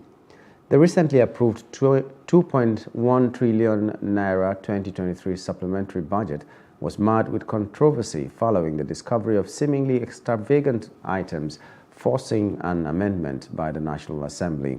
In the proposed document, the 4-month wage award was to cost the federal government around The federal government was to incur the cost of 210 billion naira. However, the approved and newly revised document showed that it would not cost the federal government about 110 billion naira. Also, the revised budget, the Ministry of Defense budget rose from 476.54 billion naira to 546.21 billion naira, indicating an additional allocation of 69.67 billion. Under the ministry, the Nigerian Navy, which was earlier caught up in the controversial 5.095 billion naira for the purchase of a presidential yacht, got an additional 25 billion naira to its total allocation. Its total allocation rose from 62.8 billion naira in the proposed supplementary budget to 87.8 billion naira in the approved document. Protests have rocked Kano State following the sacking of Governor Abba Yusuf by an appeal court. This was as police dispersed protesters along the Danagundi area of the state on Wednesday. The fresh protest followed the certified true copy of the judgment, which appeared in public domain and seemed contrary to the verdict of the appellate court. Some of the protesters said they were ready to die as they demanded justice. Police authorities in Kano had vowed to clamp down on any group protesting in the state following the sacking of the governor. The Independent National Electoral Commission, INEC, had in March 2023 declared Yusuf of the New Nigeria People's Party, NNPP, as the winner of the poll, but the State Governorship Election Petitions Tribunal sacked him in September. Months after the development, the Court of Appeal affirmed the decision. It held that Yusuf was not in the NNPP's register, making him unqualified to contest the election. The court declared the All Progressives Congress APC's Nasiru Gawuna as the winner of the poll in a move that has caused tension in the Northwest state. The Judiciary Staff Union of Nigeria, JUSUN, Osun State Chapter, has embarked on an indefinite industrial action with immediate effect.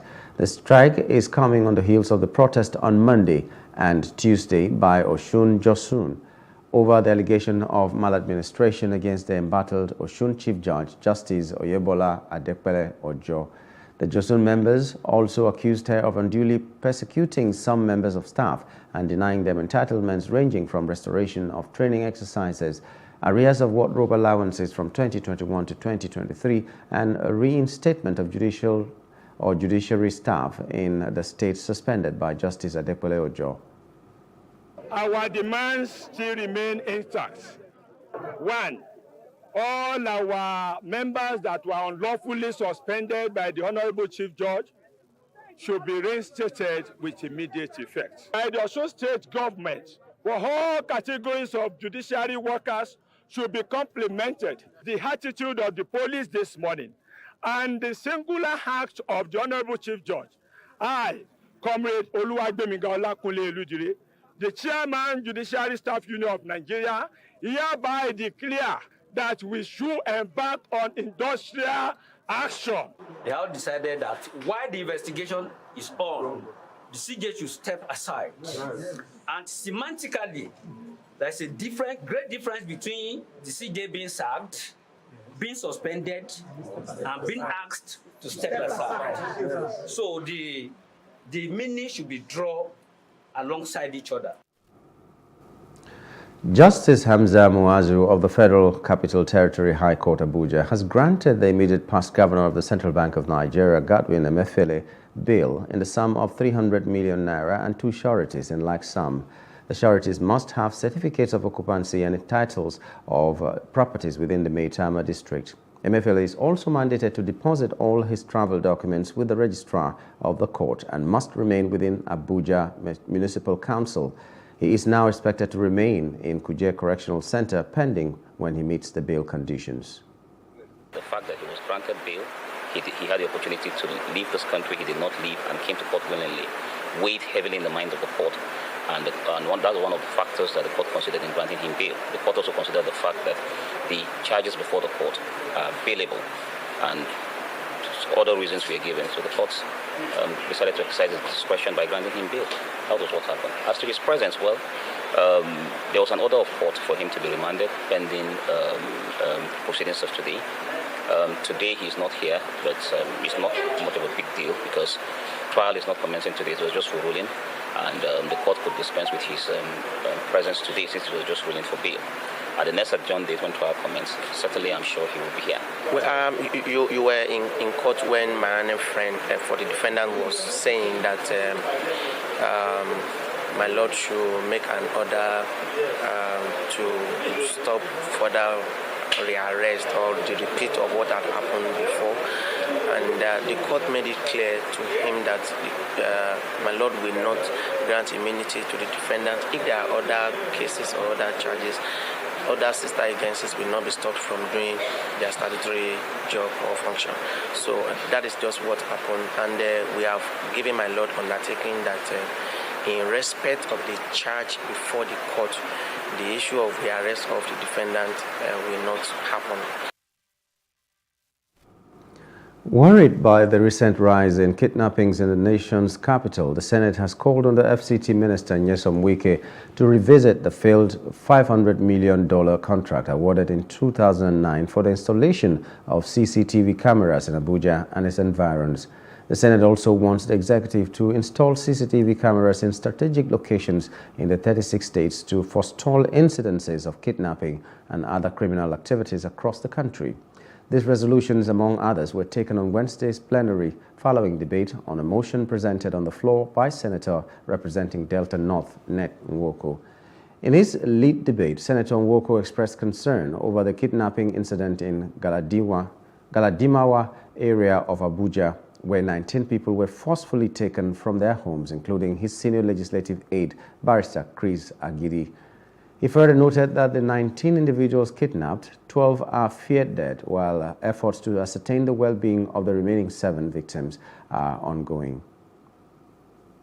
Worried that the recent abduction of 19 individuals, yes, 19, including my senior legislative aide, Barrister Chris Agidi, in the Galadima neighborhood, Abuja, exemplifies the gravity of the situation.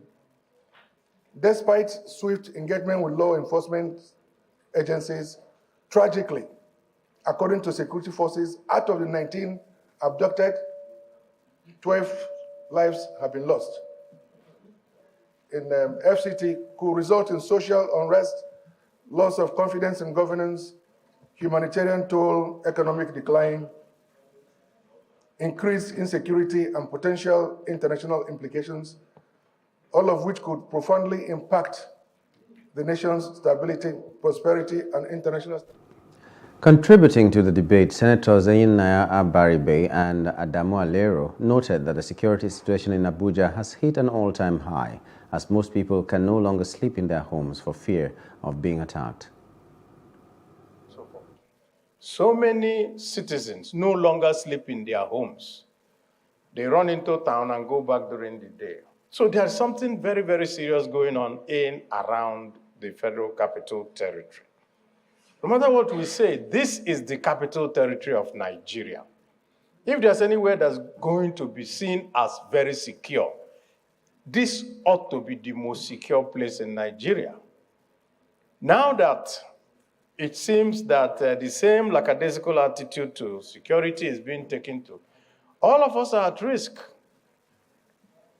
Now, an aide to a senator, tomorrow it might be an aide to a minister. It might also be one of us. Now time for us to revisit that issue of 500 million naira worth of contract for the installation of CCTV camera in FCT. We have to make the contractor to account for that huge sums of money. The citizens are left without security. The money has gone down the drain, and nobody is talking about it. I'm happy that Senator Monir has brought out this motion. We should support it, and in mandating the committee that will do the investigation, they must thoroughly investigate that contract award. The Senate leadership therefore called on the Inspector General of Police, Kayode Egbetokun, to increase patrol around the FCT and other parts of the country to curb the worrisome trend. The House of Representatives on Wednesday raised their alarm over the Remita platform through which the Treasury's single account of the federal government is operated. Through a motion by Jeremiah Umaru, APC Akwanga Nasarawa Egon Wamba, the lower chamber said trillions of naira had been passed through the Remita platform and that the funds were unaccounted for due to the proliferation of sub-accounts by the Central Bank of Nigeria, CBN. The House is worried that if it is not addressed, the country will continue to lose revenue. The Commissioner of Police in Adamawa State, CP Afolabi Babatola, has condemned the recent clash between police and military officers in Yola, the state capital. The clash, which occurred on Tuesday night, resulted in the death of one police officer, Inspector Jacob Daniel. In a statement, CP Babatola described the incident as unfortunate and regrettable, as he ordered an immediate investigation into the matter to ensure peace and justice. The CP warned that attacks on all security officers in the line of duty would no longer be tolerated. He stressed that the police hold the lives of all security personnel sacrosanct and that such unwarranted conflict would be strictly treated in accordance with extant laws. From other parts of Africa now, as Democratic Republic of Congo DRC President Felix Tshisekedi seeks re-election, the promises he made during his initial term to alleviate poverty in remote areas seem unfulfilled. Despite implementing certain social policies, many areas like the village of Kampe in the Kwilu province continue to face challenges. Local voices in Kampe echo a sentiment of disappointment and frustration. Despite assurances of reopening and resuming activities, nothing has materialized, leaving the community in a state of uncertainty. President Tshisekedi, who came into power in 2019, initiated social policies such as waiving primary school fees and introducing free maternity care in the capital, Kinshasa. Outside Africa, war raged on in Gaza on Thursday as a proposed truce and release of hostages was delayed for at least another day. Columns of black smoke could be seen rising above northern Gaza's war zone from across the fence in Israel as daylight broke over the strip. Israel said the release of hostages meant to be accompanied by the war's first ceasefire would be delayed at least until Friday. The Israeli military said it had launched 300 airstrikes in the past day and sounded sirens warning of cross-border rocket launches by Palestinian armed groups. Palestinian media reported Israeli strikes in the northern areas as well as in the southern city of Khan Yunis, where Israel has told residents of the north to seek shelter. In business news, Special Advisor to President Bola Tinubu on Energy, Olu Verhijen, has highlighted the Green Gas Initiative's role in mitigating the impact of fuel subsidy removal.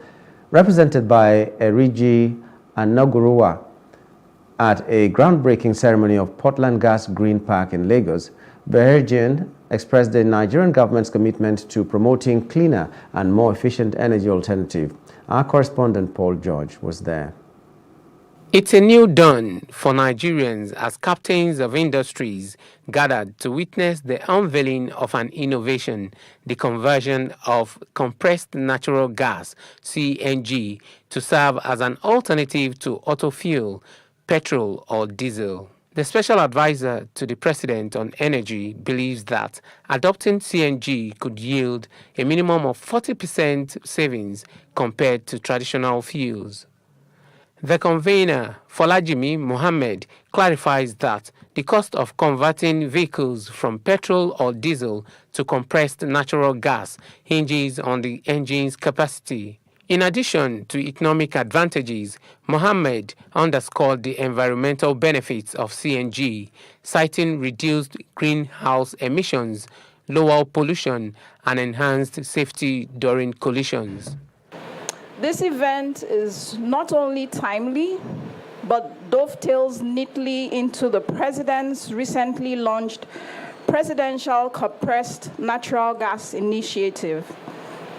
It was launched as part of his commitment to change the transportation landscape, reduce energy cost, stimulate economic growth, and foster a cleaner environment by reducing carbon emissions. With the removal of fuel subsidy right now, we can see that the pricing for CNG is more affordable. When you compare the price of CNG right now, which ranges between $270, $300, depending on where you're buying it from, and compared to the cost of petrol, about $600, or diesel at $1,000, you can certainly say it's a lot of comparative saving, close to about 56 or 76% of saving. We're going to have less pollution if you use CNG.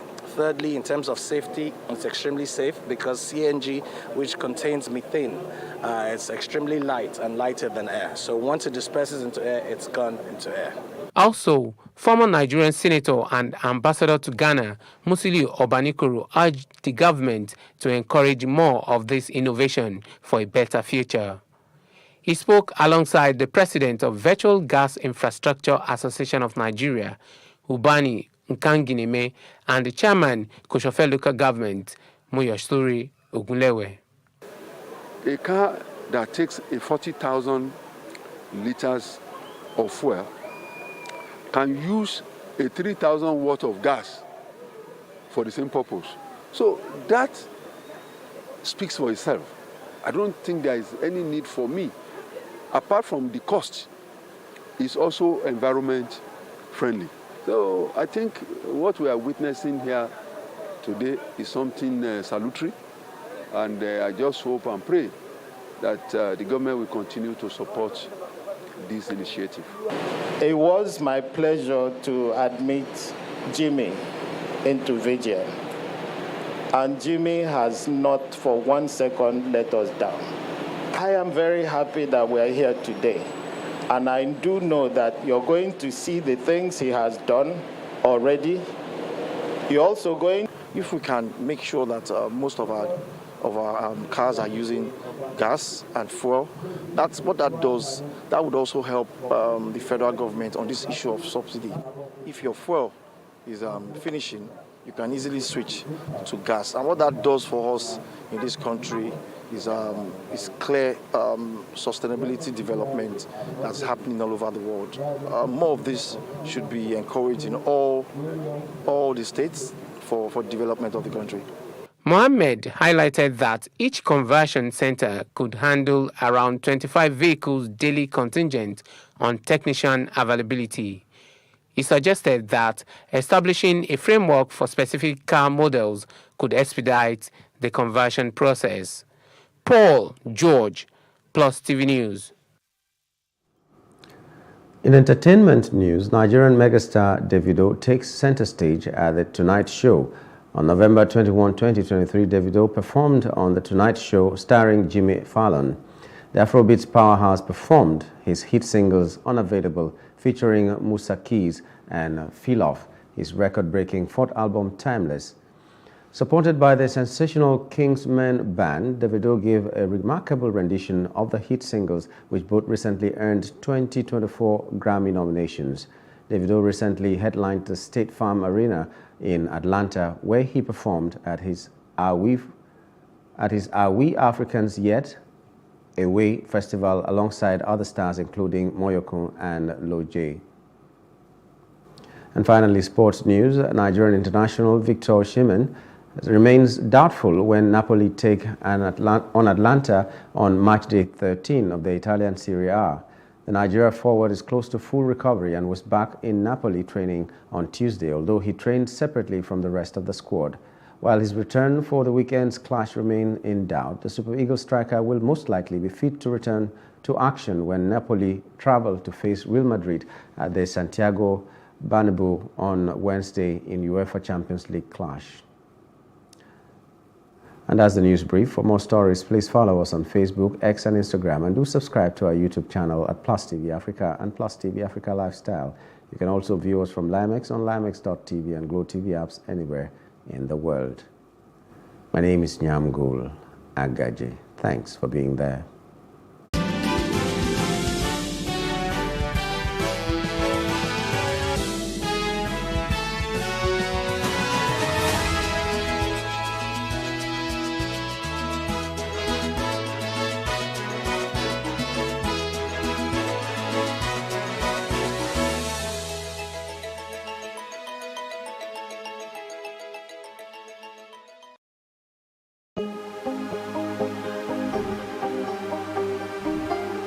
It for upcoming artists to blow in Nigeria.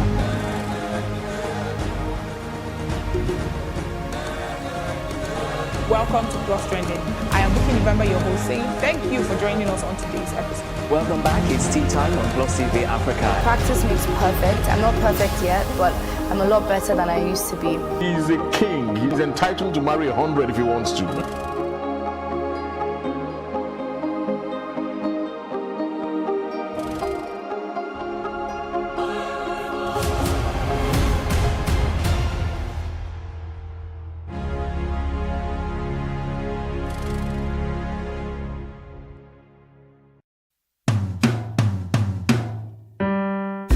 Good people, I greet you all. My name is Olusoji Alfred Onofokon, and here is my good old days story. I am a Lagosian from Ikorodu. Call me a grounded Lagos boy, and you won't be too far from the truth. Born in Island Maternity, grew up in about 4 areas in Lagos, namely Onipan, Ebute Meta, Palm Grove, and then Bariga or Shomolu. And nurtured by a group of well-bred personalities who would never settle for less in morals and conducts. Growing up in Ebute Meta, where I had my primary education, we were made to attend a vocational training center besides our normal primary school routine, where we learned woodwork, metal work, and other related vocation aimed at equipping us for the needed skills for the future. Even in our learning environment, we still find room for recreational activities and fun. I remember the food vendor at the vocational center. So delicious was our food that you are tempted to go and buy more, even if it meant stealing your parents' money to do so. We would always sing, Momo Iya Center, Unko Molole, meaning Placenta's cow skin delicacy is so sweet that you are tempted to go and steal. I remember with nostalgia joining the choir at the tender age and the passion I attached to attending choir practice every Tuesday and Saturday. The choir, early in life, taught and trained me to be disciplined, steadfast, and be focused. In those growing years, your choir master was like a thin God whose words were orders and commands were laws. In all, my passion for choral music and hymnals grew from that childhood experience. My reminiscences are not limited to schooling and church activities. A growing child will always be a growing child. I had my fair share of adventures and childhood pranks. I remember during Easter holidays when Rabbi Atu Onigba will be going around the street and we would always follow to catch the fun. Playing football at Evans Square was fun. I did not only witness several masquerades, I also remember the Eyo entourage. They will always come back from Island to Awoyokun Street, from the festival in Onekpan to become terrors to females. Hotel Bobby, beautiful architectural piece around Onekpan in those days. It is so sad that such legacy and that part of our history on the evolution of modern Nigerian music did not stand the test of time. We would always be there to enjoy music and watch great music stars from all over Africa perform in those days. If you have not been to Hotel Bobby, then you have not arrived to Lagos. Those were the days when it was safe to drive around Lagos all through the night without fear of robbery or attack in any form. The days of Bole Kaja, the yellow buses, Metro Cinema, Casino Cinema, Apapa Amusement Park, Bread Onibeji, Ewa Agonye, Bongo Tea, Shopper Rides, and a whole lot of incidences that trigger nostalgic feelings readily come to mind now. But time will not permit me to share some of those experiences with you now. Those were the good old days. Now my worry, will our children believe us when we tell them we had so much fun at little or no cost then? Will they believe us when we say the environment was relatively safe to move about in those days? Will they buy our story when we tell them we once cherished our unity and guarded it jealously? How much of those years are retained today? What can we do to reverse the trend? Is it possible we change the narrative with conscious efforts from our leaders to make the difference? Yes, we can. Our children deserve a better tomorrow, not reminiscences of the good old days. In this regard, I join Sir Shemore Badejo in this drive to have a better tomorrow for ourselves, our children, and for future generations. Thank you.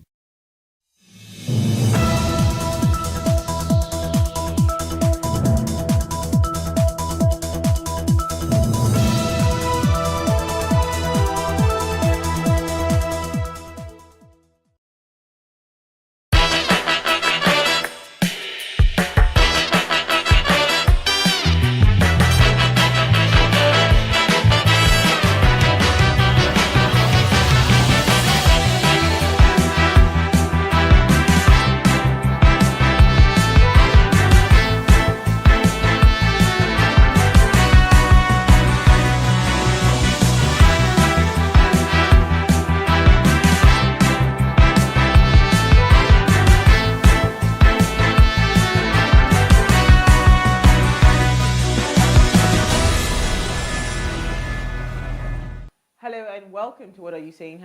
#Ways, where we talk about topics in the news as it affects us all. I am Usayo Mesale. Hello, ladies. I have Uti. Hello. hello. And NJ, the birthday girl, Mwajaga. The November babies, actually. Yes, there was I think just before we were all on set and we were right. That's true, right? You, Sanzi, and yeah, November babies. Yeah. Bottom pot birthday people. Yeah, almost. So I saw a video today that said rare months where people are born. I didn't know November was actually rare. I don't think so. Then the rarest month is February. But there's lots of people born like this That's what I'm November. saying, I yeah. had back to back. Do you know what happened to me? Do you know why? Hmm. Should I tell you the real reason? We are love babies. Stop it. Continue. Stop it. Is that what happened to you? I forgot my sister's birthday. Ewo. That's how work was. Between my work and my health. Like, I didn't even remember the day at all. So in the evening, I was half asleep. And she was calling me. And I was like, okay, when my eyes clear, I will call her back. Wow. Then she calls my friend. And that one then calls me. And I'm like, why is she calling me? She calls me. She says, your sister is trying to reach you. I'm like, hey, I'll call her back. And then the next day, I get a voice note from my sister. Yeah, my sister. Shebi, you know your mama born pikin on November. Oh, wow. I was like, how am I going to come back from this? That's a lot. You're going to have to do a lot. I begged. You go I beg, begged. oh. You go beg. Then I reminded her that, actually, I'm also not be feeling well. I just used that. All right, so today we want to have an interesting conversation on this our Japa matter, right? And here's what we found as today's quote. It says, when you move from one country to another, you have to accept that there are some things that are better and some things that are worse, and there is nothing you can do about it. This is from Bill Bryanson. Now, illegal migration in Nigeria is a complex issue with multifaceted causes and consequences, and while there is no comprehensive data on the exact number of illegal migrants in the country, it is estimated to be significant. So today, we want to discuss the JACPA series. We will start a series on JACPA, and we want to say, so how do we find legal routes to migrating? And we have an interesting guest with us, Zeno Ojogbo, right? But we'll do all of that first. Let's quickly run off. We'll just breeze through what we found in today's news. Stay with us. We'll be right back.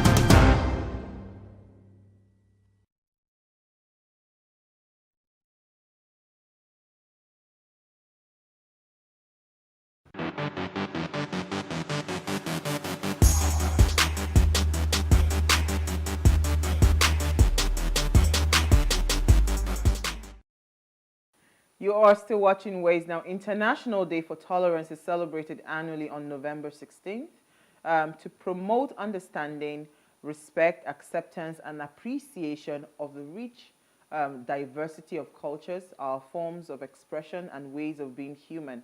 It is a day to reaffirm the importance of tolerance in building peaceful and inclusive societies. The acceptance or the concept of tolerance is often misunderstood as passive acceptance or indifference to difference, right? However, true tolerance is an active and engaged process that involves respecting the rights and beliefs of others, even when they differ from our own. Now, it is about recognizing that diversity is not a threat, but a source of strength and creativity. Hey, this is our Diversity and Tolerance Day, this way. Happy Tolerance Day. Right. So the thing is, really, do you want to go there? The thing about this diversity, right, I think some people are just going overboard with some of the things that they do and they expect you to accept it. So sometimes it can be really irritating. So me, what I just do, I just look away, honestly speaking, because really, if you truly want to like vet every expression, like they put it, some are just, it's too much for me. Like one guy that I saw his video that he has, I think I shared it with the group, he completely turned himself to an animal. Like literally split his tongue. Come on. He turned himself to an alien. Like I had chills running down my spine. So I cannot accept that. So I go just. Well, that's why he doesn't have a day. Yes. But yeah. It's a very interesting subject. They're adding extreme variants of color to our reality. That's what I think. It's too extreme for me. You just have to find, at one point it was black, white, and gray. Now gray has expanded to all shades of the rainbow. and maybe a few new colors. So I think you just take as little or as much as you can cope with, because I mean, yeah, some of them are excessive. No, it's but I think I'm also happy that, and I don't want to say this from the perspective of trying to say the normal people, but maybe the traditional people are also pushing back, if you see what I mean. So there is acceptance, but then there's also resistance. We are not going to take this, yeah. Absolutely. All right, so let's quickly run through our news story. I'll go first. Go ahead quickly. Yeah, I almost want to sing, because if you were a banker, in fact, as long as you were spending money in the first quarter of this year, it was depressing. I think I still have a bit of PTSD over the Naira redesign. But I started to ask myself, December is coming again, the deadline is looming, all the old notes won't be valid come January 1st. But the CBN has been kind enough, magnanimous enough, to inform us that the old notes will be legal tender. I love how they put it, ad infinitum, indefinitely. Yeah. So forever and ever. Absolutely. There was no point for that redesign. I mean, I think there's even been some, people were already starting to hoard, because in the last few weeks, there's been a little bit of... Oh, my dad has been helping me get some things in Kaduna, and he said that, you know, the limit is 50K per day. So, but because of his person and, you know, the transactions he does, but he said they will not hide him somewhere to give him something above that, but 50K is the limit. There's been a shortage, so people were already starting to hoard again in view of the end of the year. Anyone? Just no Naira. So when you go into the banks, you would get like... You get 50K as the limit. So I think this came at the right time, because it was just starting it's going to cause a lot of stress again. What always happens at the beginning of the year? Before, so everybody can dirty December in peace.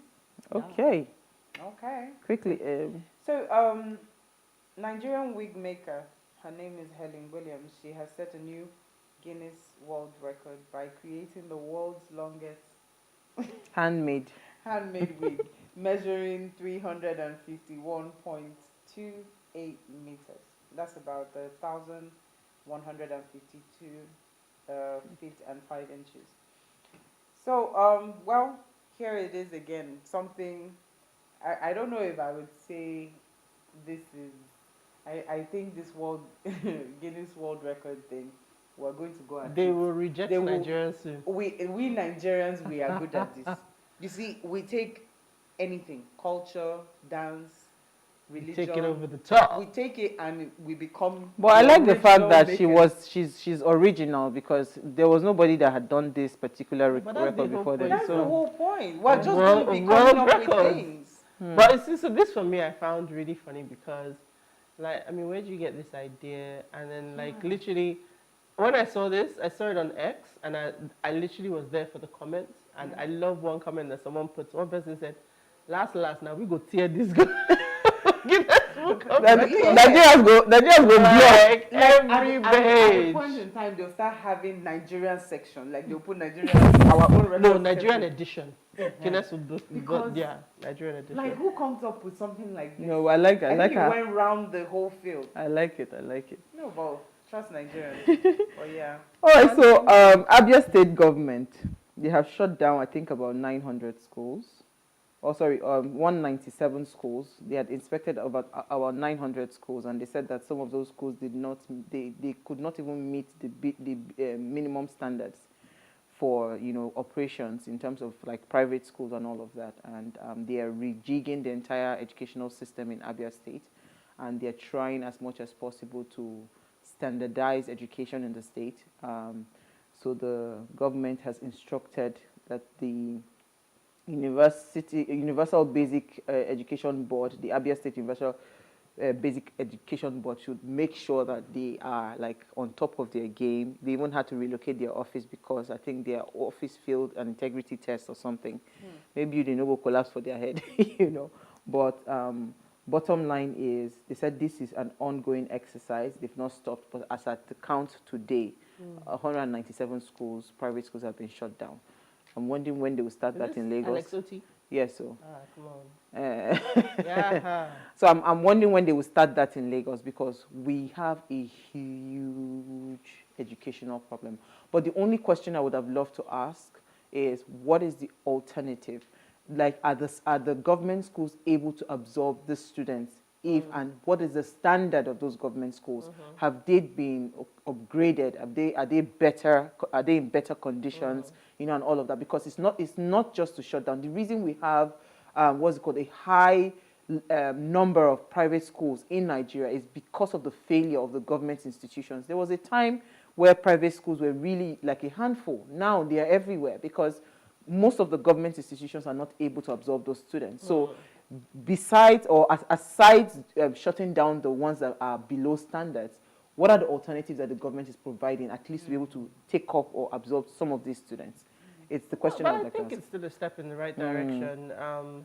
You can do as much or even more damage with poor education than no education. Absolutely, sometimes. absolutely. So I think definitely change doesn't happen overnight, but This is happy a that perfect this step is in the right steps in direction. Absolutely. direction So to put some standards into the private sector. But I mean, the point about the public sector is valid. They just, I want to say baby steps, you do one thing at a time. Absolutely. All right, so on that note, let's take a break. And when we come back, we'll delve into the conversation for the day. Stay with us.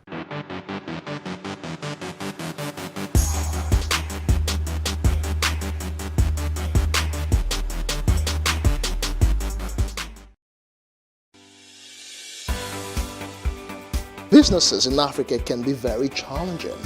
In Nigeria, it is particularly intimidating, and successful builders have learned how to navigate a hostile environment to unlock opportunities. But one major challenge businesses face is how to filter through the noise and identify where their ideal customers exist.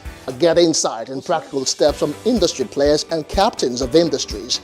Hear success stories to help you make informed decisions as you scale your business in Nigeria. Watch Business Insights at this time on Plus TV Africa.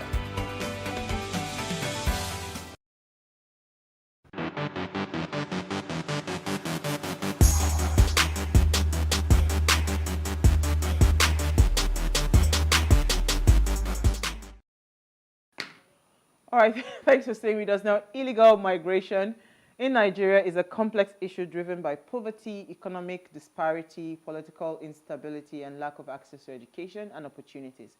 Migrants without credible information face significant risk, including exploitation, abuse, and harsh conditions. Illegal migration also puts a strain on the host countries' resources and, of course, and leads to brain drain in Nigeria. Now, addressing illegal migration requires tackling root causes, strengthening border security, promoting legal migration pathways, fostering international cooperations, and protecting migrants' rights, amongst others. So tonight we're asking, what are the legal routes to migrating in Nigeria, right? Now, please, let's hear what you have to say. Remember, you can join the conversation. Send us an SMS or WhatsApp to 81-803-84663. Now, you know, this subject is a sore point for Uti because she's anti-Japa. But you see, the truth is, the reason you are pro-Nigeria. Let me put it. Feelings, exactly. Yes, you are actually very pro-Nigeria because you are somebody that lived in the UK for years, and you still decided that you have to come back to Nigeria. So I get you. But the reason we are having this conversation today is that tomorrow somebody will go and enter cargo and says he wants to go to this thing, or somebody will take a visiting visa and go and stay in another man's country illegally, right? Whether we like it or not, illegal migration happens every single day. So my point is, instead of us, you know, trying to say, why are you doing this? Why don't we teach people better ways of migrating? How about that? No, I agree. So why I said I have mixed feelings is because I don't have a problem with people migrating to acquire knowledge, to develop themselves, to grow. But I would love for there to also be a, is repatriation the right word for live people? I'm not sure. I'd like there to be a return of that knowledge and people with a view to improving things and making things better here. So that's why I said it's mixed feelings. But I totally agree. Too many people are Japa in the wrong way.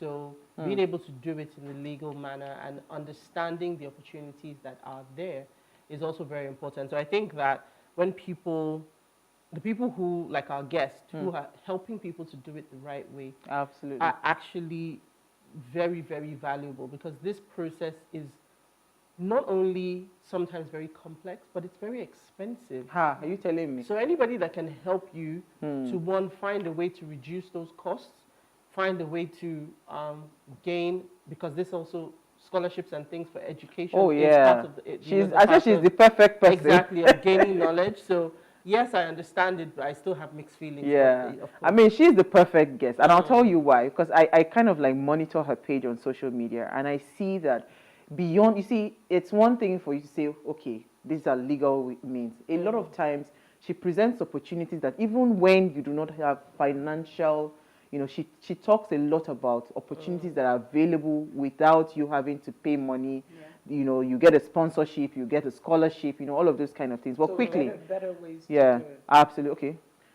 Okay. So let's just bring in our guest now. Committed to helping aspiring graduate school aspirants succeed, Zeno Ojogbo teaches prospective graduate school applicants to navigate the complex process of securing scholarships and studying abroad. Under her tutelage, these applicants have secured over $4 million and relocated abroad alone or with their families. Now, Zeno is a scholarship and admissions coach with SFM Migration and a PhD candidate, University of Waterloo, Canada. And she's joined us live from the Canada. Thank you so much, Zeno, for joining us this. Thank you. It's good to be here. Thank you so much. Finally. Yes, so it's good to be here. Finally. You should add finally. We've been chasing Zeno for over 2 months. There you go. But I mean, I can understand your schedule is busy. But we had to literally leave the conversation because I don't want us to just have this conversation just with anybody, right? I mean, so first of all, a quick word, right? Tell us,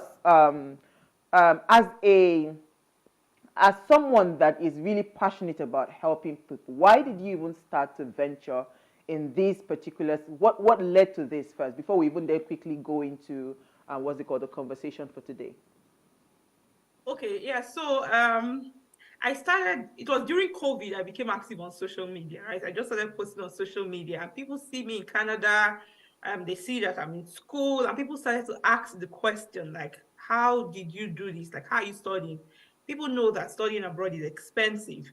And I also came to Canada with my son at that time, who was 2 years old. So people saw this and they started asking me this question, like, how did you do it? How do you pay your tuition? We know that it's expensive. What do you do? And I started sharing. So I let them know that, yeah, just like you many years ago, I wanted to come to Canada, but I didn't have the money. Like, it's expensive to school abroad. If you are not from a wealthy family, an average person can barely afford it. So I was like them, I didn't have the money, and I like to find solutions to problems. But I also remember that after I graduated from the University of Benin many years ago, there were some of my classmates that went abroad to study. Like, these were my classmates, so we knew the financial situation of all of us. But if people could go abroad to study, I thought about it like, I know that these people are not from that kind of wealthy family where they can pay tuition. How did they do it? So I became curious and I started to ask questions, and that was how I found out that, yeah, I knew that there were scholarships, but I also had that mindset that for each scholarship, you must have graduated with the first class, and it's not, you know, this imposter syndrome where I felt like, okay, yeah, maybe I'm not good enough for this thing, and maybe it's not for me, right? So I just thought that I wouldn't be able to get it. While I was chasing that, I was also trying to come to Canada via the permanent resident route, via express entry. But at the same time, that's a point-based system. My points were too low. It couldn't get me an invitation to apply. So I was just there doing my thing in Nigeria, though, going to work and trying to see that, okay, maybe things will work out eventually. I don't know how I was thinking that things will work themselves out, because it's quite ridiculous for me to think that, but anyways, in 2016, while I was still just hoping that things would work out, I lost my job in Nigeria. Wow. I don't know if you guys remember in 2016 where there was like an economic situation, just like we are in right now, and oil price dropped and companies laid off employees. So I was affected at that time. And I'm like, okay, this is my situation of being unemployed. I was living in the Lekki Axis then. Well, not Lekki Phase 1, in Igbo F1, and rent was quite expensive there. I'm like, how am I going to cope in this country without a job? And we all know how difficult it is to get a job in Nigeria. Like, that was when I realized that, I need to focus on this thing and relocate. So that was the motivation that I had. And I pushed, like I started, at this time I was unemployed anyway. So the only thing that I had to do was to look for the opportunities.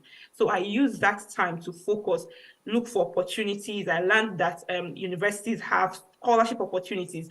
So those people think of scholarships like external scholarship, like the likes of Commonwealth, Erasmus Mundus, and those big scholarships. Now, while those scholarships are very good and they give you good money, they are very competitive.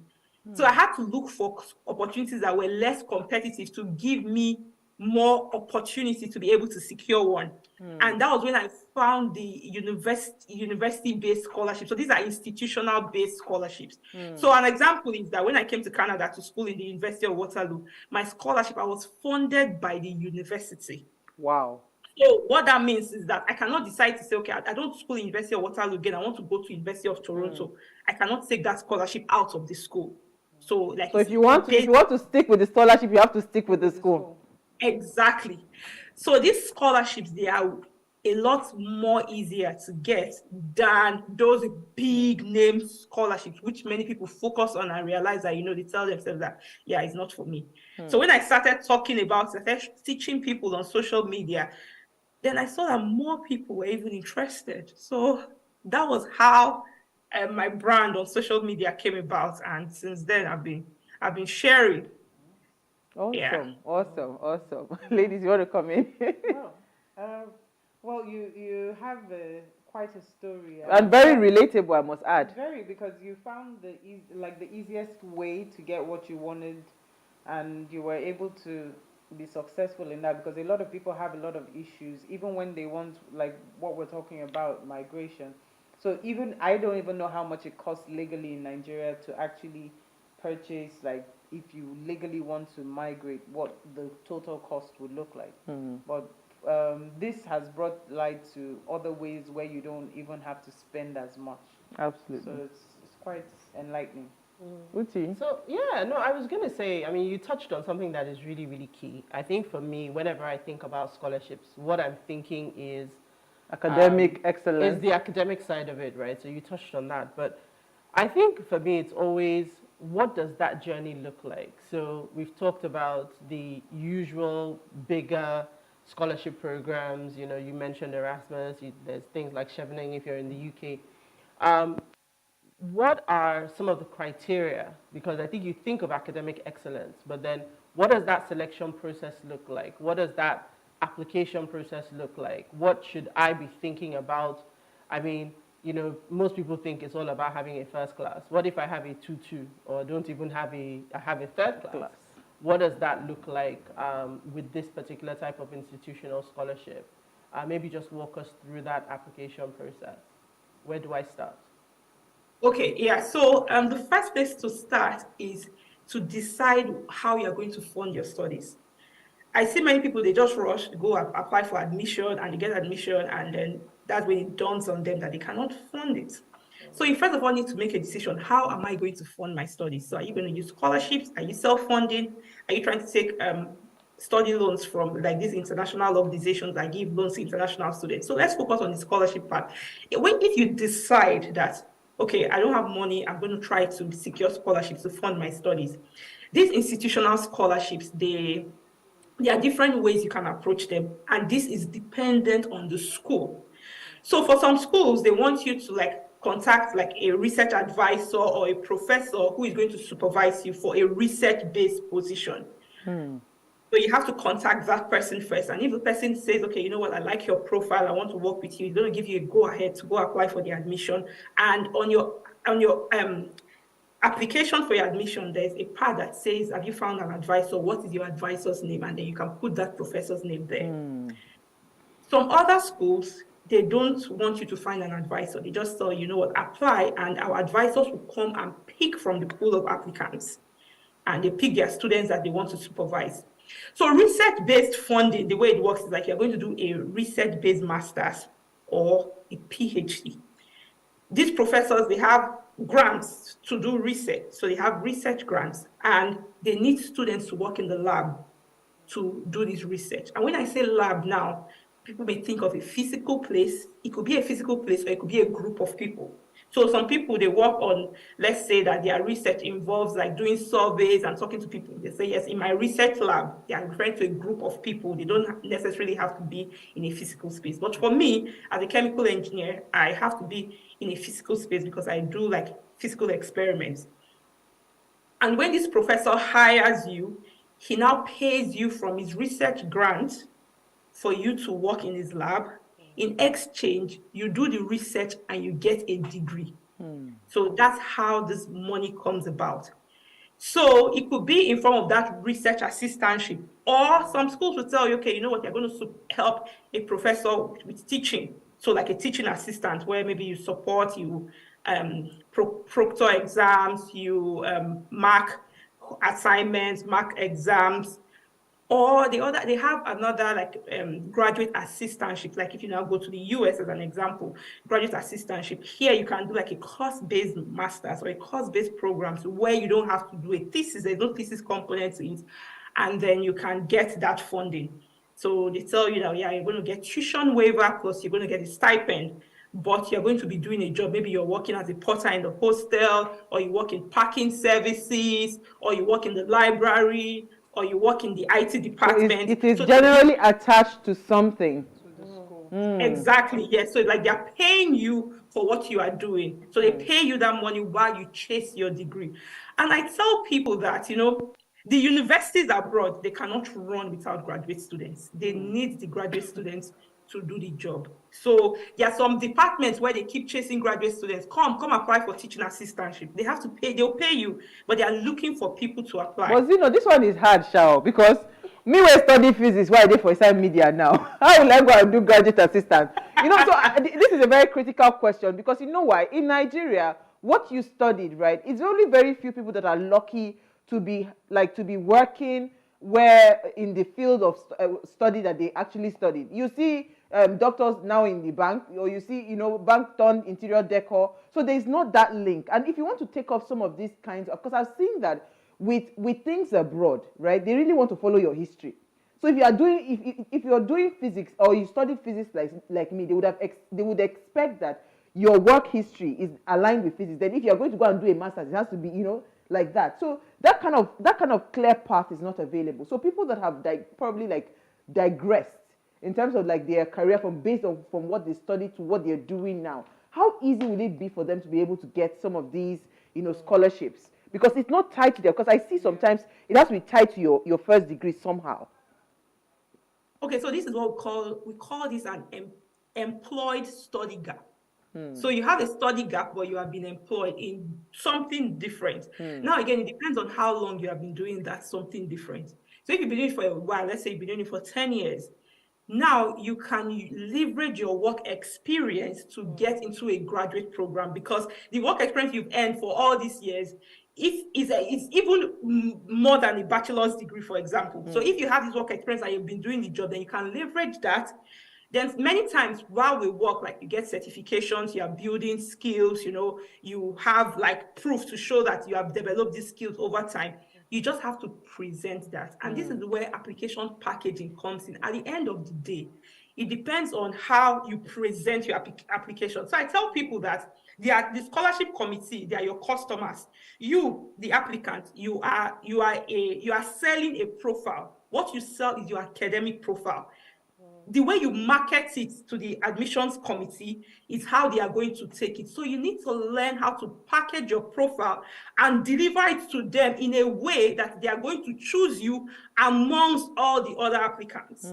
It's very important. And many times you do this by telling your own unique story. This is why when I see people telling somebody, come and help me put my application together, help me write my statement of purpose.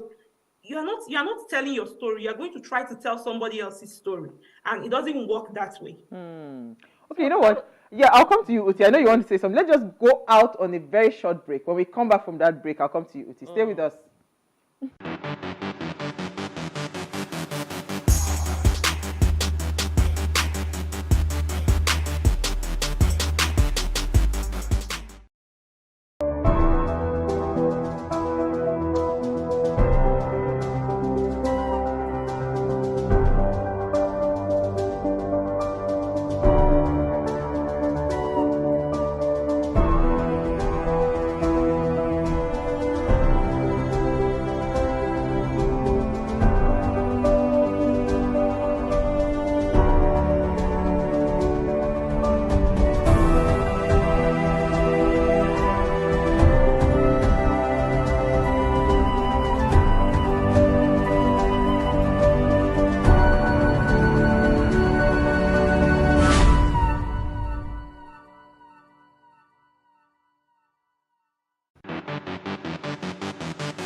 All right, thanks for staying with us now. If you just tuned in, we're having a great conversation with Zino, and we're discussing. This is it's a series. As Zino has our time, we'll be bringing her again.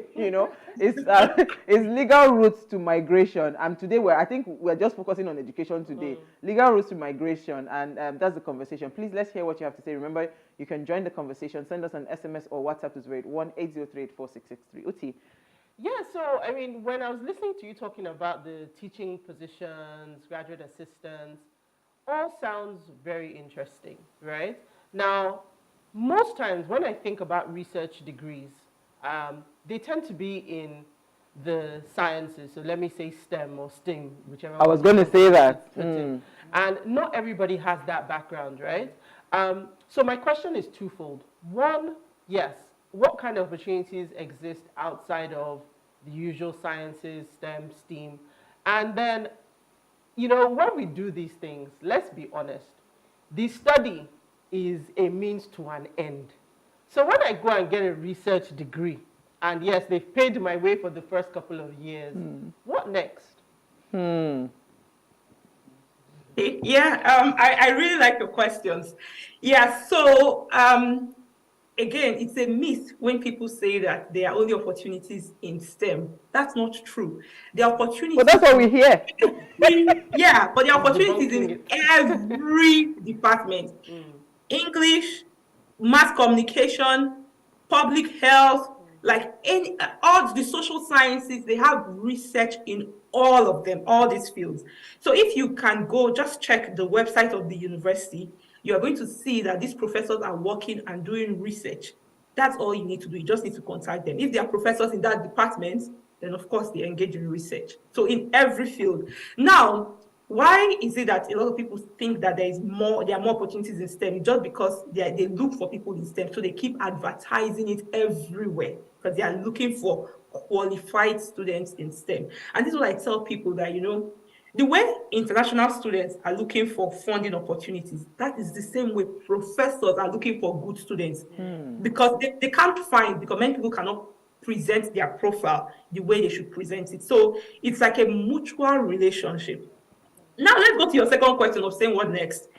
When I came to Canada in 2017, sincerely, I was already on that. I was trying to come via permanent residence, but since that wasn't working, I decided to pivot to the study pathway. Ultimately, what I really wanted was to relocate, to be able to live permanently. But I used studying as a pathway to achieve that goal, as a legal pathway to achieve that goal. So once I graduated from the university when did I finish my master's? 2019, early 2019. I immediately applied for my permanent residence. That same year, I got my permanent residence. within that time, I was trying to figure out what's next. Like, what do I want to do with my life? As a chemical engineer, I was working in the field back in Nigeria. Did I want to go back to the field? Because I'm also a mother. I didn't want to do that. But I also fell in love with doing research. So I decided, okay, if I'm going to go the path of research, I need to get a PhD if I want to grow in that field. So I decided I was going to do a PhD. During this period while I was doing a PhD, I was already working towards citizenship. And early this year, I became a Canadian citizen. So again, like I tell people, like, think long-term when you're trying to relocate. You want to relocate, you need to think about it. We have something where we call choices. That's how we tagged it. Choices is choosing the right program and choosing the right country. So when you're choosing a country of best fit, you're making sure that you're choosing the country that you can relocate to based on your own unique goals and your own unique situation. So an example is like if you're married, you want to make sure that you're going to a place that your spouse can relocate with you.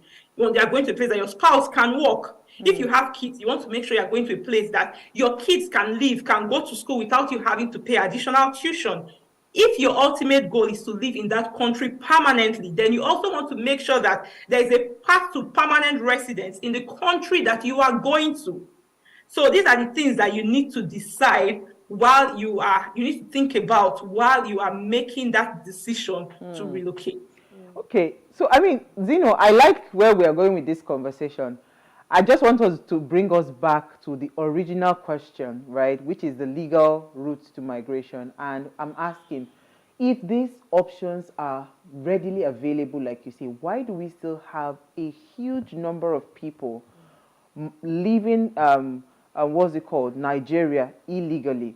So I've heard cases of people that have been sent back from the airport because they got to Canada and they said that, yes, they are here for holiday, but if they get a job, they'll stay back, based on the fact that you can now convert your visiting visa. Like some of all of these things, right? Why do we still have those? I mean, like an entire family was turned back. I felt so bad for them because I heard that the man had sold everything. He had, carry all his wife, his children, and at the point of entry, what are you? If you say, if I get a job, I will stay. Almost they sent him back to Nigeria, right? So all these little things that happens. Why do we still have that huge number of people? Why are people not exploring this option? Is it that education is really tough, or and again, there is the work part, right, which is the skilled work and the unskilled workers pathways to migrating. Why are people not exploring these options that are readily available? Why do we still have very high level of illegal migration happening around us here in Nigeria? Okay, so the reason why we have that is two reasons. I will start from the first one. A lot of people, they don't like to read, they don't want to do research, they don't want to do any work. The second big reason is that these things take time. Now, the way I'm saying it, it may sound very easy, but it's easy until you start to do it.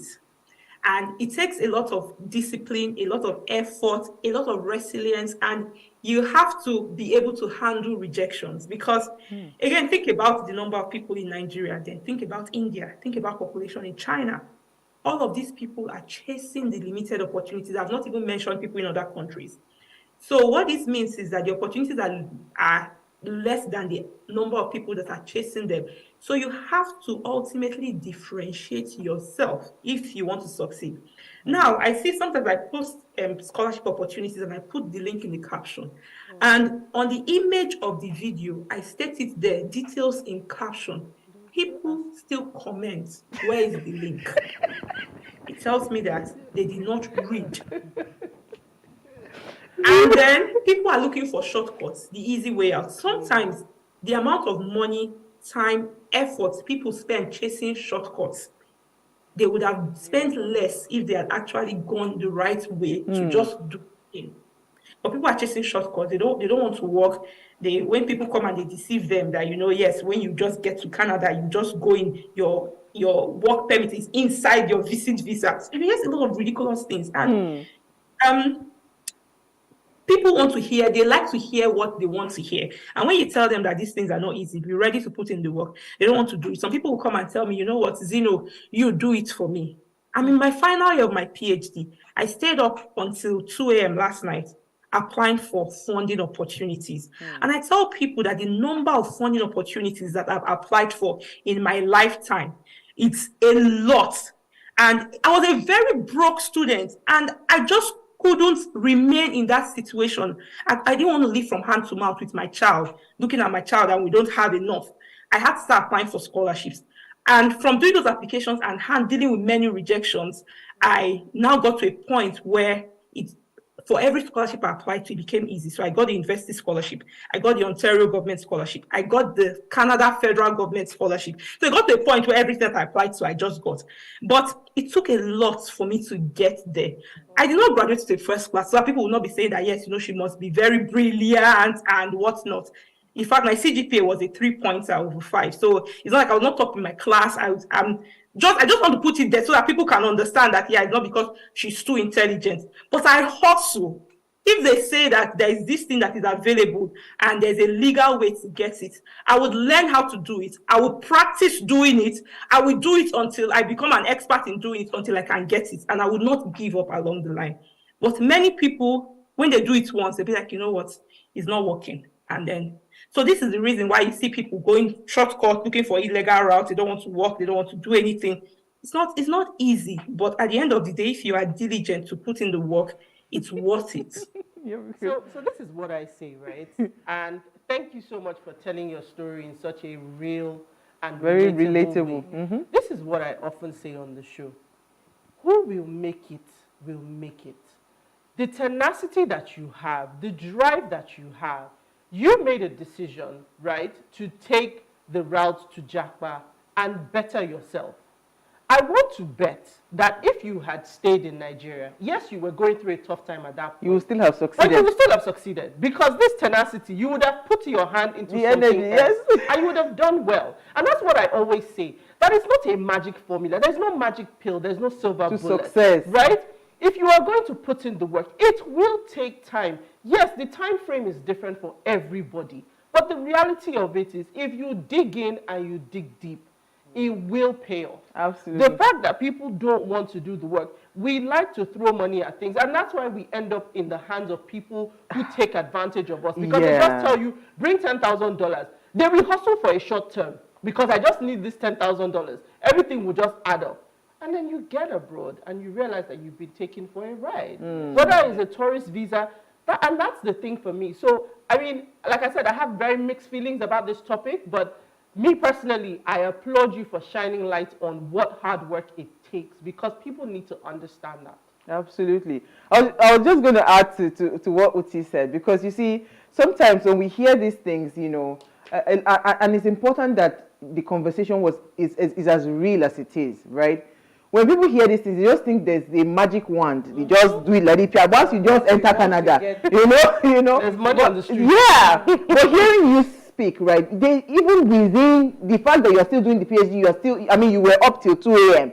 Come on, somebody go say, waiting you define himself. You get. But so now, how do we address the issue about mental laziness? Because there's the mental laziness that people are not willing to just get it, go and help me do it. And that's why you said it's true. They fall victim of scammers, right? Scammers will just tell you that, don't worry, with 2,000 pounds, I can get this for you. With $50,000, I can get this for you. And they fall victim of it. How do we start to tell people what is important? If somebody's watching now, why is it important for us to rise above that mental laziness in this journey if you truly want to migrate legally? Why is it important? Yeah, it's important because you would not be able to achieve anything if you are mentally lazy. And even the people that throw money at things, and let's assume that they throw money at it and they succeed, you see them, they relocate abroad and they remain in the bottom pot, like they are always at the bottom. They cannot grow because they cannot learn, they cannot read information, they cannot research, they cannot navigate the system. So, sometimes I post certain things on my page. Like when I tell people that, I secured over $400,000 in scholarship, so people come and tell me, you're a liar, you are this and you are that. I don't even pay them any attention because some of them will claim that I've been in this country for 100 years. It doesn't work that way. When I see people make those kind of comments, I can tell that these are the mentally lazy ones and they are unable to navigate the systems for them to succeed because they can't do anything.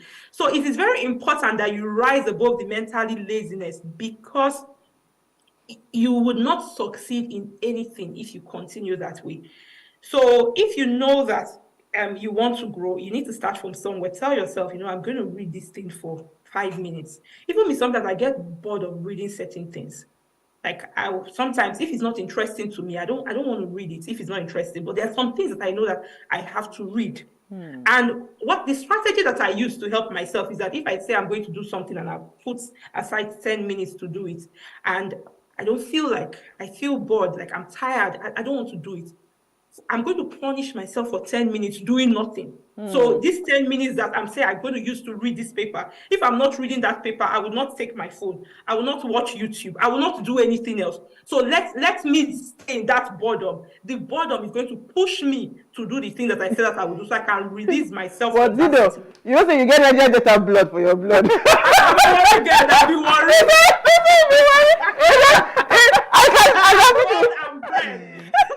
No, your blood this one that the case of we died here.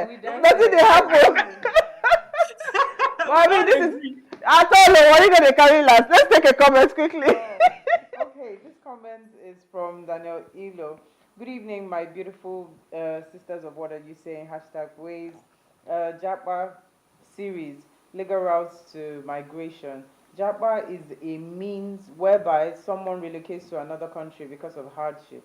According to our sister, our beautiful guest, she made mention of relocating to the right country, not only relocating because of relocating sake. I am on the same boat with my dear beautiful sister Uti. I am against Japa. I am also in support of it. Why am I against it? Because it's stressful. Why am I in support of it? Because there is no option and choice. The only way out is to Japa to avoid further suffering and hardship. If we have to Japa, let us go to the right country in order to avoid regrets. Nice having you back, Sister Uti. I missed you. God bless you. My name is Daniel Ilo. I mean, regular fan. Absolutely. We are the final word for Zeno. I haven't said much. Last time we spoke about it, and it was very passionate from the angle we. Yeah. But Zeno has put too much light into this. I'm telling you. It's brought a glaring light to a whole different new perspective of relocation through scholarships, and even in scholarships is also a different type of scholarship. Absolutely. Which means that you have to be ready to do the work. A lot of because things. It seems like there's a lot of work in it. So you're studying and schooling. I was going to just ask Zeno. So if somebody is looking today to say I want to take this path, I hear you say that first of all the person must be clear on their plan, right? So if I've decided that it is the scholarship route to go to. So how do they begin to search for? Because in fact, they should go to your page. Go and look for it. Going to say. See, Zeno has so many things. Your research on I'm telling you. It's just I'm never ready. Once I'm ready, I'll come for you. I'll send you a DM. If there's anything I would like to even know, give an idea of the cost. No, it's not even the cost right now. It's even how to. So what are the best places? Because I know you always drop those lists. Or the best places to start to search from. How do they even? So just like in 2 minutes, if you can just quickly walk somebody through. I want to move now and I want to go through school and I've decided that yes, I don't have the money, I want to go through scholarship. What is the first maybe 5 steps to take? Okay, so the first step to take is for you to decide where you want to study based on your unique situation. These days, many people are going to Canada. Canada is a good country if you are looking to become a permanent resident and a citizen fast. Like for me, it took me 4 to 5 years to become a citizen. So if you are looking for funding, you have third class, like any grades, especially people that have low grades, third class, second class, lower, you should be looking at US. The opportunities in the US in terms of funding is like a bottomless pit because there are lots of universities there and there's a lot of money in that country. So you should be looking at the US. You want to relocate fast, like, okay, I'm giving myself 6 months. I want to have left this country in 6 months. Go to UK, but you should hold your money to fund it. So go to UK, you're going to relocate fast. So again, you need to first of all decide where you're going to. Then secondly, you need to decide how you're going to fund it. It's very important. It comes first before doing any application. How are you going to fund it? If you're going to fund with scholarship, even within funding with scholarship, different scholarship has different ways. Some will tell you, get admission first before you come and apply for the scholarship. But there are certain schools where you must get this admission for you to be eligible to apply for this scholarship. So it now means that you need to know that, okay, I'm applying for this scholarship. Then you go and check the list of schools there, go and apply for admission in that school, get the admission, come back and apply for the scholarship. The same thing applies to loans. There are organizations abroad that give loans, study loans to international students. The way it is, where they say if you are a British citizen or if you are a Canadian citizen, you can apply for government loans and you'll be paying small. They have those organizations that give to international students where they spread the payment over 10 years. So even when you're applying for loans, this loan organization, they partner with certain schools too. So you must go and get admission in that school first, come back and apply for the loan. So this process, you need to be able to navigate it. Then once you have decided that, okay, I know the country, I know how I'm going to fund it, then it's time for you to start looking at the schools. So you start looking for schools. Look for schools that have the kind of program that you want to do. So what program do you want to do? I tell people to keep an open mind. Like, don't restrict yourself to say it must be this program or it must be this country. So have an open mind. Then searching is very important. Somebody may decide that, I want to do a master's in public health. You go to one school, they call it master's in public health. In another school, they call it master's in epidemiology. Another school, they call it another name. So you must be patient to navigate the website of the university. I tell people, when you land on the website of the university, you need to go to the list of the courses. Don't just go and search for course. Look through the list of courses. Look through Madam, the opportunities that they have. You look at all the opportunities. When I was applied to University of Waterloo, I looked over 1,500 scholarships. Every day I would go there and I would check. And that was how I was able to find the opportunities that I applied to. Some of them that I was not eligible at that time, I just put the date in my calendar to say, okay, these dates I'm going to give this application there. Wow. So I did that, so I was able to meet up with the time and not forget, because you can forget. I didn't want to forget. No, we have to bring you back. Unfortunately, we ran out of time. That's why we call it Jackpot series. I knew that we cannot have just one show with you. But thank you so much. We've had a fantastic conversation. I'm telling you, Uti is smiling here. Even me, I'm like, Are you sure? So before we go, ensure you follow us across all social media handles. We'll see you guys tomorrow at 8 p.m. as we bring another great conversation to your screen.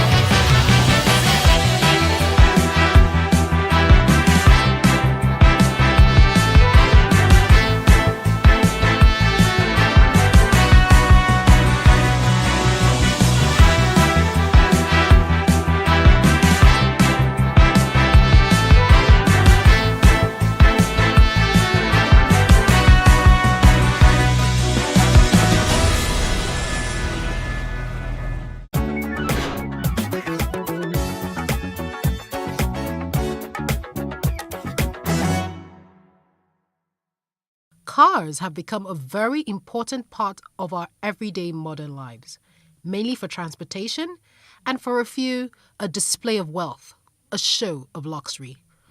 Cars are a way to keep history, a nostalgic reminder of our past lives, and this is what this classic car show, which recently held in Lagos, achieved. Car lovers from different parts of the country attended, and owners showed off their vintage cars.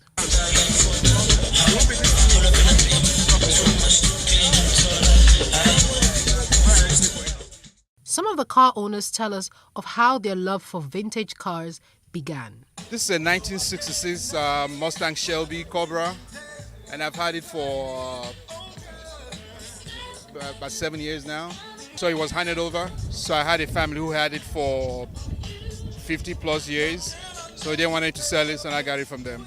When you drive these cars, you have to be attentive to what you're doing. When you drive a car that you can put a cruise control, you tend to get reckless.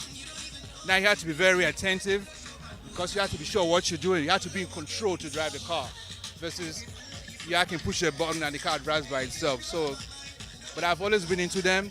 I mean, I drive the newer ones, but I've always wanted something like this. I've always had them. I can walk on them myself if I wanted to. like change the oils, change the oil, change the plugs. I can do that because they're relatively easy to do. That starts from the day my father taught me how to drive. And in fact, that's one of the inspirations for my own car, which is a classic Mercedes 2.6 liter 190E. Yeah, so that's really from driving, learning how to drive and spending time with my father on Father's Day. I think it's important as any woman, if a car breaks down, you must know your water levels, you must know the engine is overheating, you must know your tire pressures, you must know what kind of fuel you are having, the type of oil as well. So those things are quite important. I was able to listen to the engine, car, things like that. I generally liked cars as a whole from when I was young, and I think there's something about classic cars that's just of a particular look, of a particular date, for me in particular, that is so attractive. Well, you know that we have a lot of people who have an interest in vintage cars, and this is why we have the club. So essentially, it is Nigeria, but look at the turnout today. And we have members that didn't come today with their cars. So there's quite a following. There are quite people passionate about classic cars. The first car I ever drove was my dad's Volvo from the 70s, a P1800 Volvo, and I'm still hoping I can buy one day, but that's the first car I ever drove. When I say drove, the car wouldn't start one morning. We're living in Europe. The car wouldn't start. So he had me sit in it. So he and my elder brother, who had more muscles, could push. And he just showed me how to work the legs to jump start it once we had some momentum. So I always tell people that's the first car I ever drove. Apart from the classic car owners, we met a Nigerian car designer who built his own Nigerian brand car called Twim Custom Cars Nigeria. We started pimping cars since 1984. We were concentrating on the Santanas, the VW Santana cars. And we did a lot of those until they took the factory to China, then we had to stop. That was the last car we customized or that we launched was 30 years ago, the Twintana Z1. Well, it's not easy to own your own car brand. Our cars are based on the Volvo XC90. The organizers emphasized the importance of the event. We'll be seeing people coming all day. It's a family event. Kids have brought their fathers out to celebrate Father's Day with them. I have a friend who brought her dad. He's an elderly statesman at this point. She brought him out to come and enjoy this event with us. If you look at it, classic cars are a way to keep history, especially as every car has a story. I think you're spot on. Otherwise, none of these cars. You have people still chopping cars up and shipping them out as scrap metal, you know. But if you preserve them, you have cars from this is a 1953 Buick here. There's a Chevy from 1955, a Morris from 1964, my MG's from 1977. It's 46 years old now.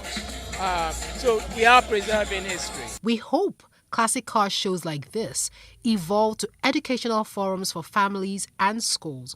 And who knows, it might just lead eventually to Nigeria's first car museum. Funmi Unajefe, reporting for Plus TV Africa. For me, I wanted to change that culture. I didn't believe that until you see a white man or you see a foreigner in the kitchen before you can believe that, you know, good food is going to come out of that kitchen.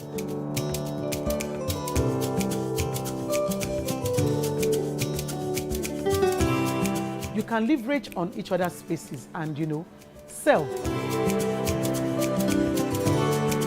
We believe in Nigeria, right? We believe that Nigeria can get better. We, the youth, are the ones that can make it better. And my products are proudly made in Nigeria.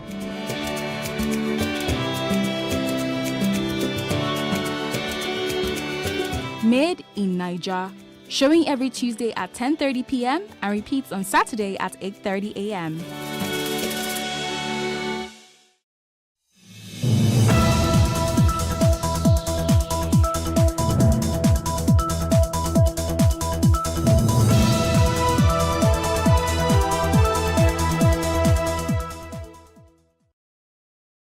I like rolling my strong this way. I call it strong. I call SK Popo. I call them strong because, as I said, it motivates me, it gives me energy, it makes me move.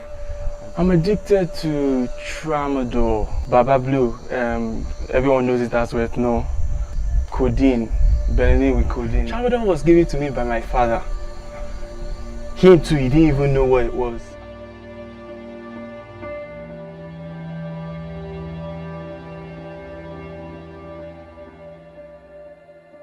My name is Tunde Smith. I'm a drug addict, and well, I'm here to tell you my story about drugs.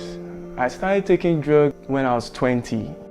I was this kind of child then that I was always trapped in my house. My dad didn't always allow me to go out, and my mom didn't always allow me to go out. So when I got out to the world after I finished secondary school, and I spent 1-2 years at home out of frustration, then I started going out, meeting people, and that was when I now found out about SK.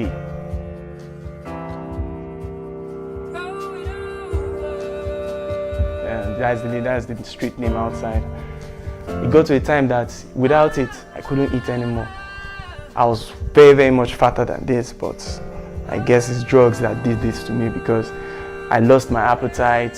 I didn't know how, I didn't know how to get it first of all. It was always a friend that always bought it for me. So when he was not around, when he had to go to school, didn't even only me around, I had to wait for a while before I could find my way to get into the Zanga zone and get the drug, you understand?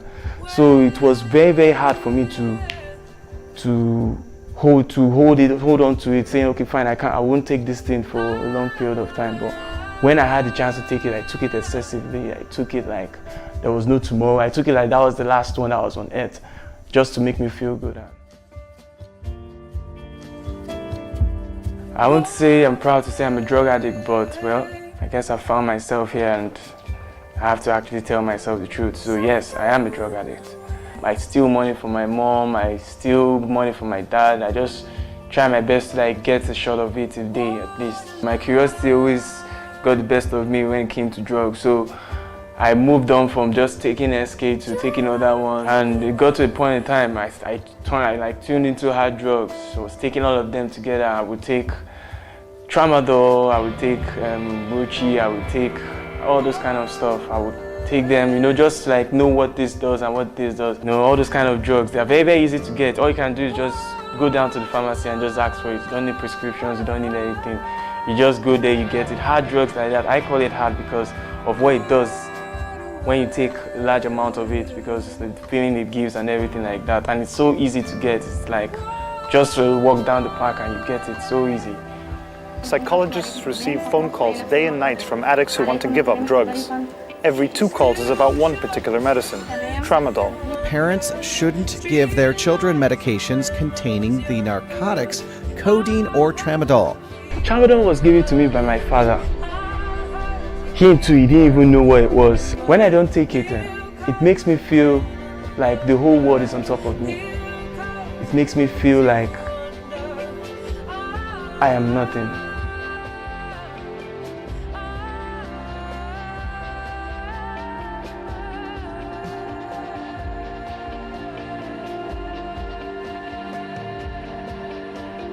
I'm about to go get some supplies, talking about the usual stuff, SK, tramadol, popcorn and stuff like that.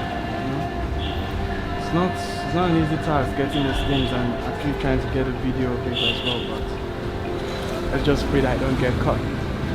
But I just want to show you how easy it is to get these things at no extra cost.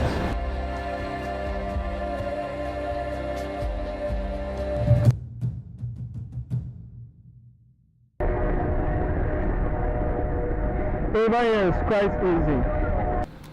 Okay, this is where I have to pass if I want to go get, if I have to go get the stuffs, It's a very, very long way. It's a way and it's known to everyone. Everyone knows that if you want to get drugs, this is the place to be if you're in Lagos, especially this Yaba side.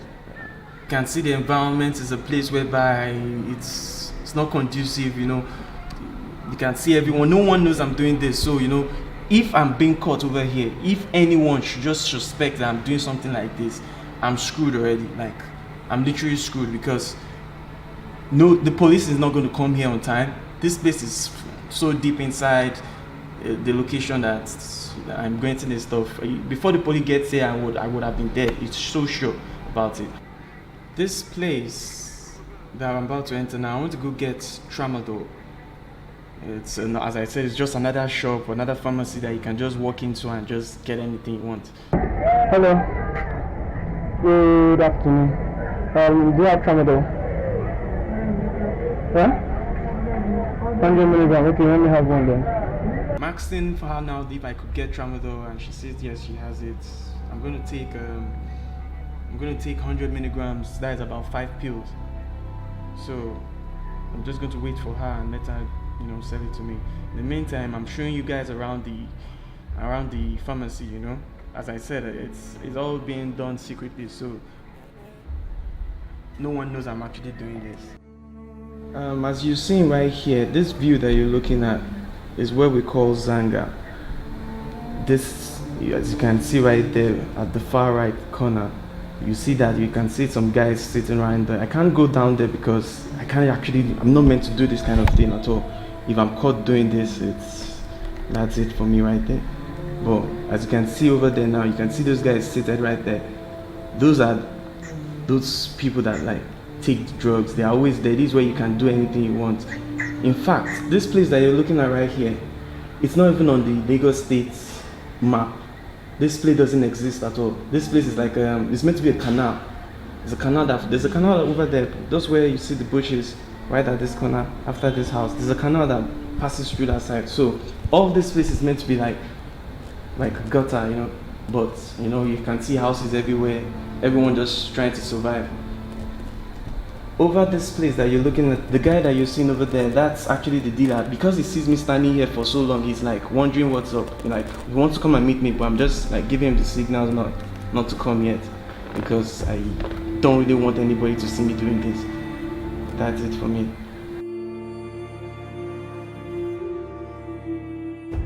Tramadol, this is 250 milligrams of tramadol, just one pill. You have some people that take 2 sometimes when you really want to get high. Then this one is the normal one, the ones that you get anywhere on the streets. Anywhere you go, you can just ask anyone and you get it. This is 100 milligrams. The normal dosage any normal guy that takes trams, when they start, this is what they start with, because before you get to 250, you have to start with 50 milligrams, 100 milligrams. You can't just get up to here, you just get messed up. Rochi. This is Rochi. This one you take, this is 100 milligrams. Yeah, this is 100 milligrams, just one pill. Just one pill of this, and you're good to go.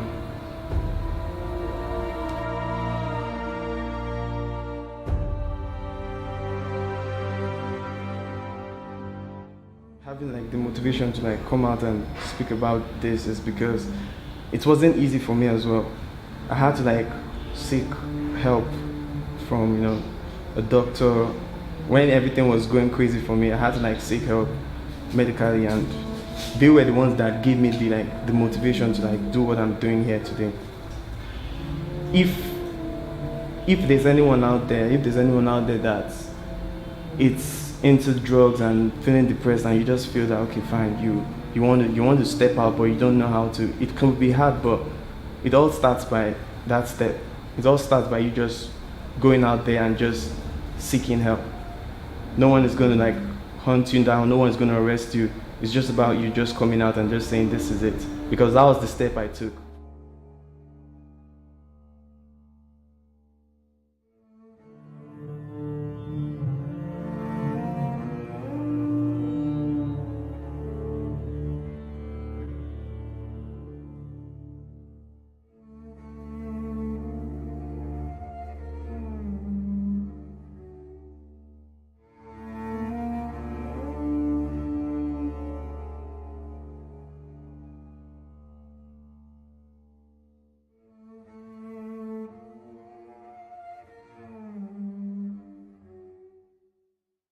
Slick City Empire.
Lagos is home to many.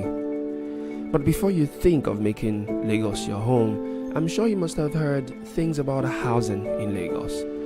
Things like housing is expensive, how landlords are gender and tribe biased. Different stories really ranging from funny to just sheer unbelievable. The house rent is too expensive. It's double times two. You know, some landlord, they can be something else. So many funny rules that you just begin to wonder, like, what is going on?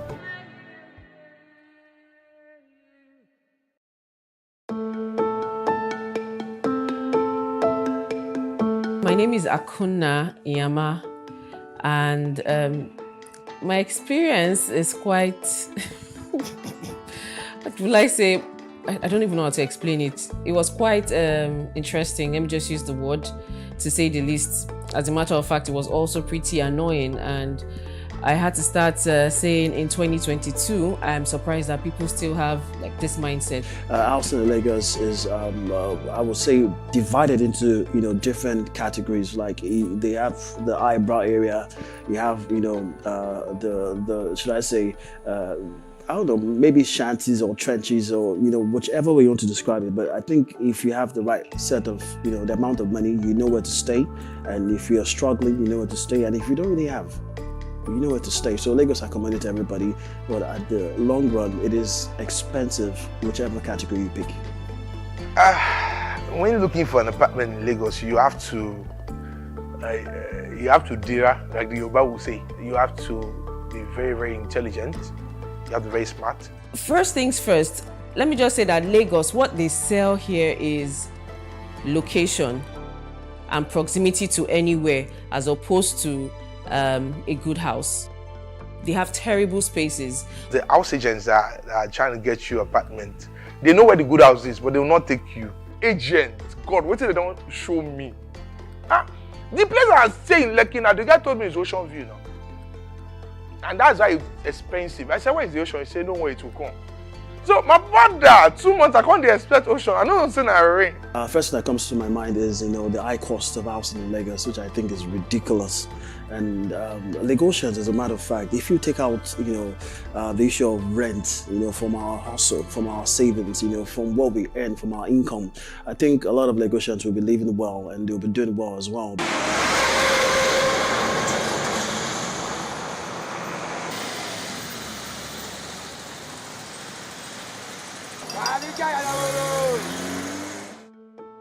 The house rent is too expensive. It's double times two. I'm not blaming the landlord. The materials are too expensive.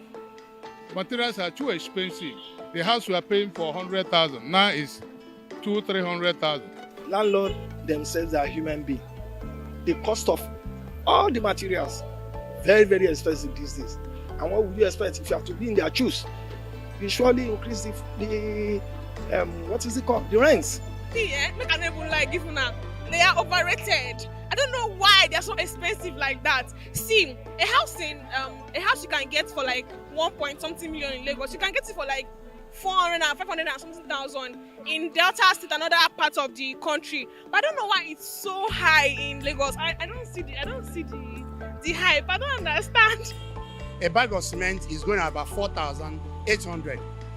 So you don't expect landlord when things are from here to Alausa used to be 100 naira, but now it's 300 naira. So you don't expect a landlord that will not put a rent in his house. Maybe that landlord depends on the house rent. So things are going up. But what I'm pleading for a landlord, if they are increasing their house rent, they should think about a way so it can favor the tenant. Because the tenant too, they are receiving the same punishment. Like you may pay this year so amount, next year landlord will just come up without any pre-information. Will not tell you that I rent this year so amount. And it's a business. You have to plan yourself well so that it will not affect you. Some of them are professional about it. Because like my own landlord, if he wants to do anything like that, he gets to us through his lawyer, through his legal department, and they send letter prior to that if they want to do any increment. So they don't just come suddenly and say they want to increase rent.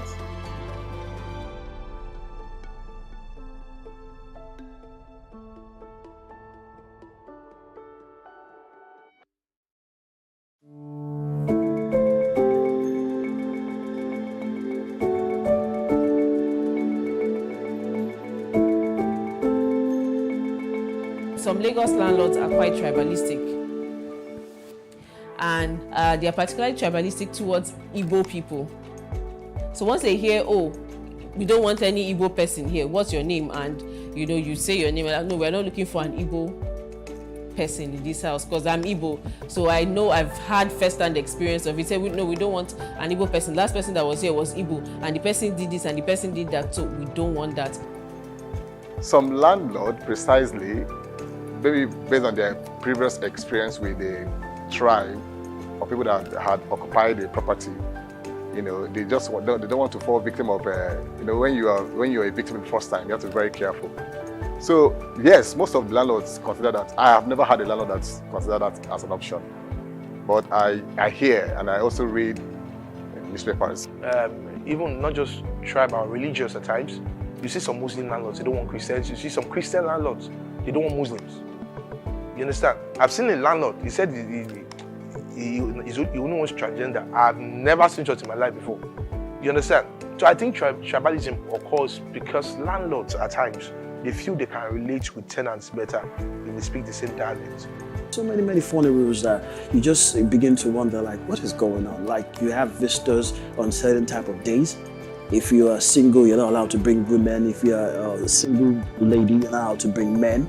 It has to be one particular person. I don't understand. Like, who gives such a rule? How do you tell a lady, she's looking for a husband, she needs suitors, and you're telling her to stick with one because of what? Because she lives in your apartment, or in some cases they'll tell you a lady has to be married before an apartment can be given to them.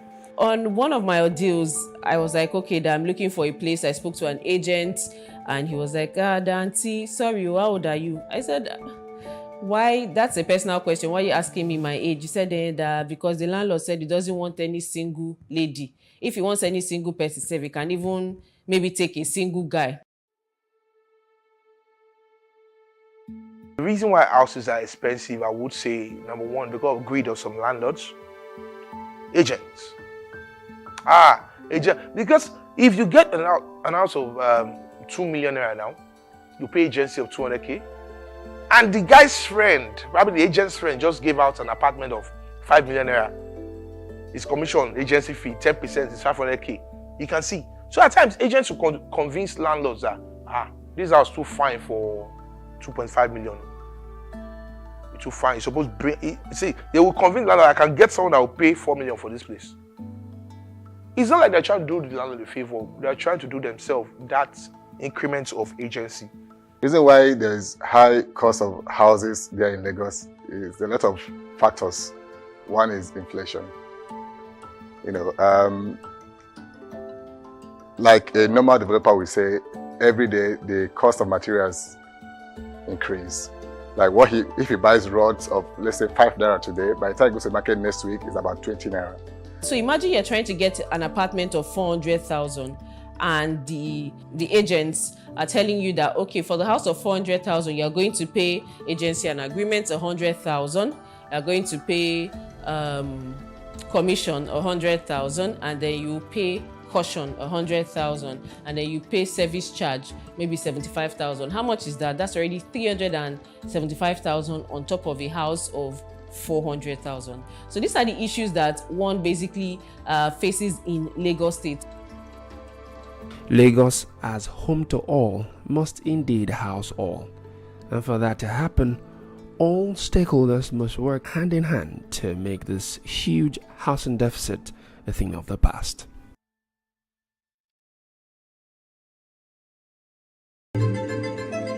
Nigeria, by extension, Africa, is faced with a lot of challenges.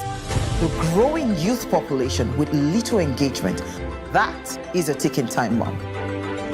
We are a blessed people with diverse culture and highly cerebral minds who have a lot to say. And yes, we are talking. It is important we drive the right conversation that informs, inspires, influences thoughts and action. If we say there's beauty in our diversity, then let us embrace our diverse culture. We must continue to courageously be the voice of transformation as we are the hope for the future. Yesterday's conversations shape today. What are you saying to shape your tomorrow? We know you have a lot to say, and we are here to hear you.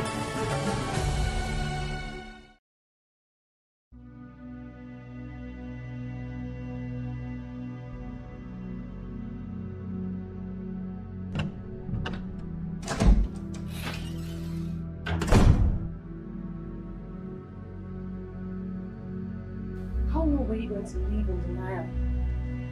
Suppressing what was right in front of you all these years. You have to understand. I was all he ever had. Besides, he had a troubled childhood, and he stole mine. When little girls were being little girls, I was a slave in my own home. Broken and afraid, right in the place where I was supposed to feel safe. I kept you safe.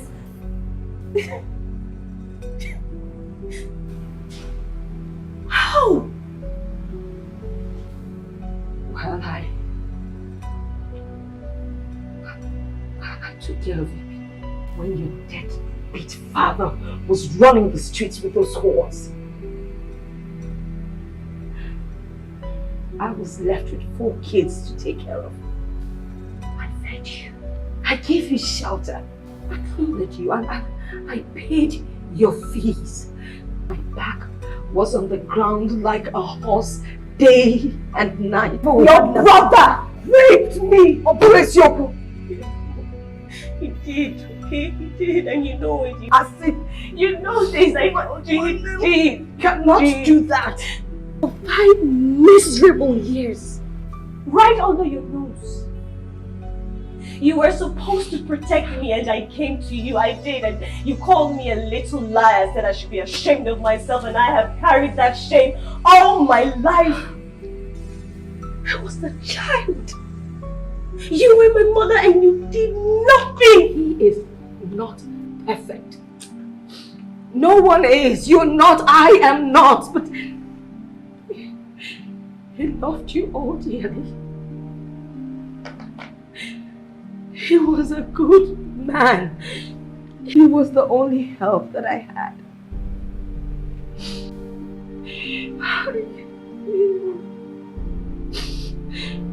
He took you to school.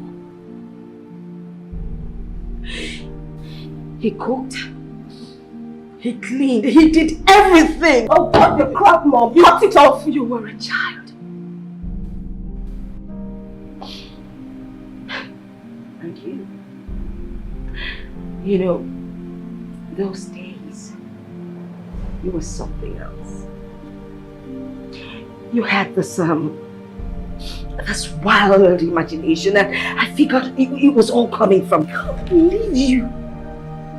I can't believe you're sitting here trying to rationalize and make excuses for that predator and for failing as a mother. You ungrateful child. After all I went through for you, you then sit there and chastise me? Do you know what I went through? Do you? The mental torture, the physical and emotional abuse that I had to endure. Oh, you think you're the only one that went through dark times? Well, I did. I endured and I stayed back for my children, for you. No one asked you to. That is what one is supposed to do. My mother, my grandmother, all the women before me, they all did it. They never let out the secret. They were there. They forgave. They forgot. They bore the pain for their children and family. We were never a family, Mom. We weren't a family.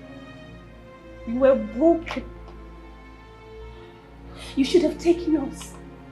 You should have run as fast and as far as your legs could carry you. We would have been better off on the streets than in that house. But you were weak.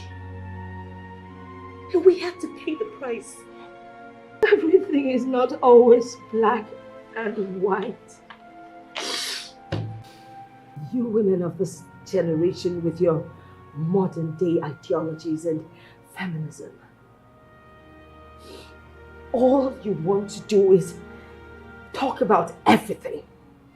Let me tell you, we paid the price for you. We bore the pain so you will have a shot at life. We gave you that voice that you're using to speak so loudly and condescending with. So you don't sit there and judge me. You failed. Okay? And it's fine. It's okay to admit it. You failed.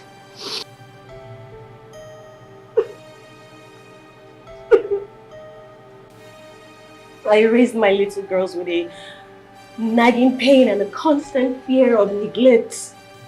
So paranoid that I might make a mistake and repeat the same cycle. I see it now. I come from a line of broken and subdued women. But it ends. The cycle ends with me. More.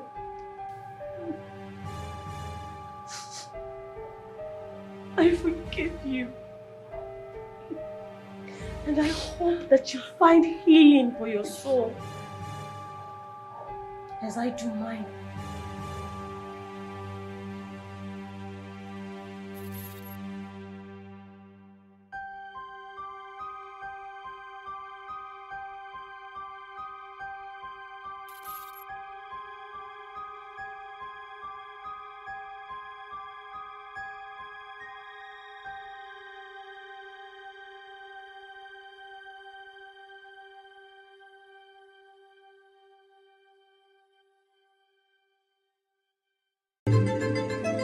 Nigeria, by extension, Africa, is faced with a lot of challenges.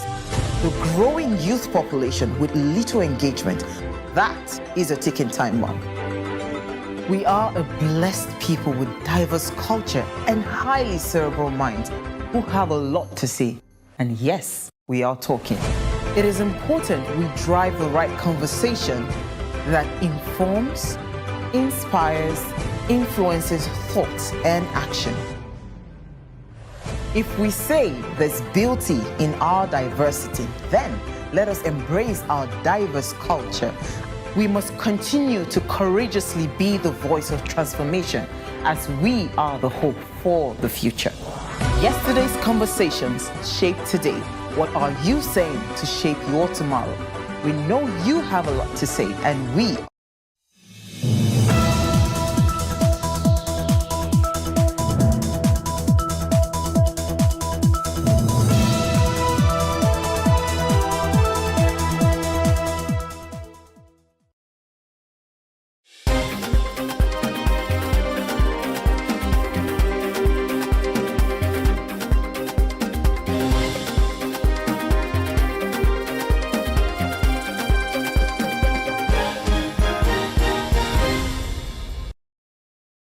Abuja has affirmed the victory of Nasarawa State Governor Abdullahi Sule, who had been declared the winner of the election by the Independent National Electoral Commission, INEC. The court expunged evidence and exhibits from the tribunal, and Justice Uchechukwu ruled that the statements of the witnesses were not front-loaded as per the Electoral Act 2022. Still on electoral matters, the Kano State government has rejected the appeal court's explanation that the error in the certified true copy, which is the C2C of its judgment on this state governorship election, was a typographical mistake. Now, the court initially declared APC's Nasiru Gawuna as winner, but a C2C of the judgment surfaced on Wednesday, indicating that the court had affirmed Yusuf's victory contrary to the verdict. Aruna Didere, the Kano State Commissioner for Justice, criticized the court's explanation. Moving on, now labor unions on Wednesday lambasted the federal government for slashing the supplementary budget allocation for wage awards to federal civil servants by 100 billion naira, warning that this was not the agreement they had with the government. Now, data obtained from the newly revised 2023 supplementary budget indicated that the government swapped the controversial 5 billion naira presidential yacht vote for Navy barges, increased the budget for defense from 476.54 billion naira to 546.21 billion naira, and earmarked 20 billion naira as capital supplementation for the National Intelligence Agency. Now, the recently approved 2.1 trillion naira 2023 supplementary budget was marred with controversy following the discovery of seemingly extravagant items, forcing an amendment by the National Assembly. Now, in the proposed document, the 4-month wage award was to cost the federal government around 210 billion naira. However, the approved and newly revised document showed that it would now cost the federal government about 110 billion naira. Also, in the revised budget, the Ministry of Defense budget rose from 476.54 billion naira to 546.21 billion naira, indicating an additional allocation of 69.67 billion naira.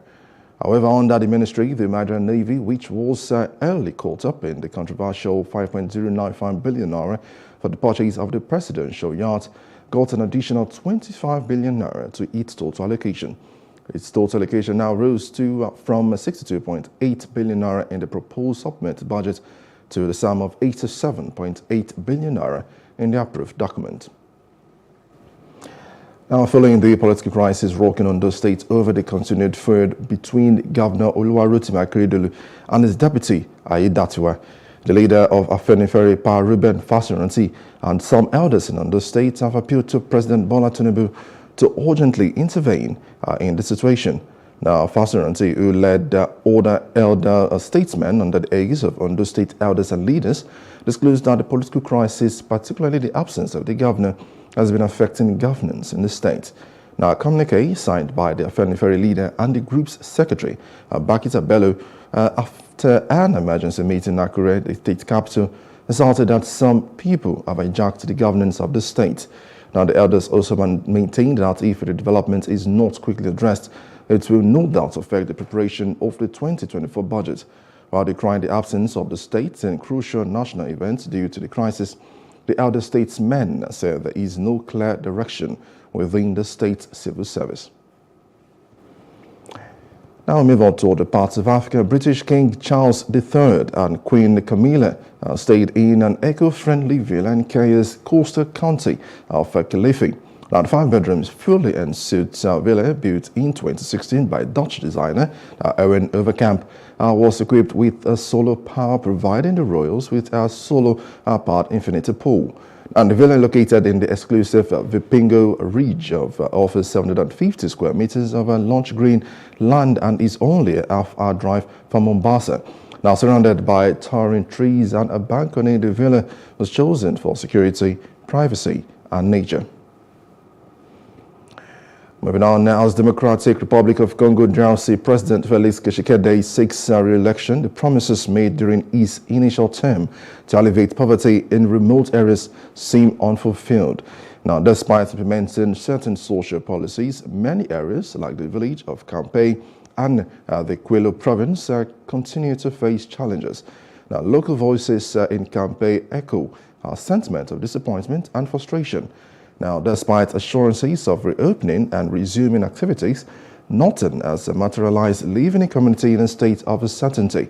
The president, who came to power in 2019, initiated social policies such as waiving primary school fees and introducing free maternity care in the capital, Kinshasa. Now, head out straight out South Africa. Gaza's health ministry has stopped coordinating with the World Health Organization, WHO, for evacuating wounded and medical staff from hospitals after Israel arrested the director of Al-Shifa Hospital. The Israeli officials have stated that no Gaza captives will be released before Friday as part of a Qatar-mediated truce agreement. Now, families of Israeli captives are frustrated and have, however, blamed the government for lack of information. Israel continues to carry out deadly air attacks and heavy shelling. Still on Gaza, Hamas war raged on in Gaza Thursday as a proposed truce and release of hostages was delayed for at least another day. Now, columns of black smoke could be seen rising above northern Gaza's war zone from across the fence in Israel as daylight broke over the strip. Now, Israel said the release of hostages meant to be accompanied by the war's first ceasefire will be delayed at least until Friday. Now, the Israeli military said it had launched 300 airstrikes in the past day and sounded sirens warning of cross-border rocket launches by Palestinian armed groups. The Palestinian media reported Israeli strikes in the northern areas as well as in the southern city of Khan Yunis, now where Israel has told residents of the north to seek shelter.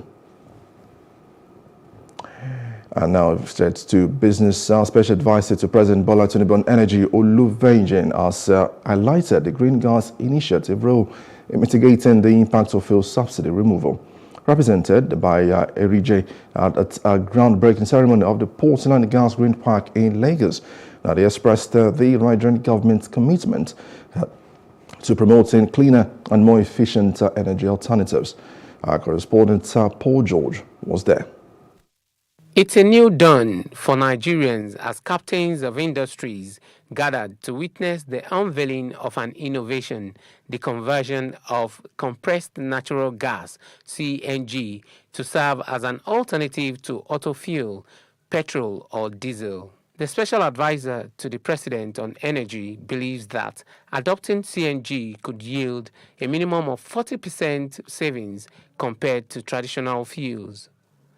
The convener, Folajimi Mohammed, clarifies that the cost of converting vehicles from petrol or diesel to compressed natural gas hinges on the engine's capacity. In addition to economic advantages, Mohammed underscored the environmental benefits of CNG, citing reduced greenhouse emissions, lower pollution, and enhanced safety during collisions. This event is not only timely, but dovetails neatly into the President's recently launched Presidential Compressed Natural Gas Initiative. It was launched as part of his commitment to change the transportation landscape, reduce energy cost, stimulate economic growth, and foster a cleaner environment by reducing carbon emissions. With the removal of fuel subsidy right now, we can see that the pricing for CNG is more affordable. When you compare the price of CNG right now, which ranges between $270, $300, depending on where you're buying it from, and compared to the cost of petrol, about $600, or diesel at $1,000, you can certainly say it's a lot of comparative saving, close to about 56 or 76% of saving. We're going to have less pollution if you use CNG. Thirdly, in terms of safety, it's extremely safe because CNG, which contains methane, it's extremely light and lighter than air. So once it disperses into air, it's gone into air. Also, former Nigerian senator and ambassador to Ghana, Musiliu Obanikoro, urged the government to encourage more of this innovation for a better future. He spoke alongside the president of Virtual Gas Infrastructure Association of Nigeria, Ubani Nkangineme, and the chairman, Koshofe Local Government, Moyosuri Ogunlewe. A car that takes 40,000 liters of fuel can use a 3,000 watt of gas for the same purpose. So that speaks for itself. I don't think there is any need for me. Apart from the cost, it's also environment friendly. So I think what we are witnessing here today is something salutary, and I just hope and pray that the government will continue to support this initiative. It was my pleasure to admit Jimmy into VGN, and Jimmy has not for 1 second let us down. I am very happy that we are here today. And I do know that you're going to see the things he has done already. You're also going... If we can make sure that most of our cars are using gas and fuel, that's what that does. That would also help the federal government on this issue of subsidy. If your fuel is finishing, you can easily switch to gas. And what that does for us in this country is clear sustainability development that's happening all over the world. More of this should be encouraged in all the states for development of the country. Mohammed highlighted that each conversion center could handle around 25 vehicles daily contingent on technician availability. He suggested that establishing a framework for specific car models could expedite the conversion process. Paul George, Plus TV News. Now we're moving straight to entertainment news. The Nigerian megastar Davido takes center stage at the Tonight Show. On November 24th, 2023, Davido performed on the Tonight Show starring Jimmy Fallon. Now, the Afrobeat powerhouse performed his hit singles and available featuring Musa Keys and also Feel Off, his record-breaking fourth album, Timeless. Now supported by the sensational Kingsman Band, Davido gave a remarkable rendition of the hit singles, which both recently earned 2024 Grammy nominations. Davido recently headlined the State Farm Arena in Atlanta, where he performed at his We Africans Yet festival alongside other stars including Mayoko and Lojay. And on to sport news, Nigerian international Victor Osimhen remains doubtful when Napoli take on Atalanta on match day 13 of the Italian Serie A. Now, the Nigerian forward is close to full recovery and was back in Napoli training on Tuesday, although he trained separately from the rest of the squad. Now, while his return for this weekend's clash remains in doubt, the Super Eagles striker will most likely be fit to return to action when Napoli travel to face Real Madrid at the Santiago Bernabeu on Wednesday in a UEFA Champions League clash. And that's the news updates. For more stories, please follow us on Facebook, X and Instagram, and do subscribe to our YouTube channel at Plosive Africa and Plosive Africa Lifestyle. You can also view us from Limix on limix.tv and Glow TV apps anywhere in the world. I am Emmanuel Olubobokun. Many thanks for watching. I forgot to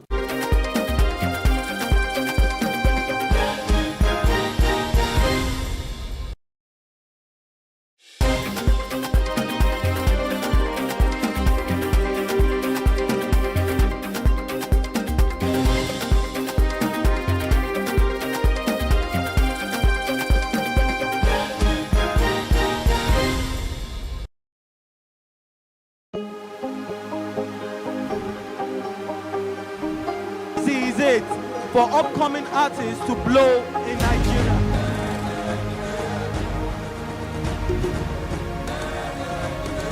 Welcome to Plus Trending.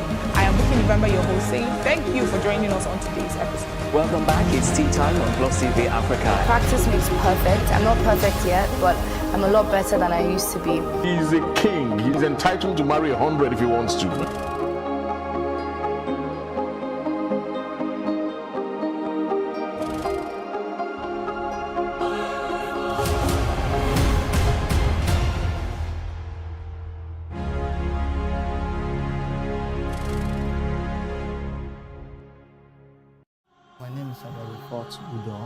I'm from Nigeria, born in Lagos, grew up in Oroshoki since when I've been little, and I discovered what I can do right now from a particular movie I watched, that's Twin Mission. And from that movie, I blend myself to the people I saw, the actors I saw from that movie, which were very rare. I've not seen that kind of people before. So from there, I started, it was like, they were doing some kind of move. And at that moment, while they were doing it, I said I should try this. I've never seen something like this before. And at that very moment, as I tried it, I did it.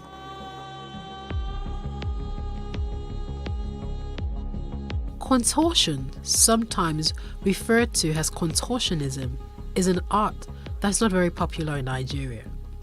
Sam and Blessing are contortionists in Lagos who hone their skills from constant practice and watching videos on YouTube. So from there, I started pushing. Then I pushed into dance from there till I grew up. I still didn't know what I was doing. all those while until 6-7 years back. Then I have to start doing research on it. From there, I then know what I am doing. Then I started working on it professionally, taking it very serious, taking it to a very high stage till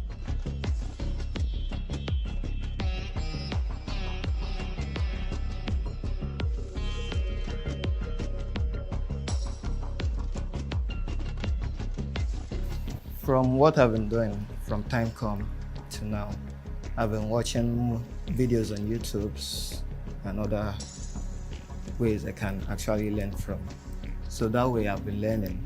Then some of my friends, which I work with right now, they came to me that I should teach them. So for me teaching them, I have to go work more on myself. I have to go watch more videos to improve so I can teach them. So that way I've been learning by myself until when 2019, that was when I went for a yoga class, a yoga school, and I got satisfied from being a yoga teacher, yoga instructor. So aside from that school, there has been no other school. Once I come up on stage, I connect with the whole space entirely. I connect with everything around me, even the sun, the water, more or less a human being. I make sure I connect down to the hearts of anybody watching me. Nigeria as a whole, I also feel it's me, number one. Like I'm best. So from there, I've made income from it, and I build up a group whereby if I have a job, I don't even want to go for the job. If the pay is not okay to me, then I bring up the new generations, which are just starting, and I send them out to go for the job. Most times if I fall sick, I fall very sick, typhoid, malaria, or I fall sick, I still make sure if nobody is at home, I put on my sound and I do movements in the room. With that way I sweat everything out. I get better a bit and I probably go out, go laugh with some people. Then with that, I can beat off my sickness. Or if I have a job, I'm falling sick and I just hear about the job, I'll make sure, if they are paying me or not, I just make sure I go for the job, hit up the stage, connect with people. So that way, me connecting with people, I'm dragging more energy. So that one builds me up again. And if I'm sick at that moment, I don't get sick again. Or if I should have a particular injury, like presently I'm having an injury, which I'm not supposed to do anything at all. But when it comes to me performing, because I don't see myself as an entertainer, I don't entertain. I perform, I do act with my homework. But most contortionists, they want to entertain, they just want to make sure you say wow to what they are doing. But me, once I come up on stage, I don't even want to hear any noise. I just want a quiet space, I do my thing, then at the end, you can give me whatever comments you want to give me. Actually, I've not broken any bone before. Just normally I dislocate my joints. So all I've been doing is dislocation. So the injury I can just get is from muscles. When I strain a muscle, like I go extremely out of the act. So I've only had just two. The first one was my shoulder, and the second one is the knee, which I'm having now. Because that's why I say when I'm on stage, the space I'm in, it can put so much energy in me, and I even want to take off my hand or take my head off my body. So if I'm performing and the stage where I'm at, the energy I'm picking from that stage is building me up. I want to do something very, very, very crazy, which I've not even practiced before. So it's more like I'm going into the spirit realm into somewhere else that is just blank. And I just do things extremely out of that. The most extreme I've done was twisting my neck to the back. Then I do this triple fold. That's the back bend. You have to triple fold. You fold like twice with your back bend. But I have to stop doing that because I've seen too many people doing it and I want to create my own style. I don't want to come up on stage and I do something and they'll be like, this one can do it. This one can do it. Because it's still the same transition you use and going into it. So I want to do something that the transition, you barely see it around. If you watch multiple videos, you hardly see it. It's very rare to see. So that's why I have to cut off some moves from what I do. Like I do a whole lot of moves before to make sure I entertain people like then way back. Then when I had to now start noticing myself, what I can do, how more I can reach out with my skills, then I have to just cut out some moves and start working on my own moves, creating my own things for myself.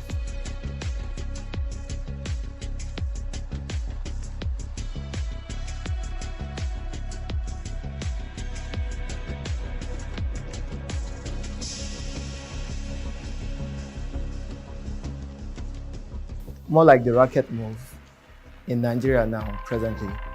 I'm the only one. Though there are others now coming up as well, trying to get their own racket and start doing. And some of them will still come up to me and like teach me this particular move, and I'll still teach them. So there'll still be a time whereby if I see that okay, they have gotten it up to that level, I know, I'll drop that and move into another one. So because they've gotten the neck twist to the level I know, hey, I can't go again, I can't go any further than that. I had to leave it for them.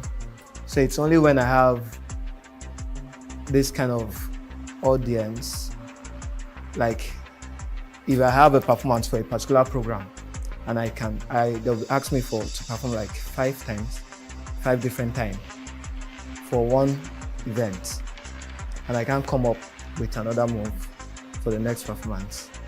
I can't come up with another move for the third one, the fourth one. So that's how I just break down my moves. Then probably the last performance, that's where I can come up with the neck twist. And I have to work out for it. I can't just go up on stage and just twist my neck. So I have to do a 1 week neck stretch to stretch the muscle in my neck for 1 week stretch. Then when I appear on stage, I'm ready to just twist it out. The goal for me is to build more like a circus in Nigeria.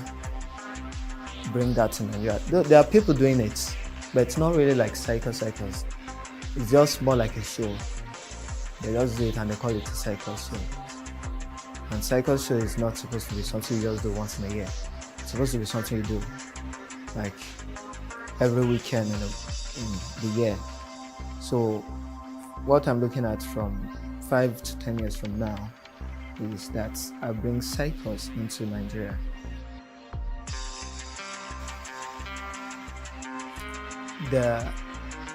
When it comes to contortion, most people they mistake contortion for dance. And most times they just be like, what do you do? I'll say I'm a contortionist. They'll be like, oh, dancer. I would say no, I'm a contortionist. And they'll still want to be like, explain what is different from contortion and you being a dancer. So I have to now start breaking it down to them that this is contortion, this is dance. Though it still looks more alike. Like when I come up on stage, I move to music. Some contortionists, they don't have that musicality. They just do. Make sure people shout. But me, I just make sure I come up on stage, I have that musicality. So that's why when some people see me perform mine, they call it dance. It's not dance, it's contortion. So I call mine contortion act. So it's an act I'm just portraying to people, not.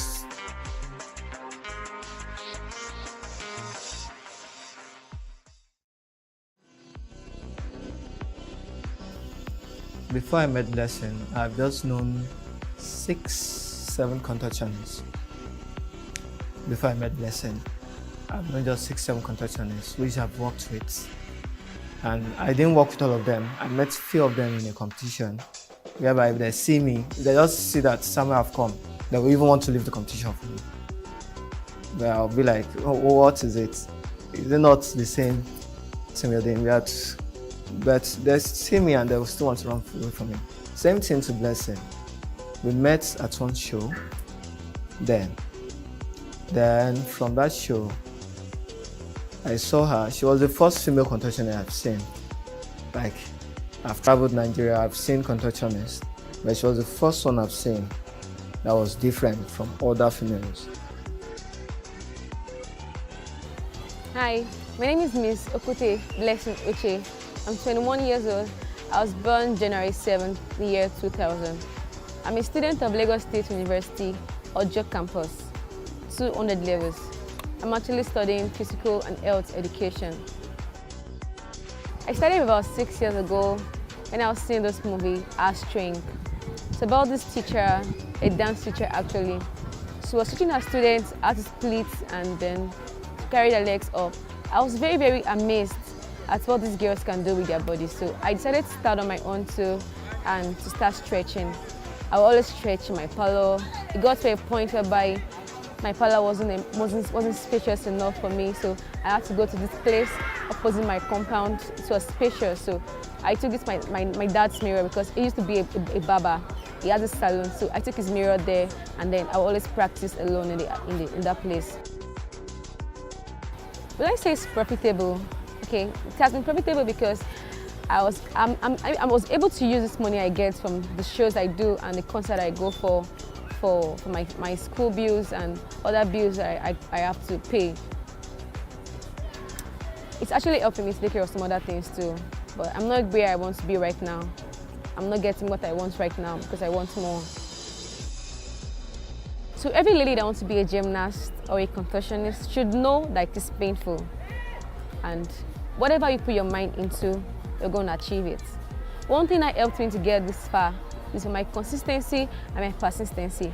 I was always training. Sometimes I go as hard training for like 3 to 4 hours every day. Most times I train in the night, stretching in the night before I go to bed. My mom always be like, blessing, blessing, blessing. You're not a boy, you're not a boy. You're always acting like a boy. I'd be like, mommy, just stop that, come out of it. This is what I like to do most. One of my biggest challenges in what I do is that whenever I go to the bar to perform or any concerts, men are always my challenges. Like they just keep coming at me because they feel because I stretch so well, because my hip flexors are very, very flexible, and because my backs are very flexible and I bend into some other shapes and some different kind of shape, they think because I'm very flexible like that on the stage, I'm going to be that flexible on the bed too with them. They even go as far as touching me, asking me stuff like how much for a night, how much for a short time. I'd be like, sorry, I'm not a sex worker. Sometimes I fight them, sometimes I insult them, sometimes I talk to them anyhow, but I can't keep doing all that too. I just find a way to maneuver them. Where I see myself 5 years from now. Actually, in 3 years' time, I should be done with my school, my BSc certificate there in LASU. So I intend traveling after that. I intend going to the US, New Orleans, precisely. Actually, I'm actually mailing a mail to them to know if I can further out there and then to be a professional gymnast, competing and representing my country, Nigeria.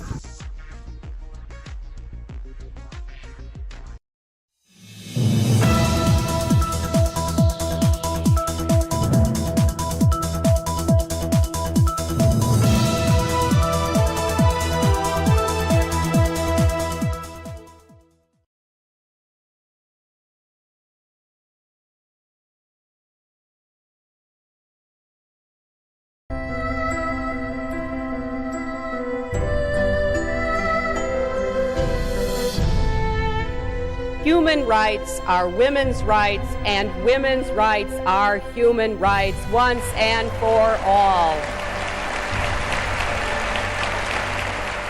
There was no question that that was the most important moment and sentence that was being said, and became central to the whole Beijing Women's Conference. I remember it felt very exciting, almost like a Woodstock for women or something. It was breaking new ground. It was the biggest gathering of governments which committed to gender equality. It was just completely transformational for me. It was this sort of pivot point where all of a sudden the path appeared.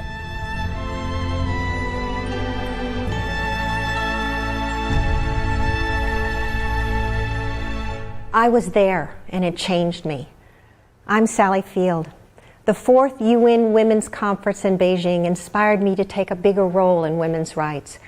We've made great strides over the past 20 years, but a vast distance lies ahead. The women you are about to meet are true global leaders, groundbreakers, innovators, agents of change. We began our journey in China with Peggy Liu, a leading voice in the environmental movement. Peggy is taking steps to make a more green China and in turn help our planet. She brings together the best minds to create innovative and sustainable solutions for China and the world. We're in the midst of a huge urbanization boom in China. 40 years of building city after city. But what happens to these places? What happens to the soul of our city?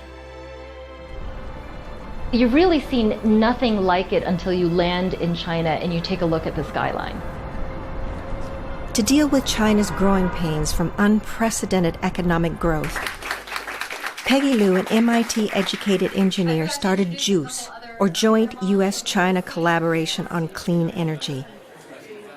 JUICE is a nonprofit organization, really a volunteer organization of some of the top experts around the world who want to help China go green as fast as possible. Peggy brings together top international experts and Chinese officials to discuss new ideas and technologies to solve China's environmental problems. Peggy's upbringing and heritage helped her move seamlessly across cultures. Just being born Chinese in America has helped me figure out how to be a cultural bridge. Her first major accomplishment was to accelerate the adoption of smart grid in China. Because it allows us to put more solar and wind energy onto a traditional grid. It reduces the need for buildup of power plants. Since we introduced this to China, China has really become the leader in investing in smart grid technologies around the world. Peggy began promoting clean energy in China, but over the years has expanded her work. Livability is the single biggest challenge. We need to make sure that we have shared spaces for these tens of millions of people that are coming into China's cities. In order to accomplish this, JUICE reaches out to mayors, as Peggy explained in a recent TED Talk. In China, one of the most effective channels is to teach government leaders about how they can build the China dream as they're building new cities, as they're building 226 cities with 1 million or more people. So now the power of this is that in a short amount of time we've been able to reach out to over 900 mayors. And these mayors might have 1 million people, they might have 30 million people in one single city. Mayors can impact the environmental policies in China in the short term, but the long-term sustainability will depend on the actions of future generations. Before you add any sugar, try it. We can teach children how to make a huge impact in climate change through their stomachs.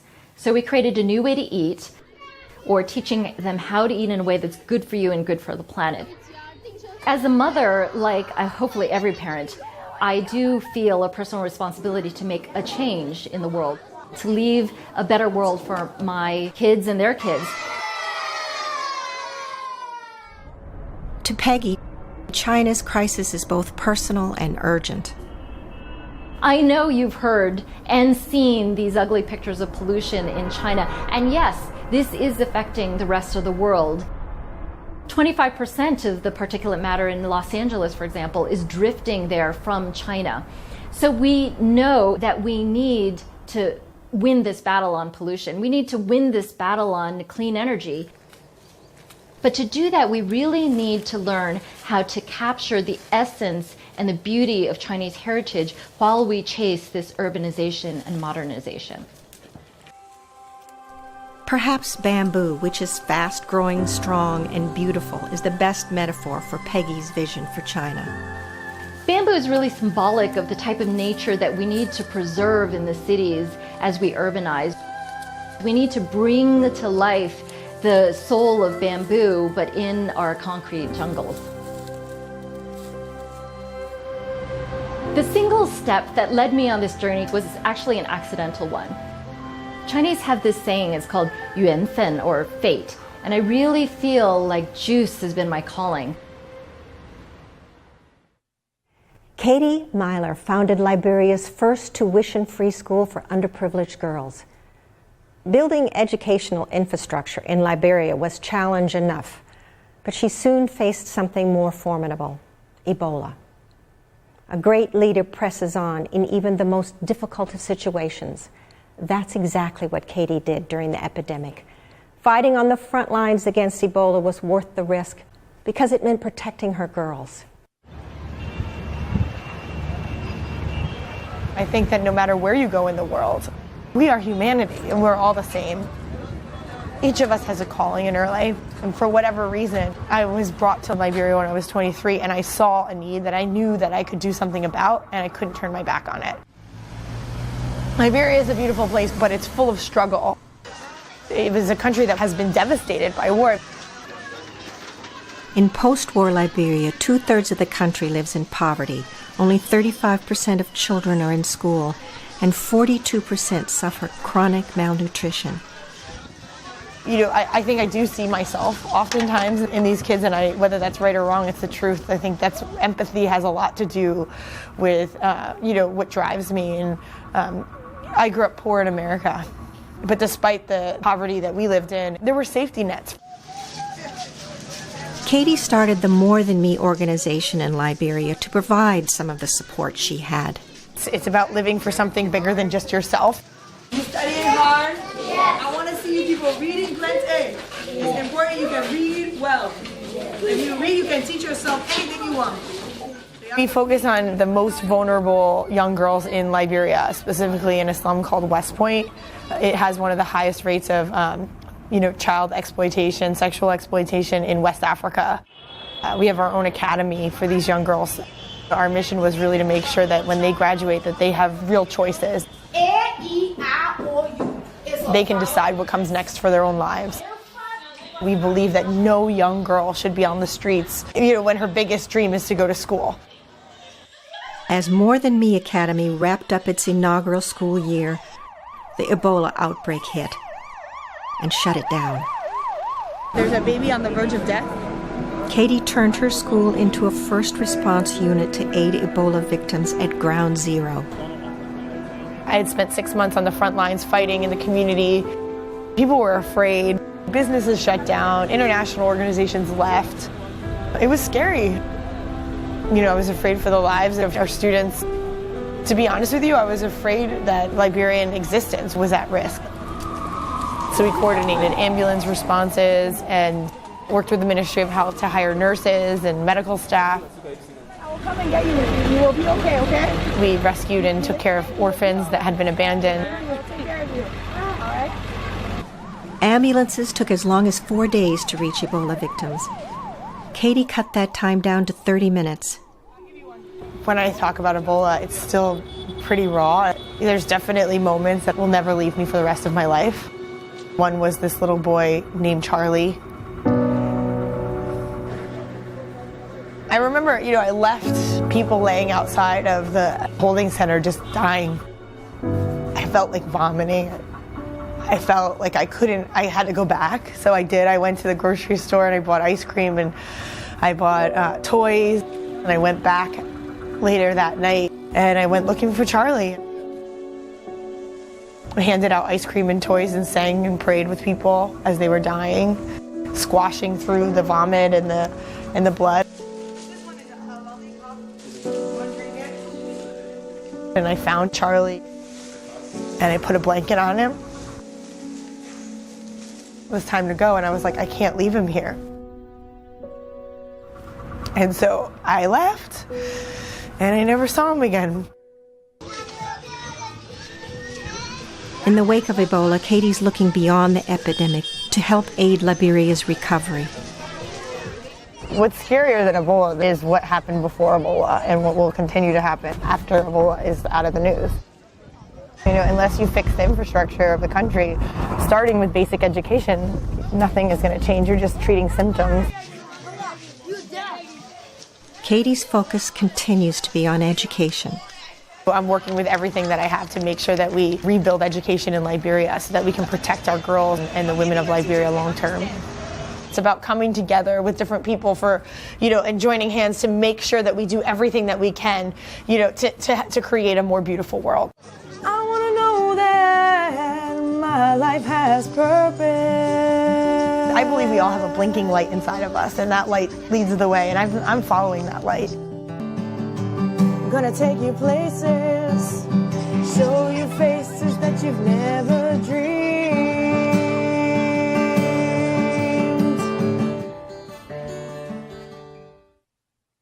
Sharon Bhagwan Rolls was in Beijing in 1995.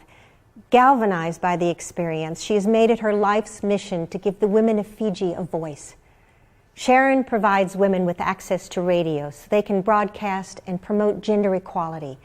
She empowers women and girls to make decisions so they can be heard on the island and around the world. Sharon is an agent of change.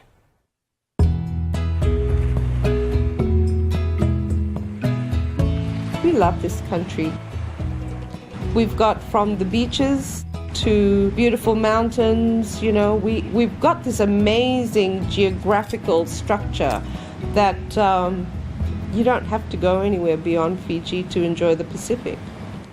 Fiji's landscape may be beautiful, but it has one of the largest gender gaps in the world, according to the 2014 Global Gender Gap Report. Decisions aren't being made for or by women.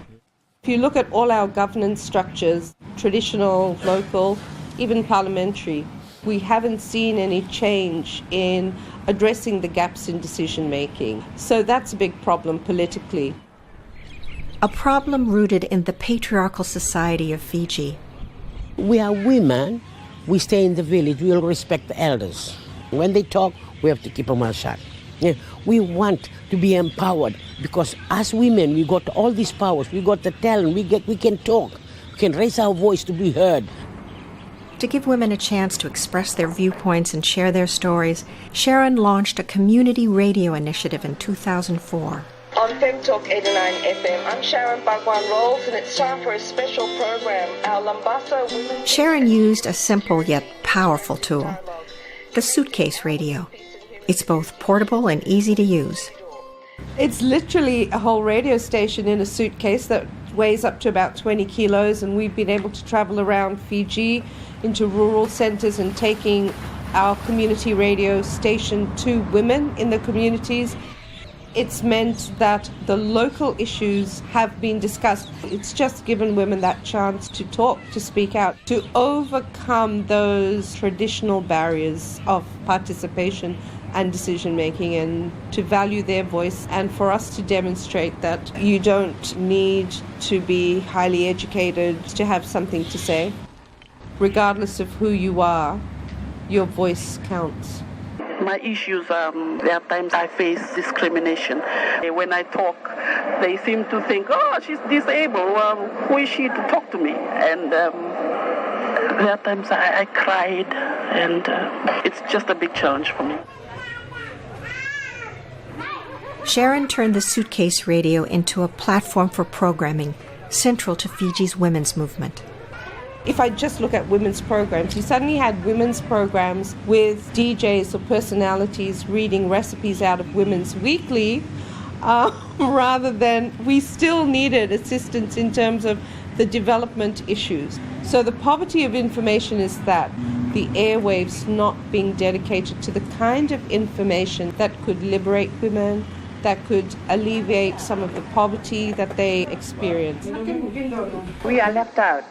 We need more workshops whereby women to be taught how to live in a society where issues like budget to live on $20 to $30 a week, to live on what they can produce, right? To share one another's burden. Thank you. And you have been listening to Femme Talk 89 FM, coming to you live from Nandi. Today, a network of volunteers is taking an active lead in FemLink Pacific and its radio station.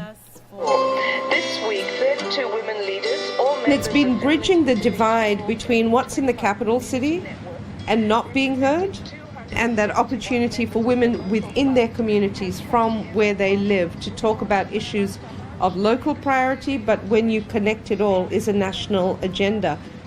I firmly believe that the more women are participating, not just in decision making within the women's movement, but in broader civil society, in all governance structures, we can have a more peaceful country and a more peaceful world. From her earliest days in Japan, Dr. Sachiko Kuno has trailblazed her own path and created her own opportunities. Dr. Kuno's love for science and sheer determination drove her to break societal barriers.